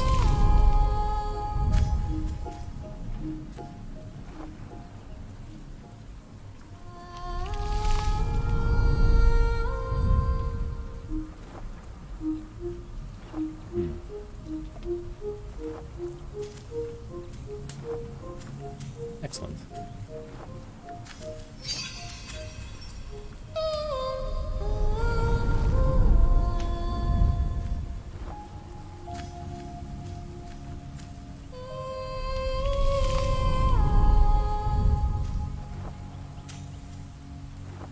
Nope. No. It's okay.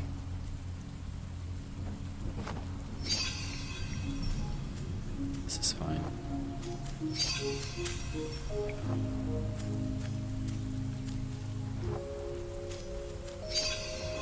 There we go.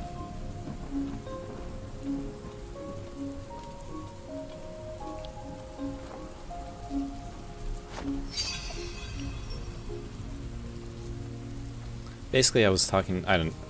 Are you listening, Vesselite?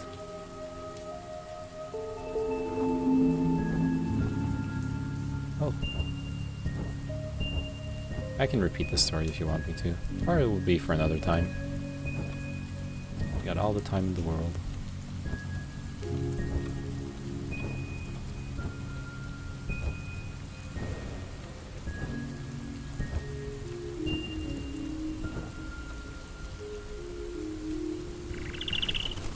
Oh, this is where we were earlier. Yes. Oh, oh, oh, flowers. Nice.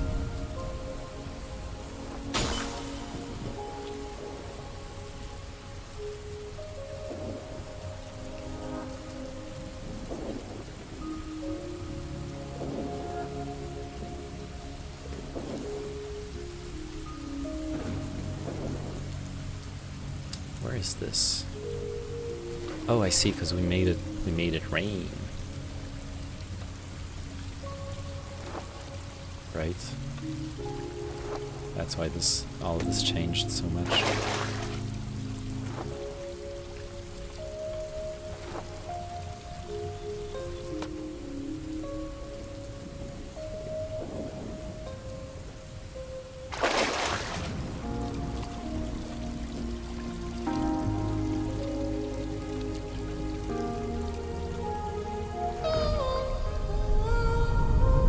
This doesn't do anything to the leaf here. But look, there's a flower up here with butterflies in it. Yes, it's gonna... I think I have an idea. Exactly. I have the right idea.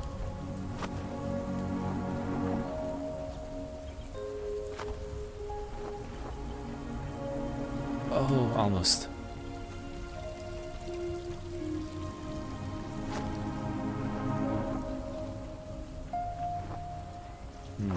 Can't quite make it from here. Oh, like this. Perfect.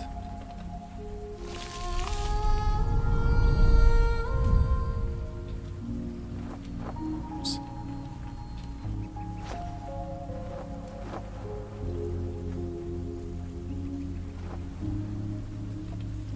Oh, look at that. There's a constellation up there.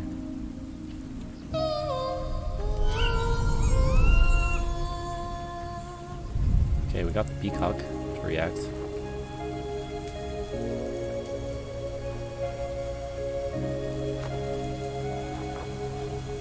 So I think we need to drop down onto the tree. There we go. Yes.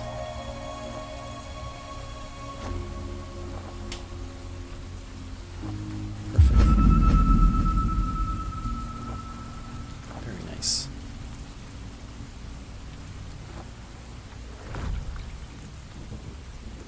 Oh, I want to go back up. That's what I want to do. Up here, and then wait until it fades. Because I want to go down here.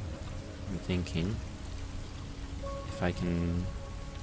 Yes, I can.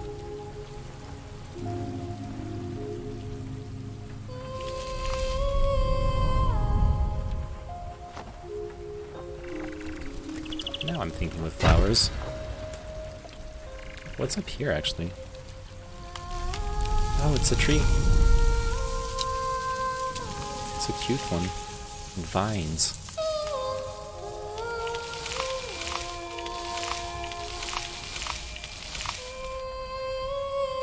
Nice.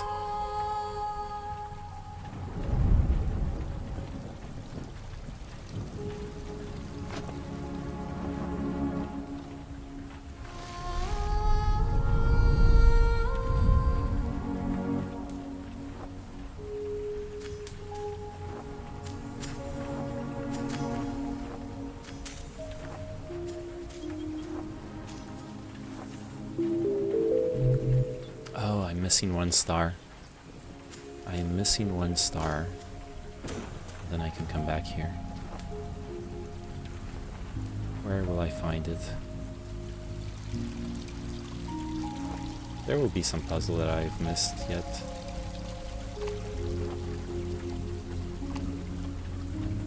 It has to do with this seeming power.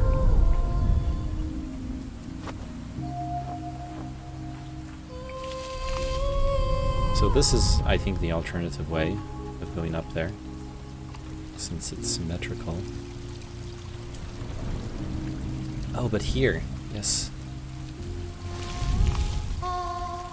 Oh.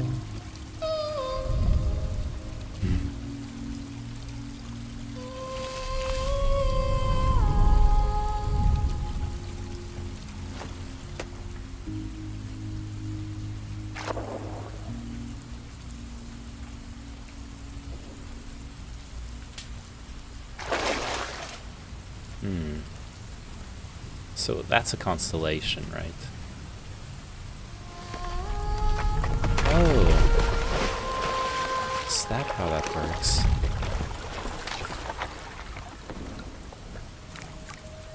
Interesting.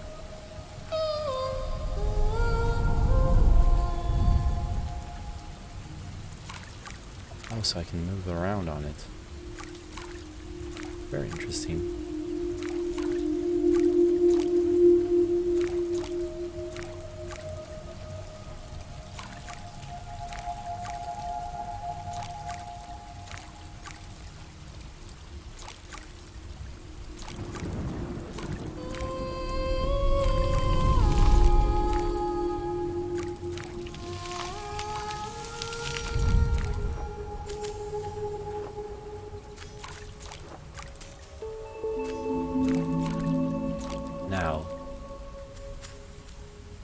My only question is...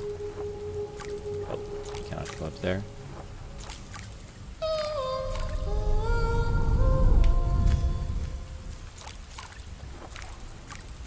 I just want to make sure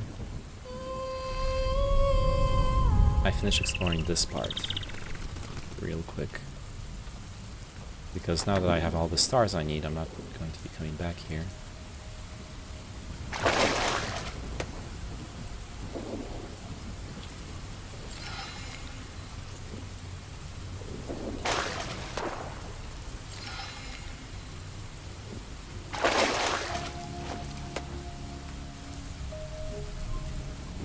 Interesting.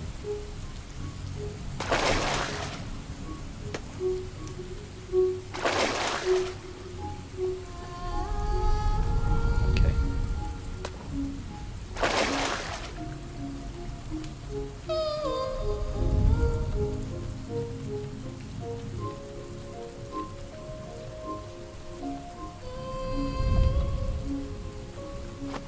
This is probably to come back? No.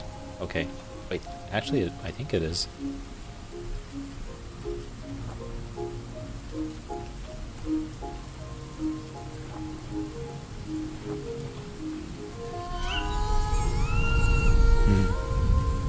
Oh, there's a constellation. Cool.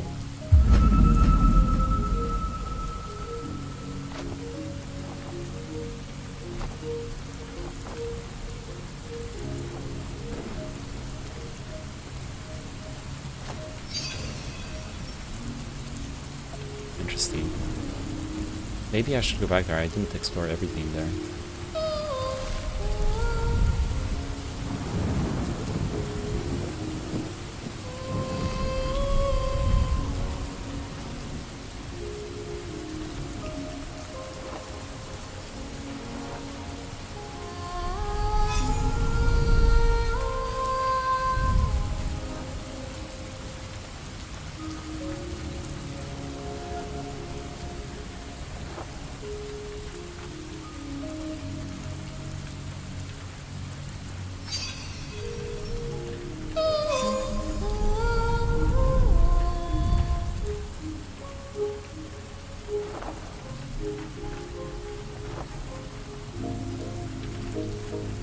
I'm on the wrong side.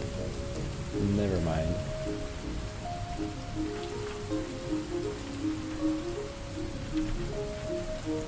Oh. Next cycle it is then.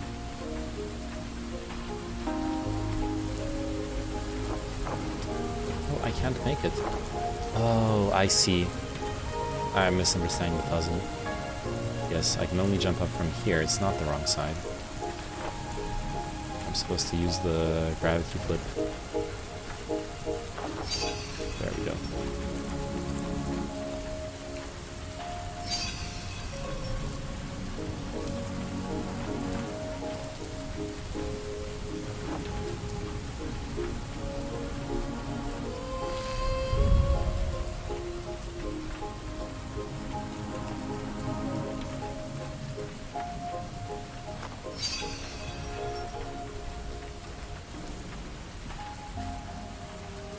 Oh, another star.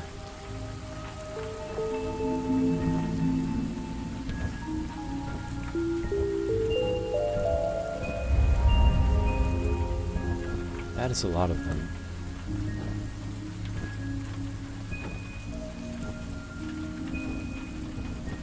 I might have all the stars needed at this point. I'll climb back up and see if that is the case.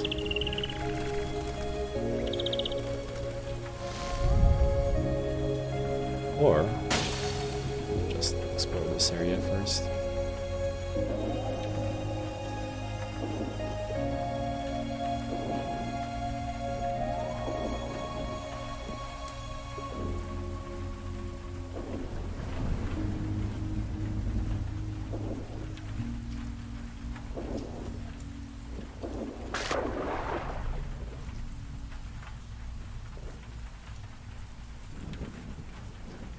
Haven't we been here before?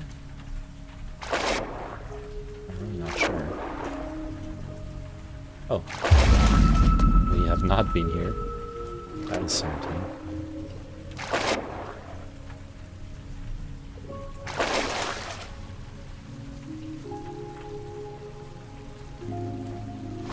I guess this is the tree we grew earlier with the waterfall, I think. And this sort of rings a bell.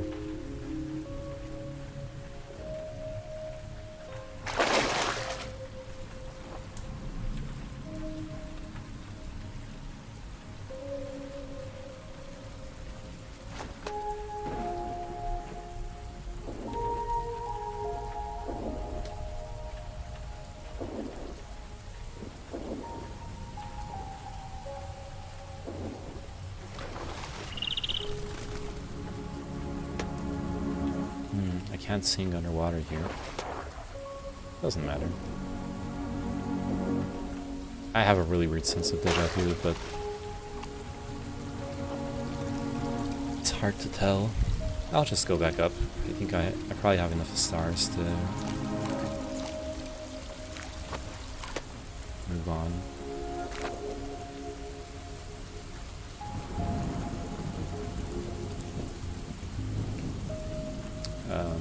What did I do up here already? I already forgot. Oh, that dude. Oh wait, no. That's like how I got to those stars, never mind. I'm a little bit confused now, honestly.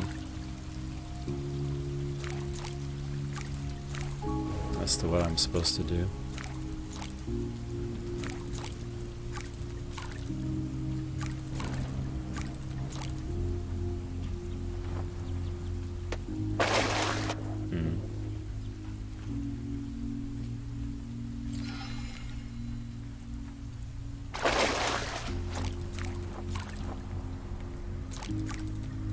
I guess I'm committed to jumping up here again. But I didn't quite return to the center, obviously. Because it's at the center that I have that there's the star path I wasn't capable of doing earlier. Or maybe it is. I'm confused.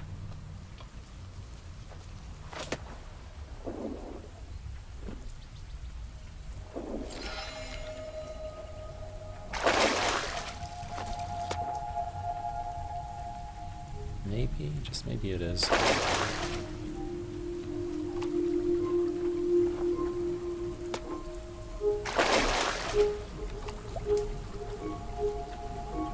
But no, I think I'm backtracking through this whole section again.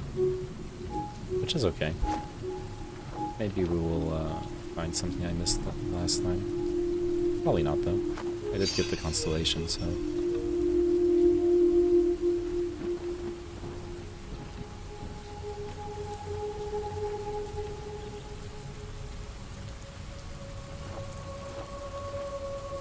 There we got the fluttery. Yeah.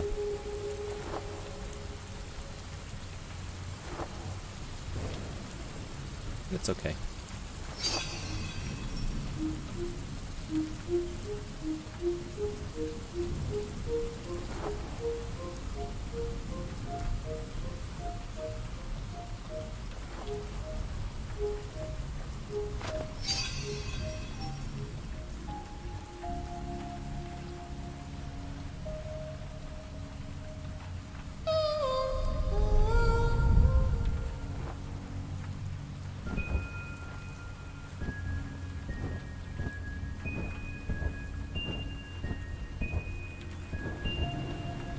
Alright, time to go back to the middle and climb up the tower. Oh, I know how to recognize the middle, because it's where I got the special power. I got the special power to make things bloom and flower.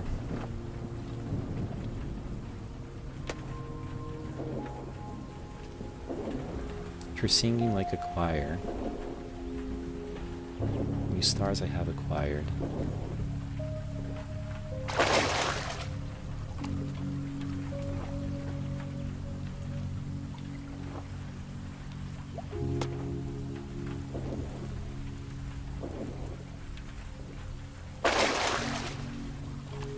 Right, it's not this way. Oh yes, it's here.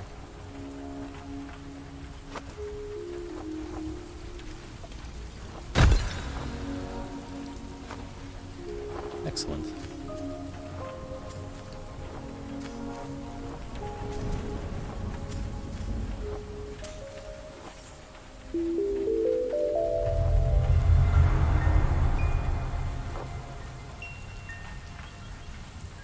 Alright, we're getting there.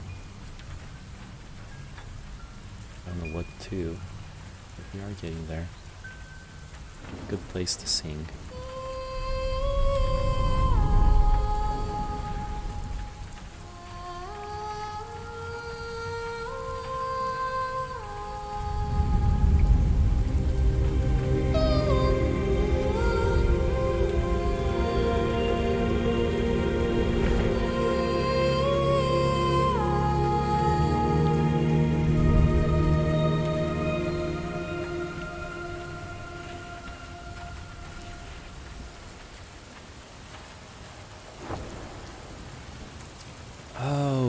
Back here.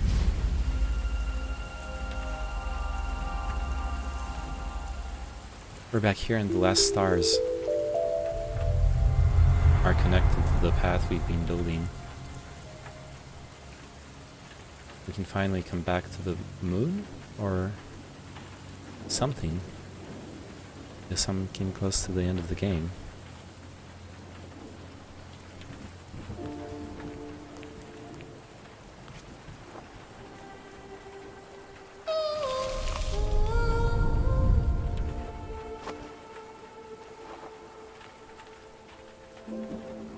Sorry I had to go AFK but was listening. Glad I'm getting to watch this part though. Alright. Uh-oh.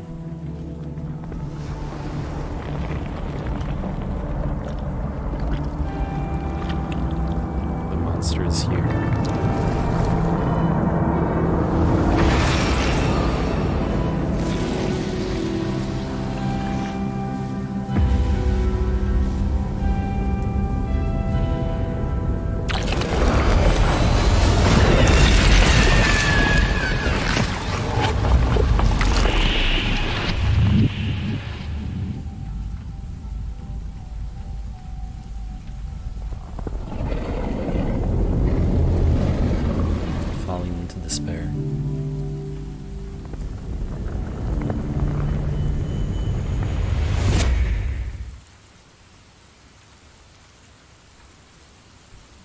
Any vor fetish people?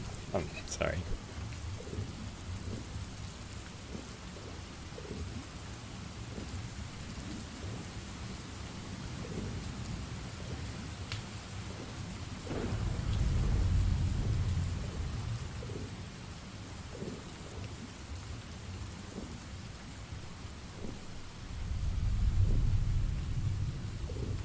So my feeling is the statues are me, but the monster is meat as well. Kind of how like your alter ego in Celeste is a projection of your negative emotions.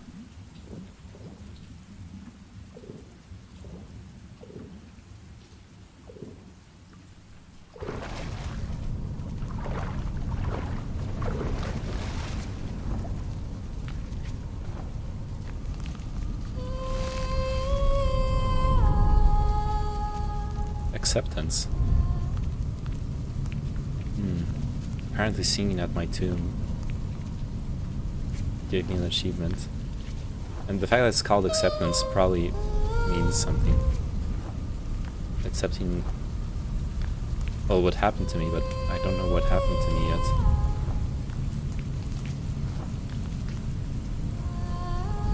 I just like making flowers bloom. But all those flowers are dead.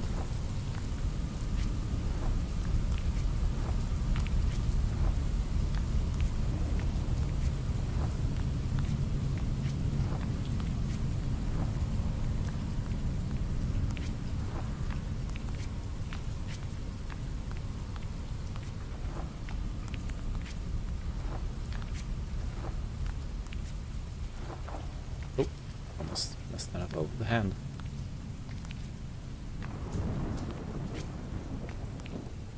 This is where I'm supposed to go, right? Or is it not?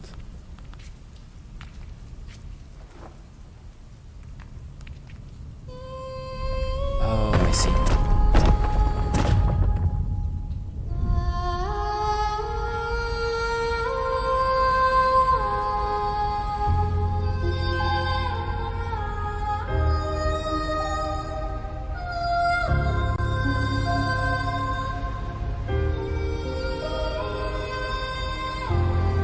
Or maybe the statues and everything else is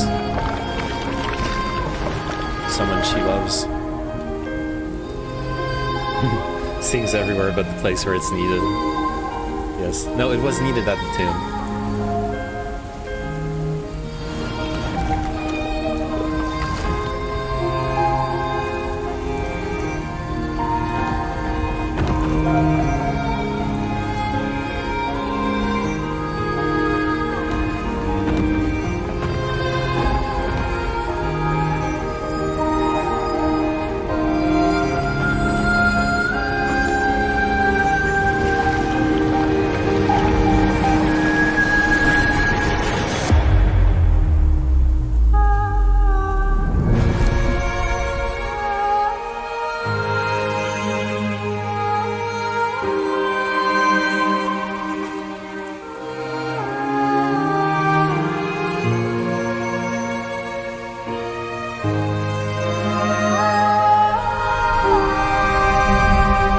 The colors are coming back.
Oh.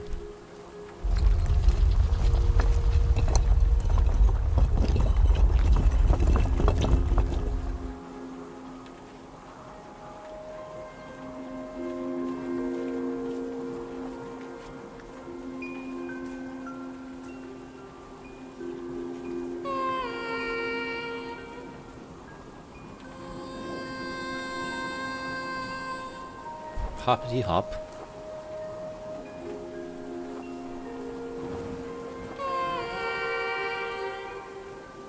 Hoppity hop, the singing don't stop.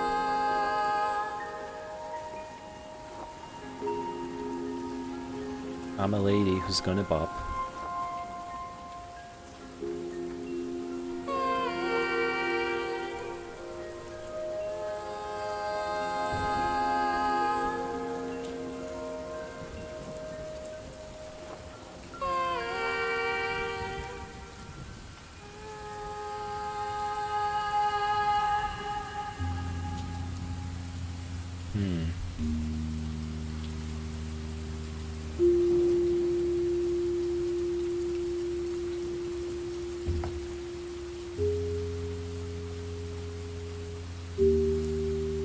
There's one more small thing, a very short secret that's unlocked for gathering all the collectibles and then finding a secret place. It's also on YouTube though, so if you want to see it rather than play it, you now have chapter select, concept art, and unused music available. Okay. I might look into it at some point. I need to do the same for Celeste as well, like look up where all the B-sides are and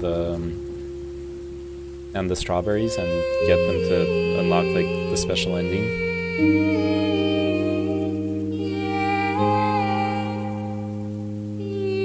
I think the game is about accepting grief. Celeste was a game that was they have very similar themes, but Celeste was a game that was about a coming of age story, and this one is about accepting grief.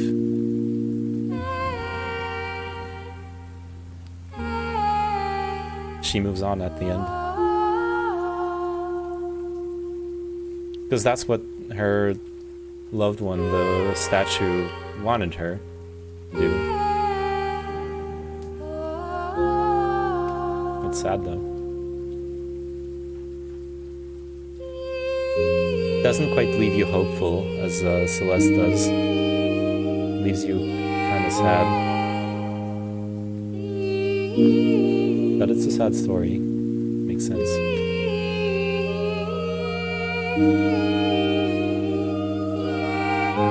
I'm gonna leave the credits rolling.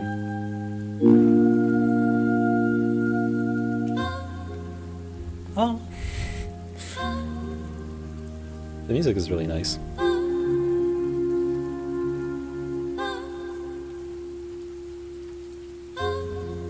So much art went into making this too. I mean, literally, so much watercolor painting. Unless they made it digitally somehow. I guess you could write create digital art that works that way. It doesn't. For me, it definitely did leave me hopeful. The scene where she clings onto the crying statue, I'm not sure why though. Well, you're right, it is a hopeful message, because she moves on. She moves on onto into the clouds, to whatever her life is supposed to be. So it is a hopeful message. I'm just feeling sad for, because it's only at the end that I realized, it's only at the end that I realized that she had lost so much, and that is what she was fighting with, struggling with throughout the whole game. So I guess that's why I'm left with a feeling of sadness. But the message is positive. It's just kind of a roller coaster there at the end. The realization that you've been going through grief into the happy ending right after. Thanks for playing. Thanks for making the game.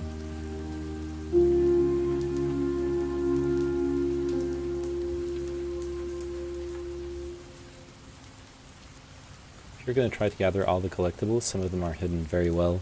Yeah, I imagine. You can now load previous chapters and visit the gallery at the extras menu. I imagine some of them are hidden very well, yeah.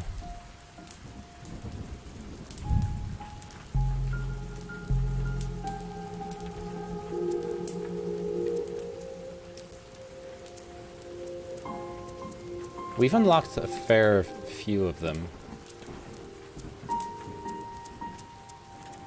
The constellations, I mean.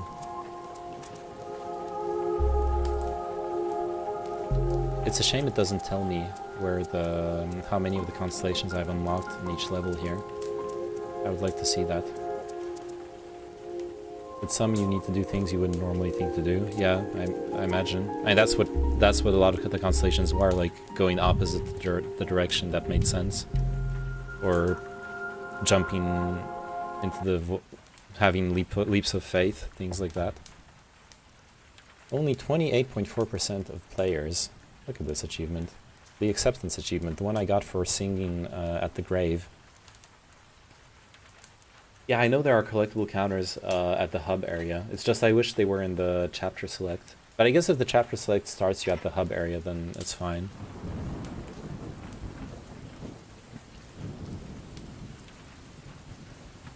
Only, even though 43% of players finished the game,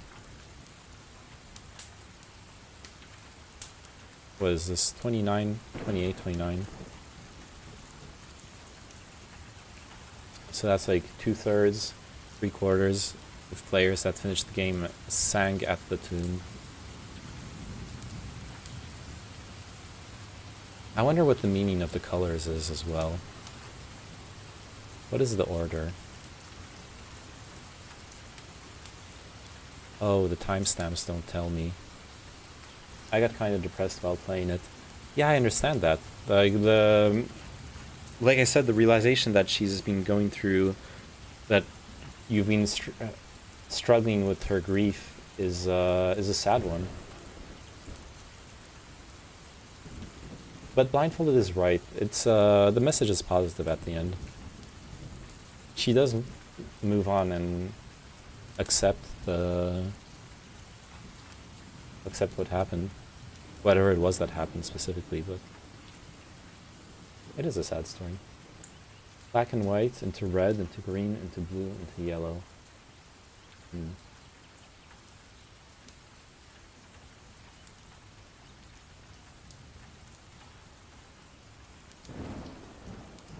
I'm just wondering, this might be very, like, superficial, but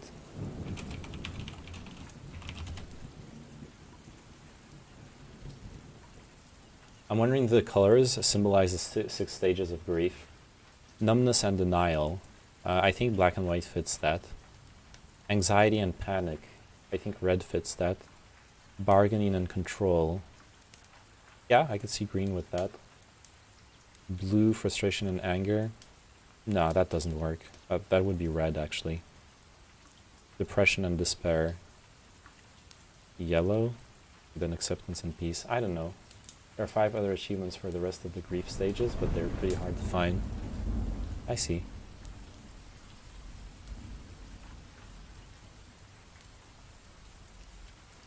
It is a sad story. Red is anger and blue is depression. Okay, yeah, so the colors do make sense with that. It's just like seeing that based on where the achievements are placed. Yeah.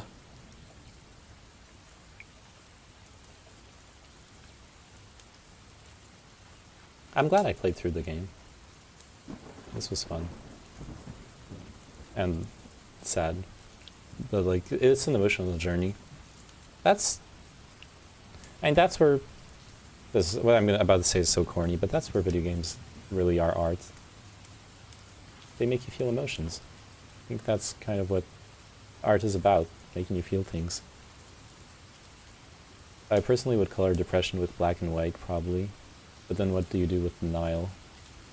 Yeah. Well, there's 2 kinds of depression, right? There's apathy depression, which is black and white. And there's sadness depression, which would be blue.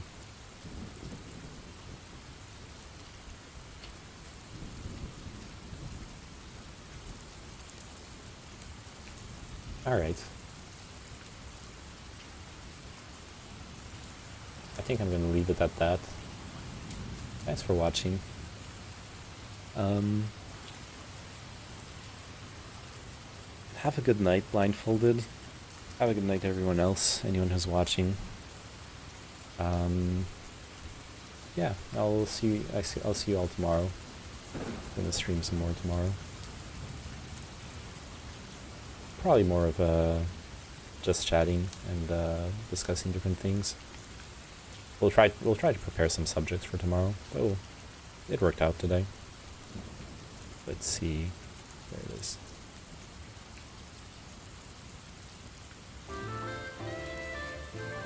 And this time I'm gonna leave the outro stream for like 1 or 2 songs instead of cutting it off too soon. I'm sorry, Turnip. Not gonna do that again.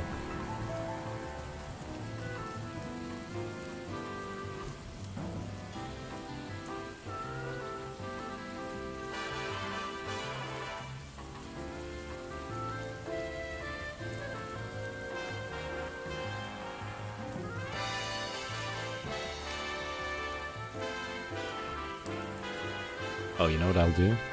I'll go brush my teeth. Then when I come back, I'll just end the stream. See you in a couple minutes.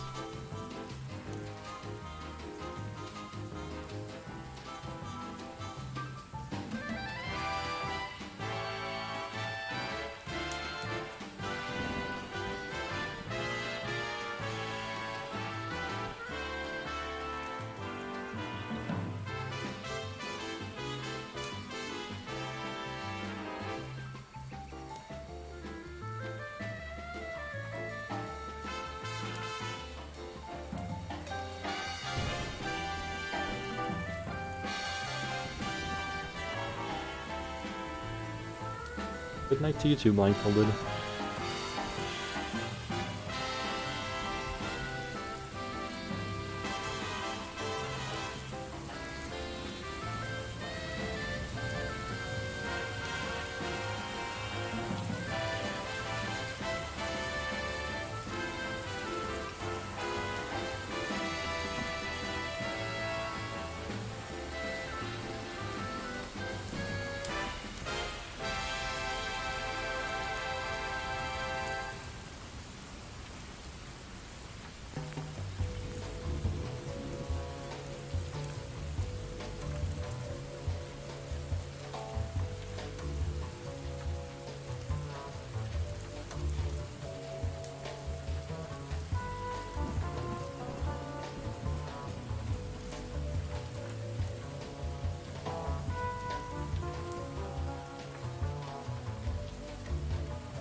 Alright, ending the stream for reals.